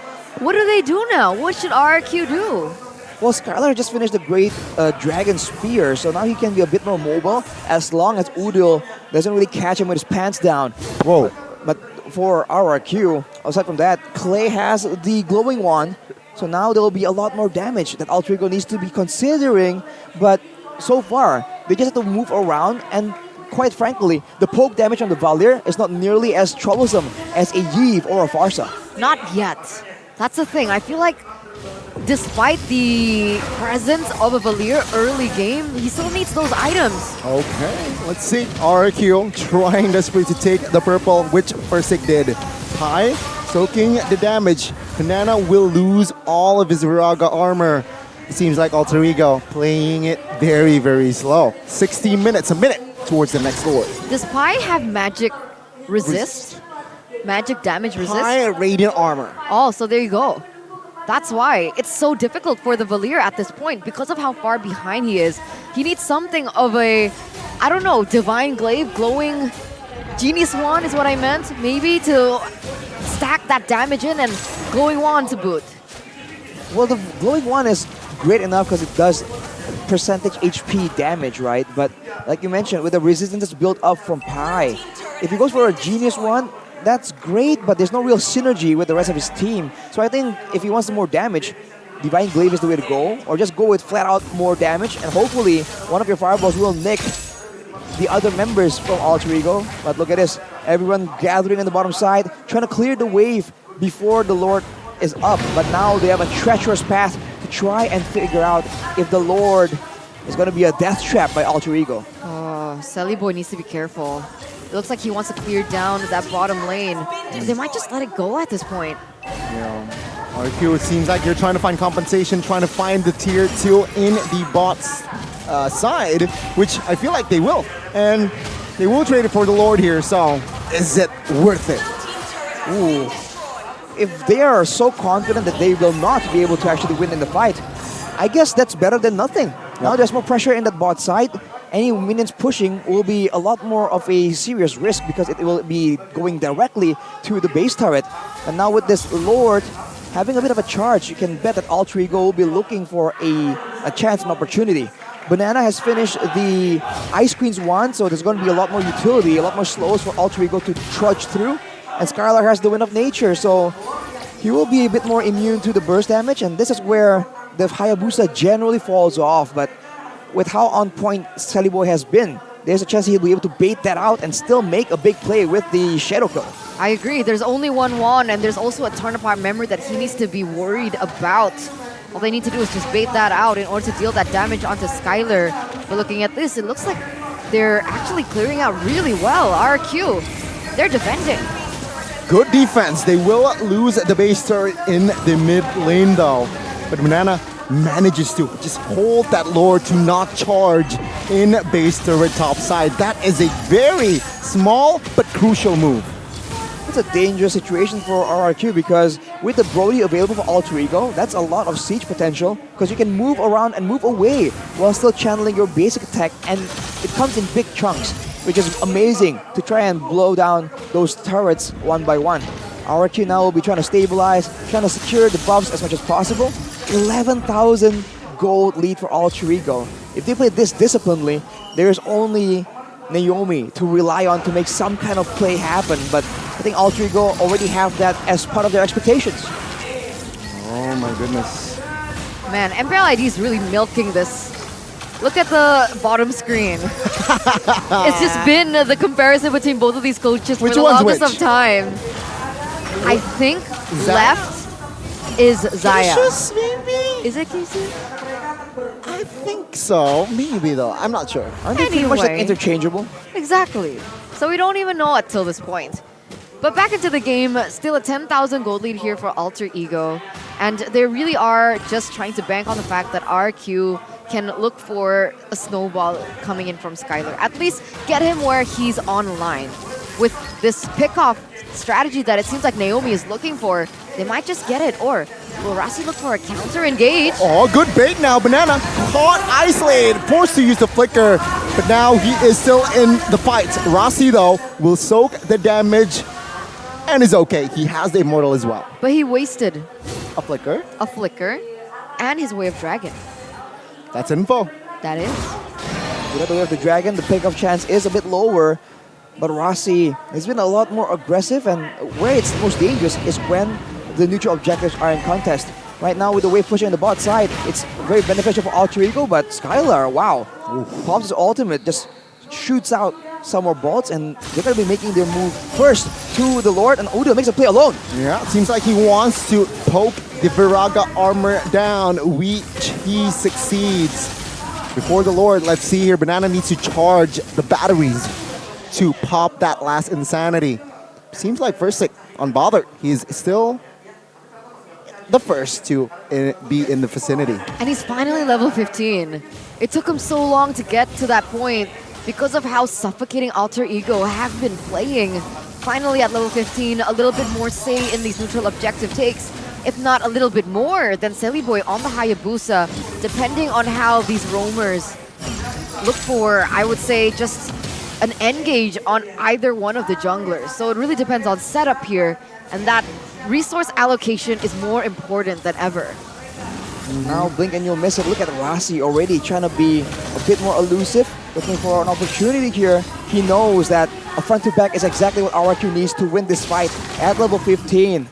Will RRQ react in time when they see him? He might conceal to make it even more surprising as well. Alter Ego already in position to follow up on the play. Yeah, the concealed play will emerge. No flicker though. Rossi canceling the charge. Pi half HP gets on it. Oh, he gets stunned as well. Take a look at the frag side. Udil managed to find one, but Pi will go down first. And it seems like Alter Ego with 4 members will be able to find Banana's immortality. But that is an L for Alter Ego. That was not the cleanest of setup at all. It felt like RQ were already sniffing as to where Rossi was. Skylar being able to evade all that, wasting all those resources and taking Pi down in the process. That's value, value, and value for RQ as they look to take this Lord. Look at Silly Boy though in the backside. Skylar will be taken down as well as Clay now. Clay will be the first one to fall first, but Skylar manages to get away somehow. Rossi loses immortality, Wind of Nature popped. Wow, that was a clutch WON. And now Silly Boy still alive, still has immortality as well. RRQ backs away. Skylar is an eel, man. He's slithering out of the hands. He's very so slippery. What is that? Unfortunately, Clay does get taken out, and Farazek uses Retribution to secure the purple buff in the chaos. Now that Lord will be taken by Alter Ego. RRQ though, they have shown that they have caught up. Damage is now being felt. Alter Ego can no longer shrug it off, and counter items have been built. Sully Boy is having a harder time trying to one-shot the squishier members in the back line, and that is trouble.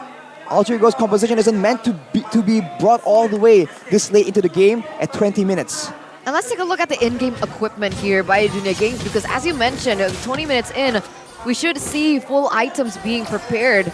But, oh, okay, so the Valier, he doesn't opt for penetration at all. He just goes for Glowing Wand, and then he goes for Ice Queen. Utility. And everything else is just defense, which are Truncheon as well. Utility is great, but Alter Ego, the way they're approaching these fights makes it very difficult for the searing flame of Valier to actually do anything. He cannot push everyone back at the same time. Now the Lord comes in, Alter Ego are going to make their move. Pi pops the penalty zone early though. No clear follow-up damage. Ooh, half HP. But the true damage that Banana provides. Oh, very low, gets on it, forced to use the flicker. Still has immortality. Naomi managed to catch one, and that is Nino, who will not lose his immortality just yet. Rossi, though, will be the first one to fall. As RRQ, they not just managed to defend, they managed to find Rossi as well. But remember, 2 inhibitor turrets are already down for the side of for RRQ. So Alter Ego, despite losing Rossi, I don't think it's too much of a big deal for Alter Ego. Sure, RRQ are able to defend and stave off for just a little bit longer, but it's not too much of a L for Alter Ego. Unless RRQ can make it a bigger L. Rossi now not on the map means there's 25 seconds right here where they can be very, very aggressive. They can shove out lanes, get a bit more utility, and maybe prepare a trap in the jungle. They're sticking together right now, and noticing that, Sully Boy, he's doing the split push play, and look at that, respect from RRQ. They are going to be recalling, and the only thing they can get actually are 2 turrets. That's still massive value considering the late game investment. Here's the instant replay of that fight though. Initially, they try and go in, but without a flank route, Rossi is unable to make the play happen. And the back line for RRQ, they're just very good at positioning. Both Clay and Skylar just kiting and managing distance so well. The Alter Ego, they have to wait for the next Lord and use it even better to try and end out this game. I'm wondering, before that engage, did Nino have Immortal? Or did he buy it as he was getting caught? That's a good question. Maybe it's a quick buy, but he didn't lose his Immortal nonetheless. Yeah, but that's clutch. That's Who cares? life-saving. That's very required, especially with the pick coming in from Naomi. Unfortunately, Pi went in a little bit too early, or there was no follow-up from Alter Ego. Which is which?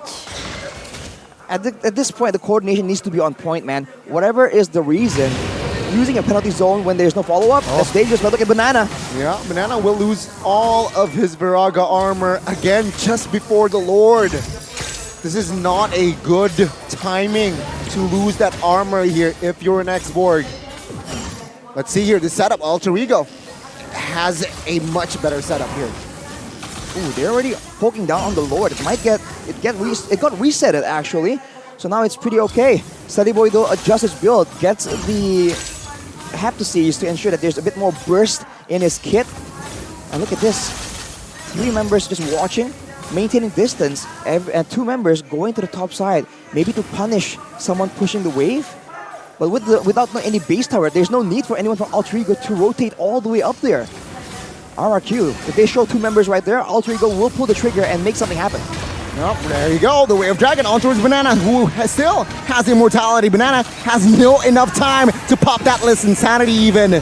Banana will buy the winner's truncheon, will survive and escape with the last insanity. What a play. Naomi charges, does not connect as Pi now. Soaking damage. Oh, the knockup though on towards Naomi. Not quite the target that you want, but it's still a 5v5 here in the Lord Dance. Yeah, no casualties whatsoever just yet, but they were able to get Banana quite low to go for a recall. Here it is once again. Damage onto the Lord. Everyone just resetting, re-looking for their position. Naomi doesn't find a particular target, but RRQ, they're zoning Alter Ego out here. Yeah, look at the HP bars, man. Rossi, as well as everyone else, slowly but surely, they are getting chipped down by the Valor damage, by Banana, just posing him down. But look at that, RRQ making the move. Yeah, Flicker as a defensive. Oh, Silly Boy, this is the right move. Shadow Kill towards 4 members of RRQ. Skylar now still survives and still has immortality, but Rossi will lose and loses life as well. First Signal on the other side also lost his immortality. Silly Boy looking for an angle, does not quite get it. It's still RRQ again, taking Rossi down. Wow, the discipline, man.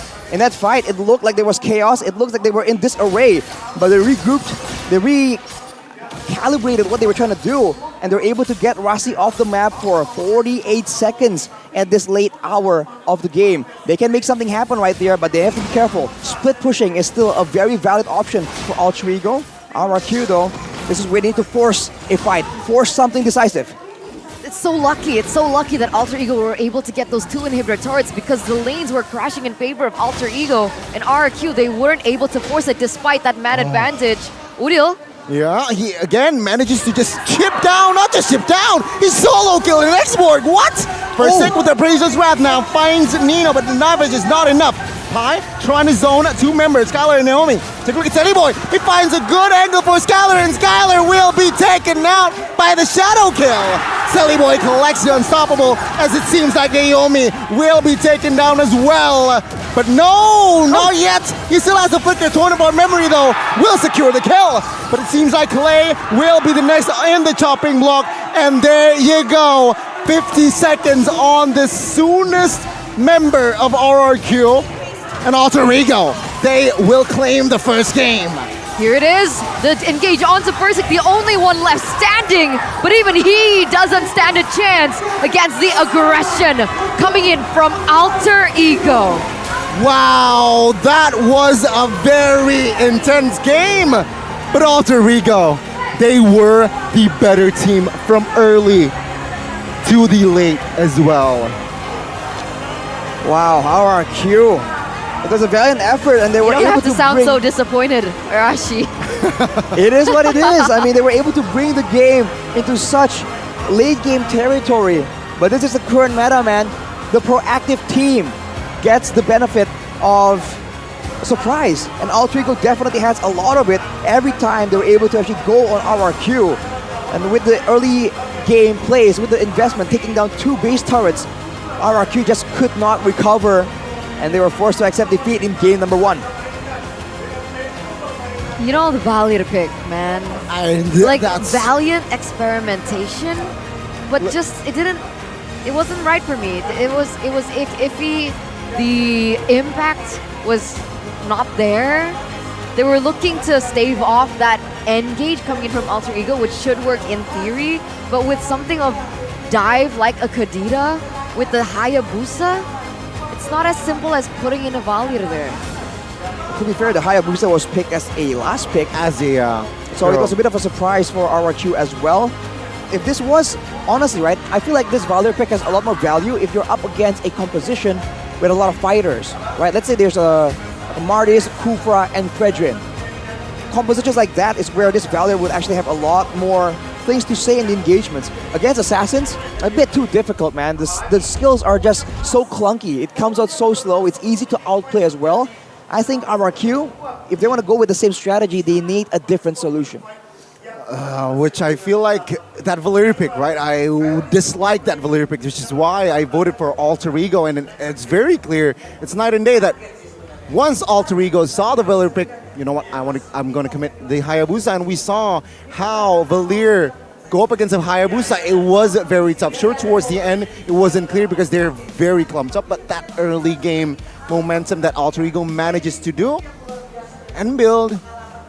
That's why you can even see from his itemization, right? He was kind of like, do I go for damage first? Do I go for utility? Or do I go for defense? He goes for Dreadnought and an early Winter Truncheon, which is exactly what you need to do when you're trying to go against the damage coming in from the Hayabusa. And to make things worse, honestly, right? I don't know, man. It's just a bit too risky in a way. It's not just about risk, it's about the fact that they can't really dictate anything as well. RRQ, they excel when they're able to actually dictate the place. They can let Naomi have space to actually engage, hide in the bushes. But in this game, starting at the beginning, it wasn't really obvious what they were trying to do, right? They were rotating to both sides of the map. It seems like they're trying to contest a turtle, but not really. And they weren't really like drafting for it either. So it seems like they were trying to react to Alter Ego, and they thought that if we have enough counters, that will be enough. But in this current meta, that is just not the case. Nope. The man of the match, the player of the game here by Samsung Galaxy Z Fold 5, Z Flip 5. It's Udil on the Kadita. How many times did we see Udil go for a 1v1 and win it against Banana on an export? That's crazy. It is, kind of, actually. Just one too many times, honestly. And like we said, for Alter Ego, everything just went really, really smoothly because they are a team that required snowballing. And snowball they did. The Kadita, the Hayabusa, the Brody, right? All of these heroes are a terrible problem if they can get more gold than you, more items than you, more EXP. So for RRQ, having vulnerable heroes like that just really isn't the way to go, I feel like. So if they want to try and have a front-to-back, I think the same kind of composition sort of makes sense, but more crowd control, especially against all these assassins, something more decisive for Naomi could be preferable. This is why I feel like Udil deserves the player of the game, right? He manages to just constantly chunk down Xborg's armor, which I feel like composition-wise is the only guy that can open vision from the side of RRQ. And with constant pressure, let's not talk about the solo kill first. Let's just the constant chunk, the constant burst to deal the Firaga armor, burst it down before important lord take, before important fights. You will see this why he deserves the player of the game, POTG in this game. Essentially, he's like denying that ultimate away. Exactly. Which is valuable in an offensive way, but also in a defensive way, which makes sense. And I finally see that. That was the beauty, the nature of Udil on this Kadira. He's just flexible in how he wants to execute this hero. But again and again, it's about how they're able to actually approach these fights and get these pickoffs. Oh, Skylar as well, beautiful. looking at the setup from the side of Alter Ego, not going for a Purify. It's a bit greedy, I must say. Yeah. If he wants more movement speed, first of all, there was no need for him to actually have so much movement speed with the sprint, right? There wasn't anyone he has to like run away from per se. So I think the Purify would be preferable in the situation. The Great Dragon Spear will supplement that movement speed anyways later on. Afterwards, I think the communication and the coordination could use a bit of work as well. When Udil fails to actually get the kill, there is no punish. And in the middle of all this chaos, RRQ, they keep clumping together in these fights, allowing for Alter Ego to get even more valuable combos from their heroes. That's the thing though, right? If you're scattered, quote unquote, you don't clump up, there's Sally Boy who will find the solo. But if you clump up, there's Kadira, there's Terizla. There's a lot of hero that can engage, so very tough approach if you're RRQ in this situation. This was the last fight, the last push from Alter Ego. It was already a risky thing to pick up Iritel first pick. Exactly. And it makes it even stranger to know that they went in for an Iritel pick from a Kadira first pick from Alter Ego. I mean, we mentioned it. It's super risky. That's exactly the hero that you'd pick when you see an Iritel on the opposite side, but yet it was reversed and they picked it into the Kadira. Remember the draft, right? It was Claude and Beatrix panned out. So again, maybe, just maybe, the third hero that Skylar feels most comfortable is that Iritel. I don't know. He still has Carry. He still has Brody, right? Yep, the Brody was available before the Iritel, because Iritel was first pick, you know? Like Exactly. He has all the options available. I mean, even the Harriet, if he really wants something else, something a bit more mobile, a bit more shielding, I think RRQ for sure, they have to go back to the drawing board. Let's give them some time because we are going ahead. What is wrong with my English today? We are heading into a break. There you go. And with that, ladies and gentlemen, we'll see you after. Stay tuned.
Dan terus berlari, terus ke arah puncak tertinggi. Ku takkan berhenti, hanya sampai di sini. Kemenangan abadi menanti. You know we won't miss if we unite our focus. And if you haven't noticed, we all live. Nyalakan apimu, hadapi semua tantangan. Hadang semua serangan, jatuh bukan halangan. Bakar semangatmu, janganlah engkau menyerah. Kita akan buat sejarah. We all this, we won't miss. We all this, we won't miss. Saatnya beraksi, jalani ambisi. Aku kan menyawakan hari ini. You know we won't miss if we unite our focus. And if you haven't noticed, we all live. Nyalakan apimu, hadapi semua tantangan. Hadang semua serangan, jatuh bukan halangan. Bakar semangatmu, janganlah engkau menyerah. Kita akan buat sejarah.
terus berlari, terus ke arah puncak tertinggi.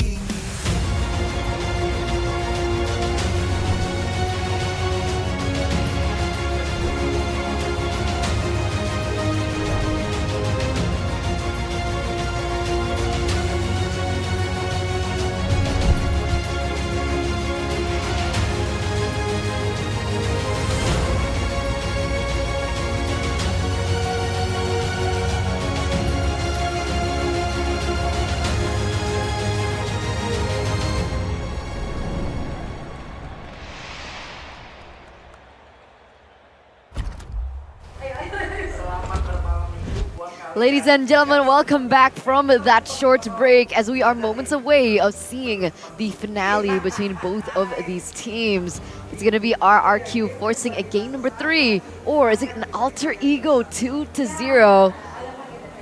We'll see.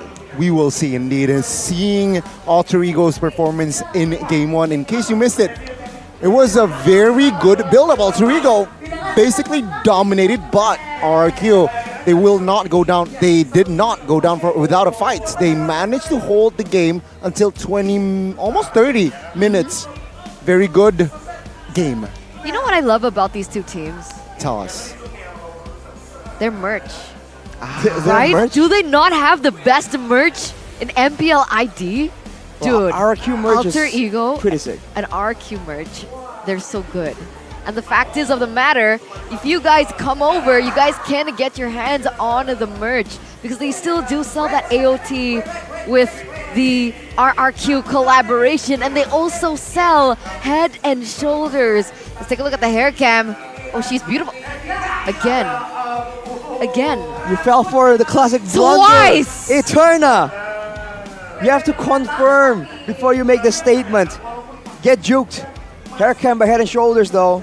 He's using that lemon gatot kacha variant. Looking That's looking fresh, looking good as well. So if you want your hair as clean as Arashi's, check that whole Head and Shoulders out. And his. And hers.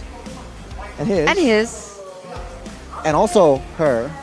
I think there's only one girl. What about this one? I don't think there's any Wait, girls in which this. one? What are you talking about? What screen are you I'm so confused. But anyway, let's get back into this match. Let's go. Oh, So Cassius. for game number 1, it was quite experimental, right? And so Alter Ego were able to dominate. But what if RRQ properly draft? Then that would be homework for Alter Ego.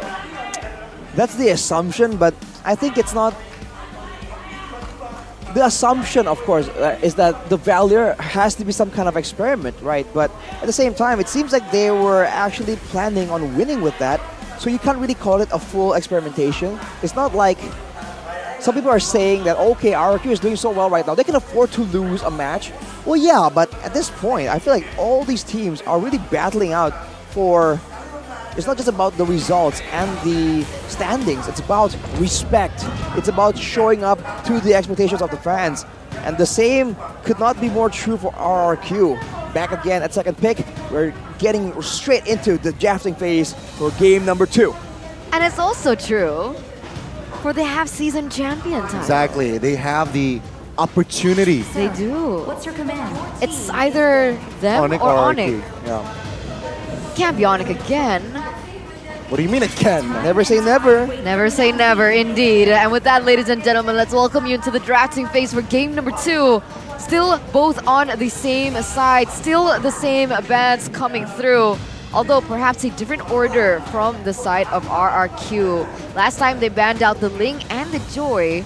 We'll see if that pops out for RRQ, but for Alter Ego, still full respect onto Skylar. Yep, last time around they banned out the Paquito as well. I mean, if it ain't broke, don't fix it, right? So perhaps they will go and ban the Paquito again. RRQ, what adjustments do they need here, especially if we're talking about the first half for Rashi? They have to be a bit more predictive with how how Alter Ego is going to play. This is where that win condition for Alter Ego comes in very handy.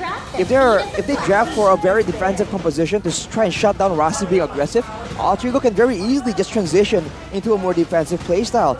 So they just have to be a bit more careful and don't show the core members of your team so early on. The gold lane and the mid lane, it's generally that. But if they want to try and show that first and then hide the jungle, that could be an option as well. I feel like what's safe is to show the roaming position, in fact, for Naomi. Because there's not a lot you can hide. Even in the last few picks, you can still kind of figure out what kind of heroes he will be trying to play.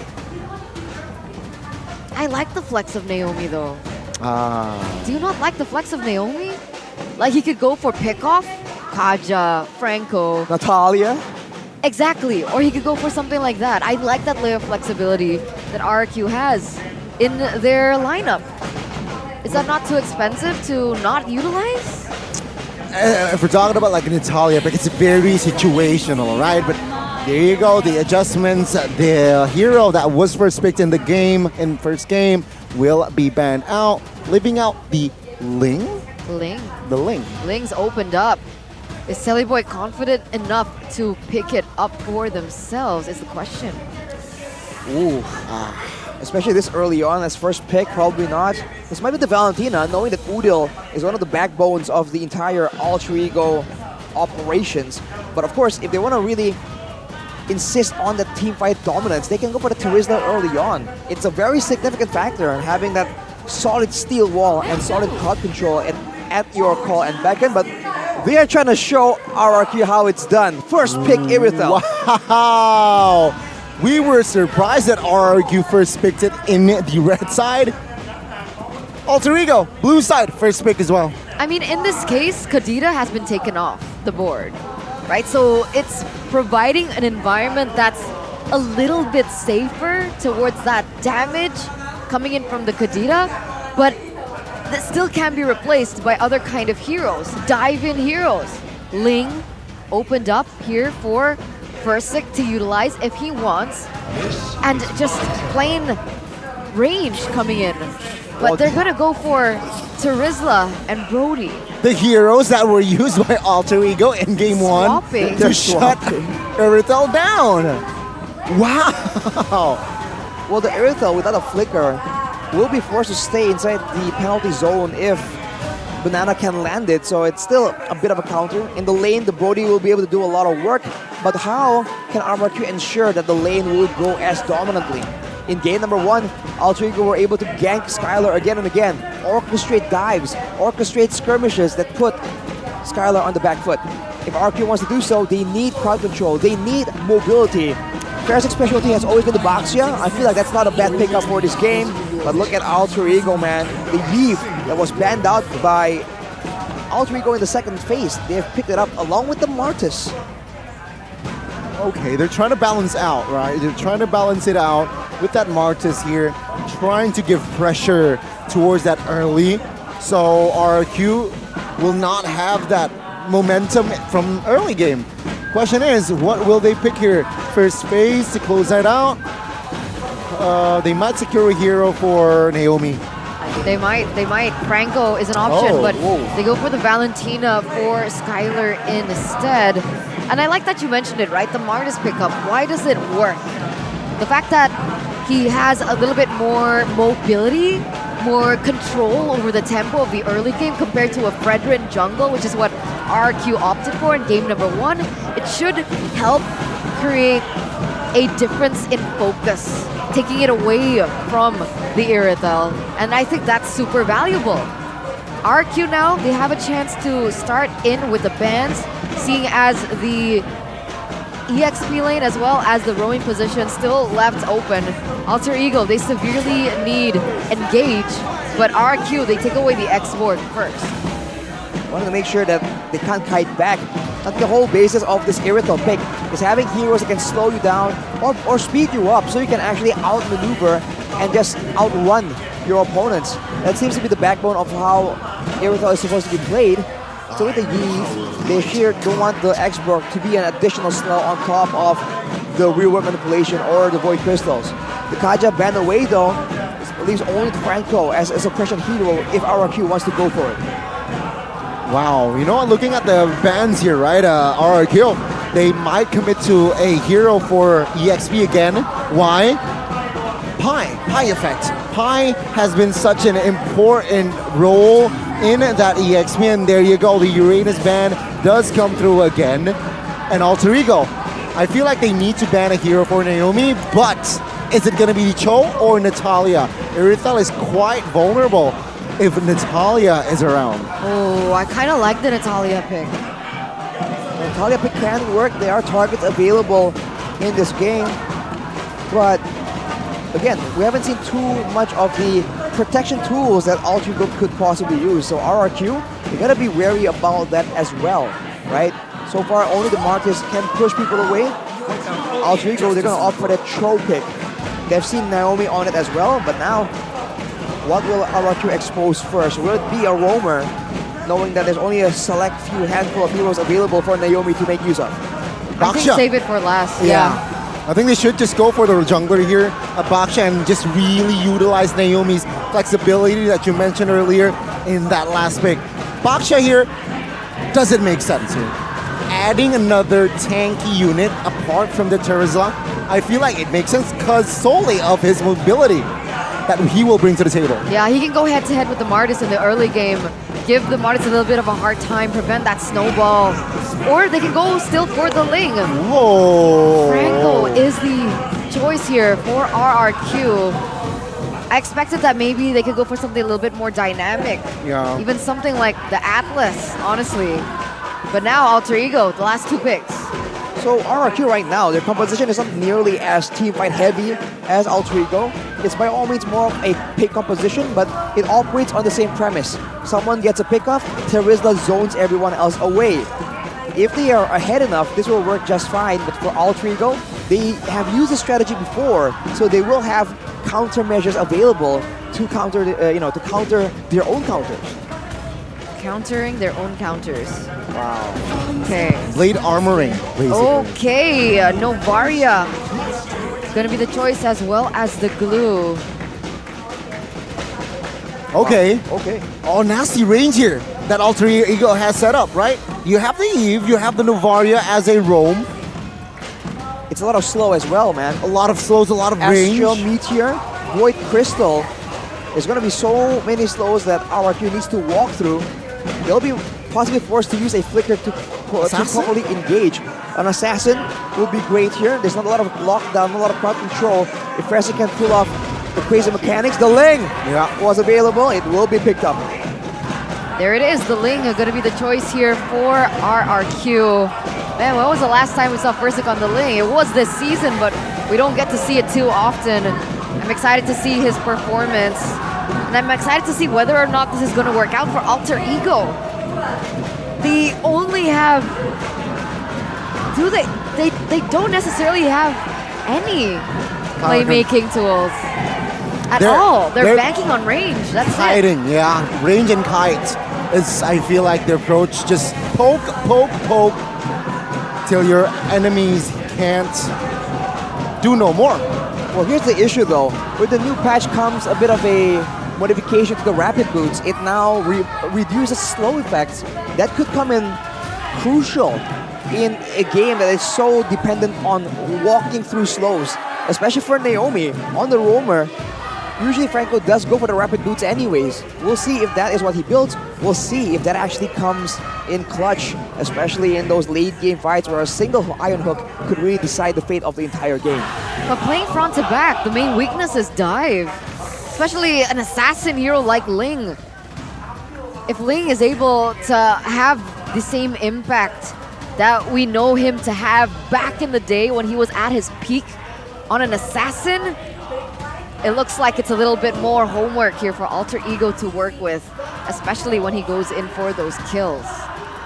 I mean, winning condition-wise, I feel like it's clear that RRQ's winning condition is more simpler, it's more straightforward, but Alter Ego has a very complex way of execution or executing in Game 2 if they want to clean sweep this series. Well, I feel like they're trying to go for a bit of a split push right here. Maybe using the glue for more of a split push tool instead of a teamfight tool. Because look, if you look at the composition, no one is that important for the glue to just zone out or try and mount in the middle of a fight. And in fact, if Alter Ego goes for a split push, the 4 men they leave, right? The 4 men trying to maybe dance around the Lord, can very easily scout out with the Astral Echo, and he can still just chip away at the health bars with the range coming in from the Yve and the Novaria. Week 3, top 3 junglers though, Fersik, Van, and Tsutsujin. Funny enough, Van is the highest over here, which is, again, testament to how good he is. For Fersik, the turtle rate is very, very high. If he can, again, secure all these turtles in the early game, our Q can get some snowball going like Alter Ego did in game number 1. Oh, very interesting stat indeed if we're talking about week 3. But, 3, 2, 1, it seems like the game. Is that what he's talking about? Yeah, that might not be what he was doing, right? Then why is he like... Maybe he's dancing. Finger dancing? Is he not allowed to dance? You know what, you're right. Seeing the Marshall right now, he is dancing. Ladies and gentlemen at home, you can't confirm, but the Marshalls are absolutely dancing right now. Oh, you guys missed it, barely. That's the dance? Unfortunate. Oh, yeah. man! Yikes. Yikes! But what's not yikes is the fact that we are still in a technical pause. Ladies and gentlemen, please stay patient with us. Sportsmanship is our utmost priority, and we want to make sure that the players, that the casters, that you guys at home, our lovely esteemed viewers, have the best experience as possible. And now we get a little bit more time to dive into their roster. What is their roster is the question here. Really is the question, isn't it? I mean the composition of Alter Ego, right? What do you use as an engaging tool? You brought it up already. There's none. Glue, real world manipulation, that's the best you can get. It's not reliable though. Exactly. It only gives you slow. Exactly. And looking at even the lane matchups, right? Irithel Brody, not exactly a win. Glue Terizla, I think Terizla wins that pretty decisively. Able to heal from the splits in the midst of a big engagement. In the mid lane, Valentina against Yve, again, not really that much lane potential.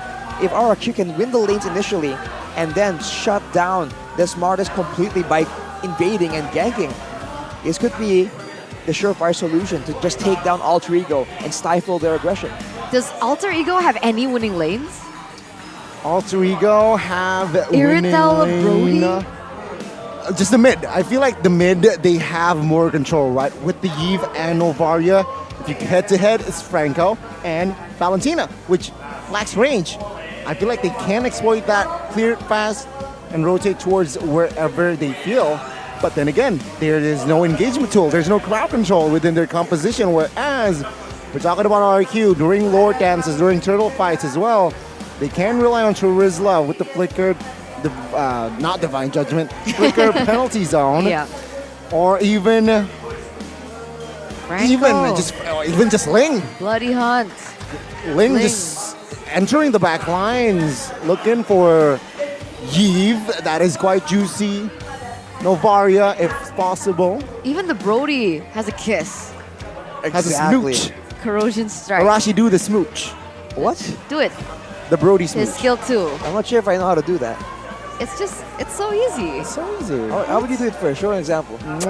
There you go. Alright, close enough. No homo though. Anyway, and that mid lane, more wave clear, 2 mages in the mid lane. But if RRQ can land an Iron Hook, that could be fatal. That could be devastating for this 2v2. One word, purify. Yes, we're quite curious to see how many purifiers are in the hands of Alter Ego, because their composition right now, if they don't get caught out, it's all good. They don't really need a lot of flickers, a lot of sprints, a lot of petrifies. So they can very easily just go for a lot of purifies and get the pull yourself together for even shorter cooldown on that battle spell. And on the other side, RQ, they can just go for flicker. Oh my. That is where I feel like with flicker, you're able to get more range, close the distance, or even maneuver defensively. And like you mentioned about range, right? For the side of RQ that they're lacking. Valentina, pick up real world manipulation. True, but I feel like I don't know. The or real even Novaria. You can take it. to open vision. Yeah. There's like so many things that the Valentina can utilize and play with to strengthen that lack of range. Well, Astral Echo Iron Hook combo, that is still a possibility as well. But Ouch. here we go. Finally, ladies and gentlemen, into the land of dawn we go. Whoa, whoa, and we're going whoa. straight into the middle of the action as Sally Boy is caught very low in the first minute of the game, but so is Skylar. What in the world happened? Let me analyze. A minute 30. First six. Okay, Skylar's low. Let's see. 2v1. Good Iron Hook. And with the smooch as well now, Skylar isn't able to take him down, but First is there to join the party. Tap as a blade, hasn't been popped yet, and there you go. Nino gets taken down as First finds the first blood. Great first blood for RRQ. As per their win condition, Persic will have to try and farm up a storm right here if he wants to have that late game presence that all things aspire to have. Unfortunately, they sacrificed the first turtle. This is a valid strategy, but now it's just a bit more costly. Alter Ego are willing to make that trade. We'll see if that pays off in the long run. So the answer to our previous question before this match begun was how many Purifies are we going to see? And the answer is none. No one from the side of Alter Ego have opted for Purify, neither for the side of RQ. I kind of missed those predictions. Was it a split 3-3? Ooh. Hi, Gani. How you the king doing? have been dethroned. Still equal, though, at 30 points. We're still equal, Arashi. We're still equal. Let's share the Spotlight? spotlights. It is what it is, Love man. you, Arashi. Love you too, bro. Looking at the emblems, agility for RRQ. You need to be roaming around the map as much as possible. And on the other hand, whoa, look at that. Oh, Naomi caught, forces the flicker as a defensive move. Pai will not be able to commit as he knows Sarizla is already upstairs. They're trying to push. Persic will not claim the gold as Rossi with Navaria finds the gold steal. Alter Ego, they're the ones trying to engage on using the fighter against the assassin matchup, using the superior burst damage that mages have in the early game against RRQ. It's going to work for now, but if they don't get a lead in the mid game, this is where I think RRQ's composition will start to ramp up. I think the Tarizla is going to be a big factor, unless, of course, Pai can really just make the Tarizla a non-factor using the wave manipulation. I agree, and that's why this matchup in particular with the composition that both of these teams have built and brought here for game number 2 is interesting because there's intricate levels of power spikes. In the early game, you'd think that perhaps Sally Boy has a little bit more of an edge. Towards that mid game, you see other heroes start to pop off like Skylar, Tarizla, but if it falls into the late game, Alter Ego has Nino and Rossi to dish out the damage, if not in addition with Odil. So there are small windows of opportunity for both of these teams in certain periods of time. And so far, the window of opportunity for Alter Ego in the early game, they haven't been able to take full advantage over. RRQ seems like they're doing a split focus kind of play, going for the turtle, but still having two members in the bottom side. They might get punished for it, but Persic is here for the steal. Retribution will fall to the hands of Alter Ego's Banana now, soaking damage, Mountain as well. Flickering away, but Sally Boy, good Mortal Coil, though he will fall as well. Oh, Clay with the flicker to secure the kill. As Persic will be able to escape, but take a look at the mobilization for Clay. Ooh. He will not be taken down as, again, the movements, the maneuvers from Clay was just too quick. But the hook and the hunt will be able to secure Pai in under the turret. That's for 2-0 trade for RRQ. Getting more of an advantage there, taking away that slight early game momentum that Alter Ego has built for themselves, especially in terms of neutral objective control. As Persic, is he going to go for a kill in that top side? Meanwhile, on the bottom. Let's see, it's technically a 2v1. So close. 1 HP. Almost though. It's so unfortunate, but Naomi will be trying to confirm the kill even more. Sally Boy is in the area, but he is but alone. Seems like it's going to be back to the default, back to the Intel gameplay, waiting again for the next turtle. Before that, though, I think RRQ, they're going to try and make an aggressive move into the jungle. Because otherwise, they're not really making use of this Franco, of this pick-off potential. Not just yet. The thing is, the Franco and the Valentina is an interesting combo because the Valentina doesn't necessarily have enough damage in the early game to burst down whoever Franco is able to pick off. The lack of burst damage is definitely a concern, but Valentina, with some items later on, will be able to do so, and so will the Brody technically. And still, if it's not enough, the Tornapart memory, but now Banana walks into an aggressive Sully Boy. I feel like he's okay now. Look at the re-engage and cover. Iron Hook does not connect as Novaria from the back was able to spot the whereabouts of the Franco. Ooh, look at what RQ is doing, man. Oh my god, a solo kill, but it will be traded back though. The Tornapart memory's damage was more than enough to take Nino down. Now, it's a turtle fight. Banana pops the penalty zone. But Banana gets taken down, gets bursted by Udil as well. Naomi gets taken down as well. Clay now, targeted as Sally Boy, is there to steal the turtle. Persik, quite low, will be able to escape with the Ling. Pi still mounting Clay, but will there be enough damage? With the decimation! Creative play by Clay. That was crazy. RRQ, they're gonna stop clumping, man. Pi got a very good engage on the turtle right there. What they did earlier to set up that play was also to gather at the turtle and let Fairsake use that mobility to clear the wave on the far side. Look at the hook by Naomi though! Good hook. The mortar coil is still there though. Outside. Skylar will not be able to defend. The damage is more than enough as Rossi will secure the kill with the Novaria. What happened there? Skylar miscalculated. Yeah, that was quite greedy. He didn't even attempt to use the flicker to get out of that situation. He might have thought that he could maneuver around it, but the slow and the DOT damage coming in from Novaria, it was a little too much to handle, and that's going to put them in a little bit of a back. And 1-2-1 on a Brody in the early game. Not the best of situations that you would want for a Brody. They really aren't snowballing as hard as Alter Ego were in game number 1, and that is a concerning fact. Of course, in the late game, they do have a Ling and a Valentina. Very solid options for damage. And when it comes to the mobility, the Ling certainly has a bit more of an advantage. But it seems like Alter Ego are the ones dictating the aggression again and again, even though RRQ are the ones with the better pickup. Well, looking at the situation right now, Scholar will be able to claim the tier 1 bottom turret. Conceal though, will not be able to find an engage.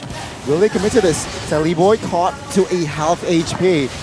Pi with the flanks will commit to a fight and engage towards Clay, which, very smart Clay.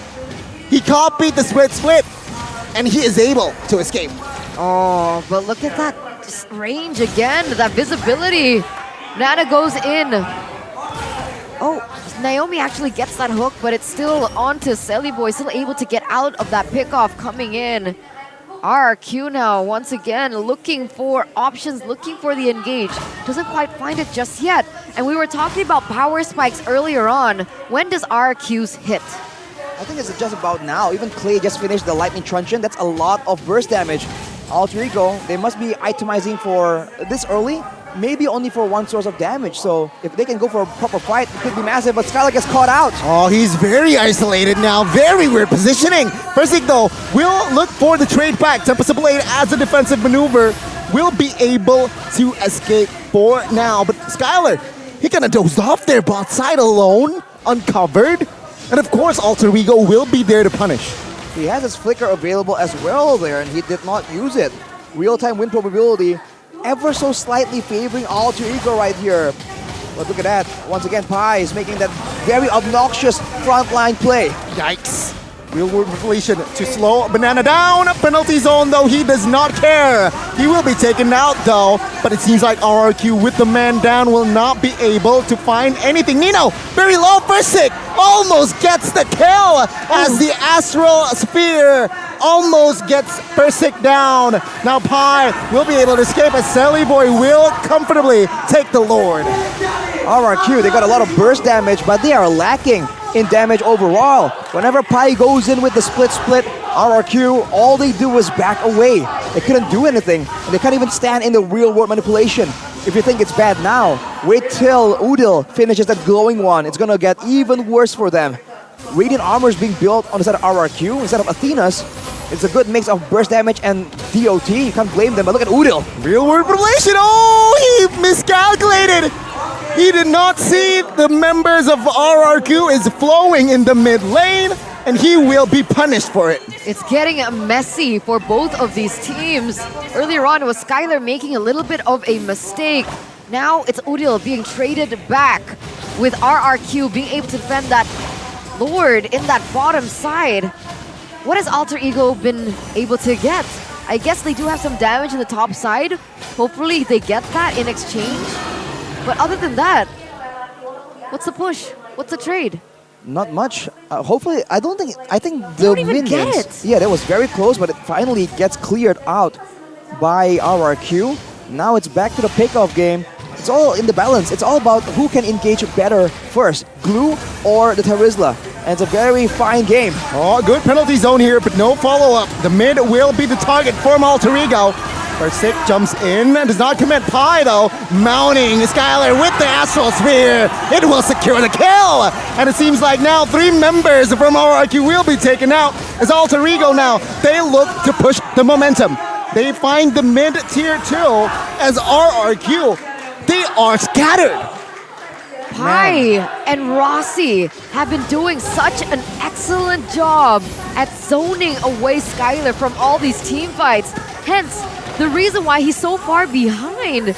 It's such a different scenario as to what we saw in game number 1 when the Brody was able to snowball. Here, it's Nino on the Iritel that's able to snowball. A big problem right now is the glue pick, man. Whenever Pi jumps in onto 2 or 3 people, like we said, RRQ clumping together because they're afraid of getting sniped maybe. That's where Pi goes in, and earlier, I think he almost single-handedly just did enough damage to just completely take Skylar out of the game. He is absolutely behind right now, and even if you bring the game longer, he is not equipped to deal with a tanky hero like the glue. See the invade of the purple buff, which will be collected still by Versick, I think. I might be wrong though. No, it was Solon. Was it Solon? Oh, they didn't get to catch that. But it seems like Alter Ego Esports now, their agenda is going to be the Lord. Oof. The Lord is spawning soon, and Nino is the one clearing the wave. Look at how Alter Ego's playing, man. There's a Ling on the side of RRQ, yet Nino is perfectly comfortable just walking around alone. Alter Ego just playing way more confident than RRQ is. Udil gets the purple buff, by the way. Buff. That's why Ling will not join the fight. He might, but it's risky. It is. Let's see. Okay, the pull, the hook, and the hunt. On towards Pi. The damage is there. Will it be enough, though? It will. Skylar with the torn apart memory, but Banana will be the trade. It's both EXP laners get taken down. Versick gathers himself into top side. Real manipulation popped. Play forced to use the flicker. Repositioning here, but Navaria spots him. Now the reset here. It seems like Alter Ego Esports does not want to gamble the Lord take. Oh man, but RRQ, they did a really good job at going for a reset too, but it doesn't get resetted. Boy can go for this. Naomi doesn't have his ultimate. Oh, they're going for the 50-50. Boy, though, trying to zone up Versick away. Half HP. Good hook. No hunt, though. Fermi will lose his immortality as the Lord will be resetted to almost a full HP. But my goodness, this Lord Dance has been very entertaining. The longer the Lord Dance goes, the more Alter Ego gets value. They have a lot more poke damage. Versick almost got completely one-shot by Rossi. It's not even Udil, and that will take that Lord. Yeah, no Ling in sight. That shows Alter Ego Esports will grab the Lord very comfortably. 4,000 gold lead for Alter Ego. 3 turtles compared to none. 5 turrets compared to 2. 2 lords compared to none. Alter Ego Esports being at the bottom of the brackets earlier on in the season, going against the #1 on the standings in RRQ, completely outclassing the Kings of Kings. Ladies and gentlemen, this is how upside down things are looking. Alter Ego, they're looking for a 2-0 here. Let's see, will it work or will it be a defense? Real world revelation popped. Skylar got the chunk. Oh, Banana! Goodbye to Banana. He gets taken down. The Lord now still at a half HP. Oh, the base is quite exposed as the Underground Kings has a say in the first leg. They managed to defeat the Kings of Kings. The largest upset for all the kingdom out there. 2-0, defeated 2-0 again by a team that went 1-5. 1 win, 5 losses compared to RRQ, 5-1, 5 wins and 1 loss after a single patch. This is the change that we see from Alter Ego. It's a huge statement. GGWP. GGWP, and as you take a look at the celebration from the Alter Champs, as Arashi, what happened in this particular series, bro? This is just a moment that the Alter Ego fans have been waiting for. Don't cry, bro. Don't cry. I'm not crying. I'm good. So is Alter Ego, man. Everyone has been waiting so long for this. The return of the uncrowned kings to finally make a statement, to remind everyone that they are still in the building. They're still in the race. It's a sad day for RRQ, but this is the way it goes, man. There needs to be a winner. There needs to be a loser. And what a conclusion. Who would have thought a 2-0 sweep from Alter Ego, who is all the way down in the standings? No one did. I mean, look at the faces of the players from RRQ. Look at the empty stare coming in from Skylar. The look of defeat from Banana. Holy moly indeed. No one, not a single person expected this. And it's insane. How does Alter Ego keep on doing this? Seasons and seasons after seasons. We'll ask them straight as we take to the interview with our host, Monica. Take it away. Go, go, go, go! Mana suaranya buat Alter Ego? Wow! Tapi, loh, kok sendirian, Serbai? Sendiri juga cukup, Bu. Mana suaranya? Sendiri juga cukup sih buat interview. Sendirian, yakin? Ya, cukup. Kenapa sih pada ninggalin? Kenapa kamu gabung? Serbai Gara-gara aja? mati paling banyak. Oh. Jadi yang mati paling banyak di interview katanya. Oh, gitu. Tapi gimana rasanya mengalahkan RRQ? Kemarin menang, hari ini menang, mengakhiri lose streak-nya. Senang, jelas. Cuman biasa aja. Oh, ini udah bergabung nih. Oh, udah ya. Udah gimmicknya. Makasih loh gimmicknya loh. Kenapa? Apa alasan ninggalin Serbai? Beneran karena matinya paling banyak? Soalnya dia di depan mulu tadi lawan Ricky, Bude. Bude, Kak. Kalau terus dia di depan mulu jadi ya udah biar di depan sendiri ya. Pas interview juga paling depan ya? Iya, harus paling depan. Boleh katanya gitu. Tapi ya akhirnya ngalahin muridnya Bangsin. Gimana Nino? Apa gimana? Akhirnya ngalahin muridnya Bangsin. Kan tadi katanya Bangsin kalahin dulu nih muridnya Skylar. Akhirnya ngalahin. Muridnya udah down, tinggal gurunya aja sih yang turun. Jadi requestnya itu ya? Requestnya itu ya? Request pengen ngalahin gurunya sih, kurang puas kalau ngalahin muridnya. Bisa dong. Kurang puas ngalahin, Bangsin main lah, ayo teriakin gua lagi. Tapi tadi game pertama sama game kedua, di game pertama yang pakai retail ada Skylar, tapi Skylar kalah. Di game kedua kamu yang pakai retail dan menang. Gimana tuh? Tadi sih sebelum naik stage tuh Bangsin bilang, no cuman bisa iritel katanya. Tapi main Brody juga menang kan. Terus kira main iritel menang juga ya pawang macan mungkin. Oh. Iritel deep. Iritel deep. Tapi ada yang menarik juga. Different. Ada yang menarik juga karena Serbai kemarin menang lawan Dewa tuh pakai Terisla. Terus hari ini juga di game pertama tadi pakai Terisla. Di game kedua harusnya mau pakai Terisla juga. Pengennya emang Terizla, push MMR cuman diambil. Cuman ya udahlah Terizla div. Tapi ternyata menang juga ya. Aduh gak ada yang ngerti lagi Terizla div. Ini harusnya bakal jadi pecah banget kalau ngerti Terizla div. Ya intinya beda lah Terizlanya. Itu aja sih. Oke. Tapi anyway, deal. Gimana rasanya mengalahkan RRQ? Tadi kalau di game pertama kita lihat permainan yang agak berbeda dari Alter Ego. Biasanya barbar ego, tapi kali ini kayaknya sabar ego banget. Kami masih belum puas lah karena mungkin sekarang masih di peringkat 9. Jadi win rate pun masih 30-an%. Masih harus terus naik. Mungkin sebelum kami menang kami gak akan senang. Sebelum kami menang, kami nggak akan senang. Berarti sekarang belum senang? Masih belum menang, soalnya masih di zona merah. Zona merah, tapi ini sesuatu yang baik ya, karena kemarin menang, hari ini menang. Week selanjutnya diharapkan menang juga. Ya tinggal besok aja nih, soalnya ada King Pai mau melawan Prince. Oh, ditunggu ya besok. Tapi Rasi, di season ini juga kayaknya kamu juga permainannya semakin lebih variatif dibandingkan dengan season sebelumnya. Ini apa yang menjadi motivasi kamu? Menolak camat. Menolak camat ya. Tapi Celi Boy, gimana rasanya ketemu Versik? Apalagi ya kalau datanya di week ketiga Versik itu secara objektif nomor 1 jungler. Dan kamu hari ini ngalahin Versik. Iya ya? Iya, gimana tuh? Oke. Oke aja. Gimana rasanya ketemu di Land of Dawn?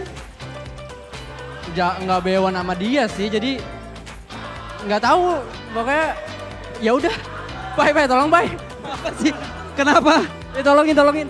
Iya begitu katanya. Oke, ngerti nggak? Nyambung lidah ya. Iya, ngerti nggak tapi? Ngerti kan? Ya gitu-gitu aja ya? ya. Gitulah pokoknya. Oke, tapi nggak usah berlama-lama, langsung aja kita lihat siapakah player of the match kali ini. Karena tadi di game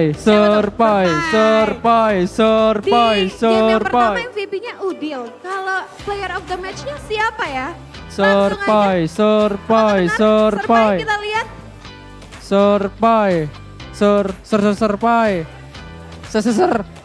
Rasi ternyata. Gaya lu. Kemana Rasi? Gimana nih tanggapannya kamu jadi ini player of the match? Hah? Jadi player of the match, apa sih kuncinya? Udah expect aja sih sama kayak Pai kemarin. Udah expect aja? Ya, gua gendong semuanya. Oh, oke. Terakhir sebelum closing, biasanya Deden tuh suka kasih quotes penutup kata-kata, tapi kali ini pengen Udil dong. Quotes kata-kata. Biasanya kan kalau RRQ Deden nih, ada quotes gitu, kata-kata. Sekarang Udil dong. Jangan lupa sholat.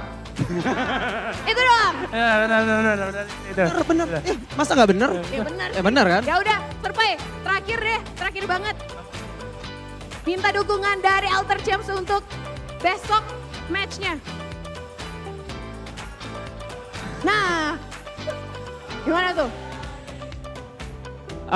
Buat Alter Champs, jangan lupa bawa 2 patas besok soalnya lawan Prince Aran. Oh, ditunggu ya besok Alter Champs masih semangat. Dan langsung saja untuk mengetahui bagaimana kemenangan dari Alter Ego hari ini kita tanyakan kepada para caster yang sudah siap di sana. Casters, back to you.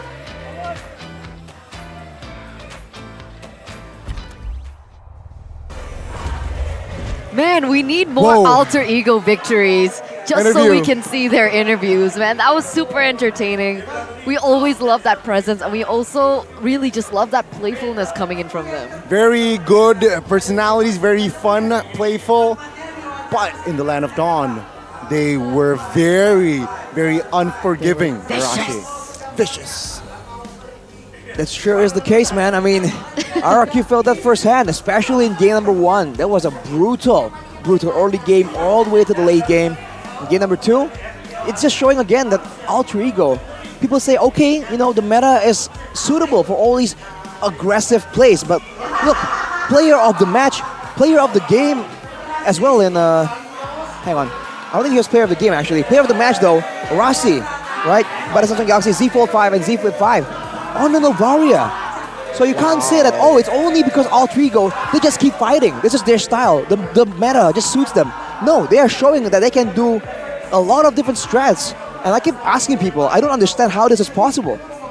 How did they improve so much? Now they can do so many things and they do it well. It's not like they're just trying out strategies and there's mistakes here and there. It seems like it's done, you know, they've been cooking. They truly have. Someone and let them cook. I don't know who did. I have no idea who did. But again, this is a good example of your point that you're trying to make here, Arashi, in specific detail, right? Remember Arashi's playstyle, I think 2-3 seasons ago? How one-dimensional it kind of all was. And now we see him popping off on heroes like the Cho that we haven't seen to success up until this point. And now he brings a different layer of his gameplay with the Novaria. So him himself, you can see just really evolving as a player. So you can imagine the other players as well just stepping up as a whole. Yeah, as a team, he's not the only one that's improving, man. Neo being a bit more, he's always been solid, but now he just looks a bit more dominant almost. Pai as well, finally making these big plays we've expected him to make since the beginning of the season. And more importantly, Sally Boy, man. Sally Boy can retry. Sally Boy has no mechanics. Say what you want now. He's just killing it right now. Against an inform RRQ, this is what Alter Ego is able to make. Clean sweeping the Kings of Kings. Goodness me. You know, it's almost enough for me to actually question if they've been just acting all the way since the beginning, man. It's too drastic. I can't believe that this is just organically an improvement, right? I feel like there's something they've been hiding almost. So I don't know, man. Maybe someone can give me some info later, but this is crazy. You want me to help you with that? What? Sure. What changed This, for this Alter one. Ego? This one. What changed for Alter Ego? I don't know. Any players? Oh, changing? hey, I mean, that's definitely a factor. Rect effect. The Rect effect has been a topic of controversy for sure. But we won't talk too deeply into that right now. That was a great performance from Alter Ego. This is definitely the way to go, though. If they do want to climb back all the way through the rest of the season, man, they still have a very good chance. I don't know why you don't want to talk about it, because it's the facts. True. It's facts. Rect no longer playing for Alter Ego, and suddenly they're winning, right? Obviously, when they replaced in Rect with Rossi, they lost one game, one match. But for the most part, it was Alter Ego being able to finally climb out of that lose streak.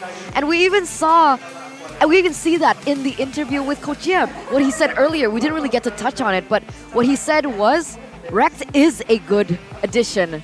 But how is he a good addition? It's his mind, it's his experience, his macro, it's his decision making. But in terms of micro, in terms of just skill and flexibility that you require so much here at MPL ID as a roamer, Rect isn't it. Well, we saw that on the Edith, for example, he made a bit of a misplay, right? It seems like the meta just really shifted in the wrong direction for him as he moved over into Alter Ego. So it's a very unfortunate situation because Rect has always been a more defensive, healer-based, support-based player. And it's kind of poetic, ironic, I don't know, that once he goes into Alter Ego, the player who used to be that healer specialist, the defensive specialist, now is showing that he can do it both. And Rect is the one that's showing to be a lot lackluster than the expectations of all the fans. Wow, that was a very interesting topic, but let's talk about the items here, right? I mean, Irithel, Nino. No Golden Dragon Spear. I think, wait.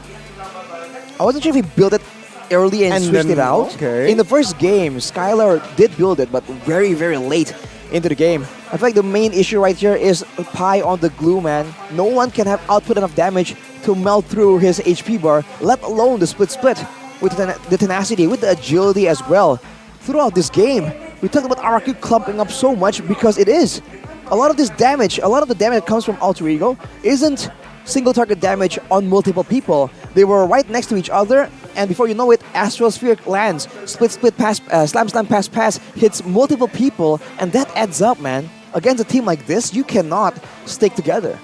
No, and they really received just all that damage because of it. I don't know. Is it RRQ that's underperforming? Or is it Alter Ego improving? Like, let's like think about it a little bit more as we get into these post-game stats as well. I'm thinking about it. Only 2 I think turrets. Fursic, I expected more from Fursic Seling. Well, he was making plays around the map though, but unfortunately, again and again, he made the play, and whoever the target was survived with a sliver of HP. So luck or emblem selection plays into that as well. Nino is the Irritol though, 777 gold per minute. That's a lot. What a lucky number though. We haven't seen a 777 in quite a while.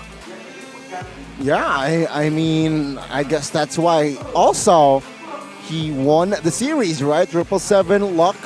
But Banana in this current game as Terizla, he will be the sandbag. Again, Udil, I feel like deserves more. Match game 1, game 2, he displayed a very, very good mid laner. But again, different topic. Rasi brings potency in this current lineup. And I'm down to see more from Alter Ego. I think we all are. We're excited. Finally, we get to see the Alter Ego we know and love. And let's take a look at the keys to success here for Alter Ego that centralizes on this, Rasi. It ties in a bit together. Rasi is the man of the hour right here. The disciplined game plan on how they're able to play. Usually the Alter Ego, we saw that they made, you talk about maybe replacing one person can change things, but they're usually a bit more uncoordinated. They sometimes are a bit overzealous. Yeah. They keep overextending. They see an opportunity. They tunnel vision on it. You don't see that anymore, man. Nope. They are just so disciplined and they are always so aware of everything happening in the Land of Dawn at every moment. And also with the flexibility, we talked about it in the Keys to Victory. The flexibility of Rasi now playing multiple heroes. That's what happens, man. RRQ were not expecting this Novaria. I think they were expecting something a bit more aggressive. It turns out it's not. It's just a long-range pole composition, looking for intel, and Rasi played it amazing. Intel, and again, Rasi should have come sooner, maybe. But I feel like, regardless, this is the perfect time, perfect Journey? Perfect arc? Yeah, perfect arc Story? as well for Alter Ego. Yeah. And let's see the standings. Yeah, we wouldn't have it any other way, honestly. As we take a look at the standings here, presented to you by the Samsung Galaxy Z Fold 5, a Z Flip 5. And there it is, the irony of the match that we saw earlier. Alter Ego, number 9 on the standings, going against RRQ, winning it 2-0. But everything that has happened for the past 3 days, Bigatron restoring themselves at 3rd place. Dewa United coming back up. Geek Fam slowly on their way to dethrone Dewa United. They're not careful. But again, Rebellion Zion and Alter Ego, red zone. A true David versus Goliath story. And unfortunately for the Kingdom, for RRQ fans, they have to admit that now RRQ is not on top for now. We'll see if things do shake up a bit. We have one more day left for the games to make a change in these standings. To be the half season champion as well. Yes, exactly. Bigatron Alpha, I don't know if Bigatron Alpha can still make it all the way up there. No. They don't have any more games. Wait, if RRQ wins 2-0, is it possible? Game rate wise, it will be 13-6. I don't think RRQ can be the half season champion even if they win 2-0 tomorrow. Wait, well, not quite sure. We'll have to. We'll double check. We'll get back to you on that. Yeah. But Bigatron Alpha making it the top 3, that's definitely good news for Mr. Mirko back at home. Aura Fire also out of the red zone, Eterna. It's a breath of fresh air for the Aura fans. Never doubted it for a second. Ooh, let's go. Wow. But there it is. So Bigatron Alpha has literally no more games. So I don't think they do stand a chance to win that half-season champion title. So it is between RRQ and Onyx. And there you go. The only teams that are going to be playing in this half-season point, Alter Ego, Aura Fire, Dewa, and RRQ. And the funny thing is about the interview earlier on with Alter Ego was like, Pai's like, guys, get ready to bring something. I mean, he was talking to the Alter champs like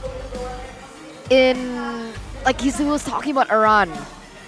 Like he wants to meet up against Iran. Like there's something brewing. I need to double check what he said. Take out the prince. Yeah, there you go. Prince Iran. Very interesting lane. That's a long Gori. Because Fluffy. Thank you.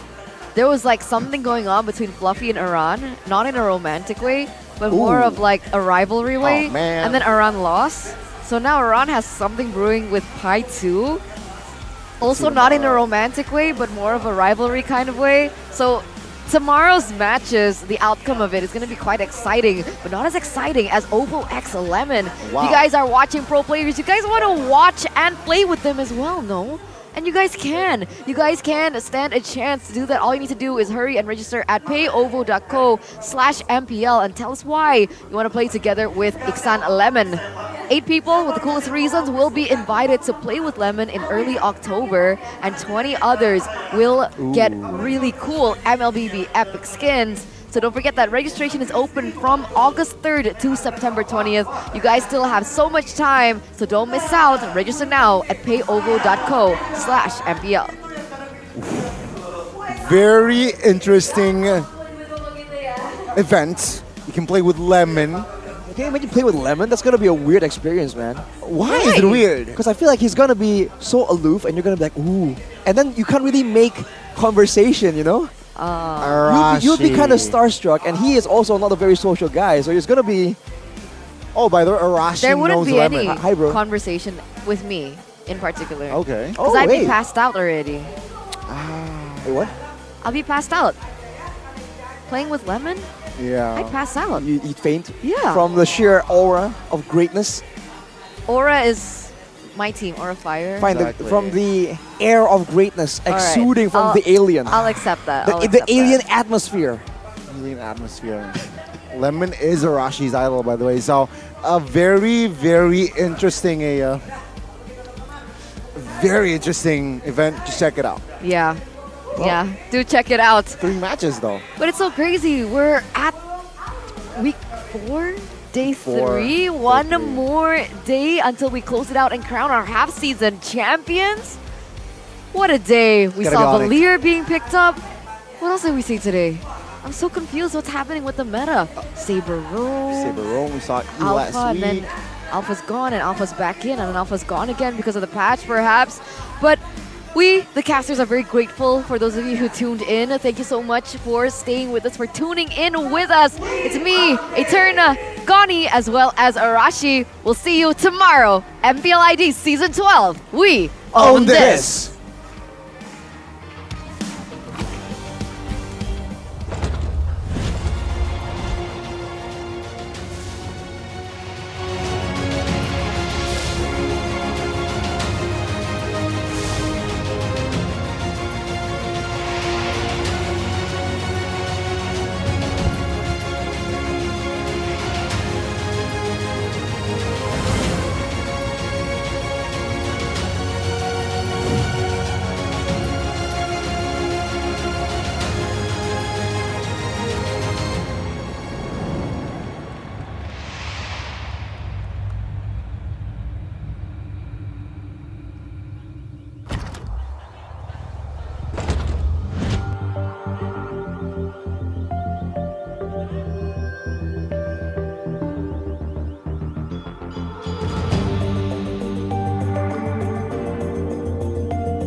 Aku kan berdiri dan terus berlari, terus ke arah puncak tertinggi. Ku takkan berhenti, hanya sampai di sini. Kemenangan abadi menanti. You know we won't miss if we unite our focus, and if you haven't noticed, we all live. Nyalakan apimu, hadapi semua tantangan, hadang semua serangan, jatuh bukan halangan. Bakar semangatmu, janganlah engkau menyerah. Kita akan buat sejarah. We all this, we won't miss. We all this, we won't miss. Saatnya beraksi, jalani ambisi. Aku kan menyawakan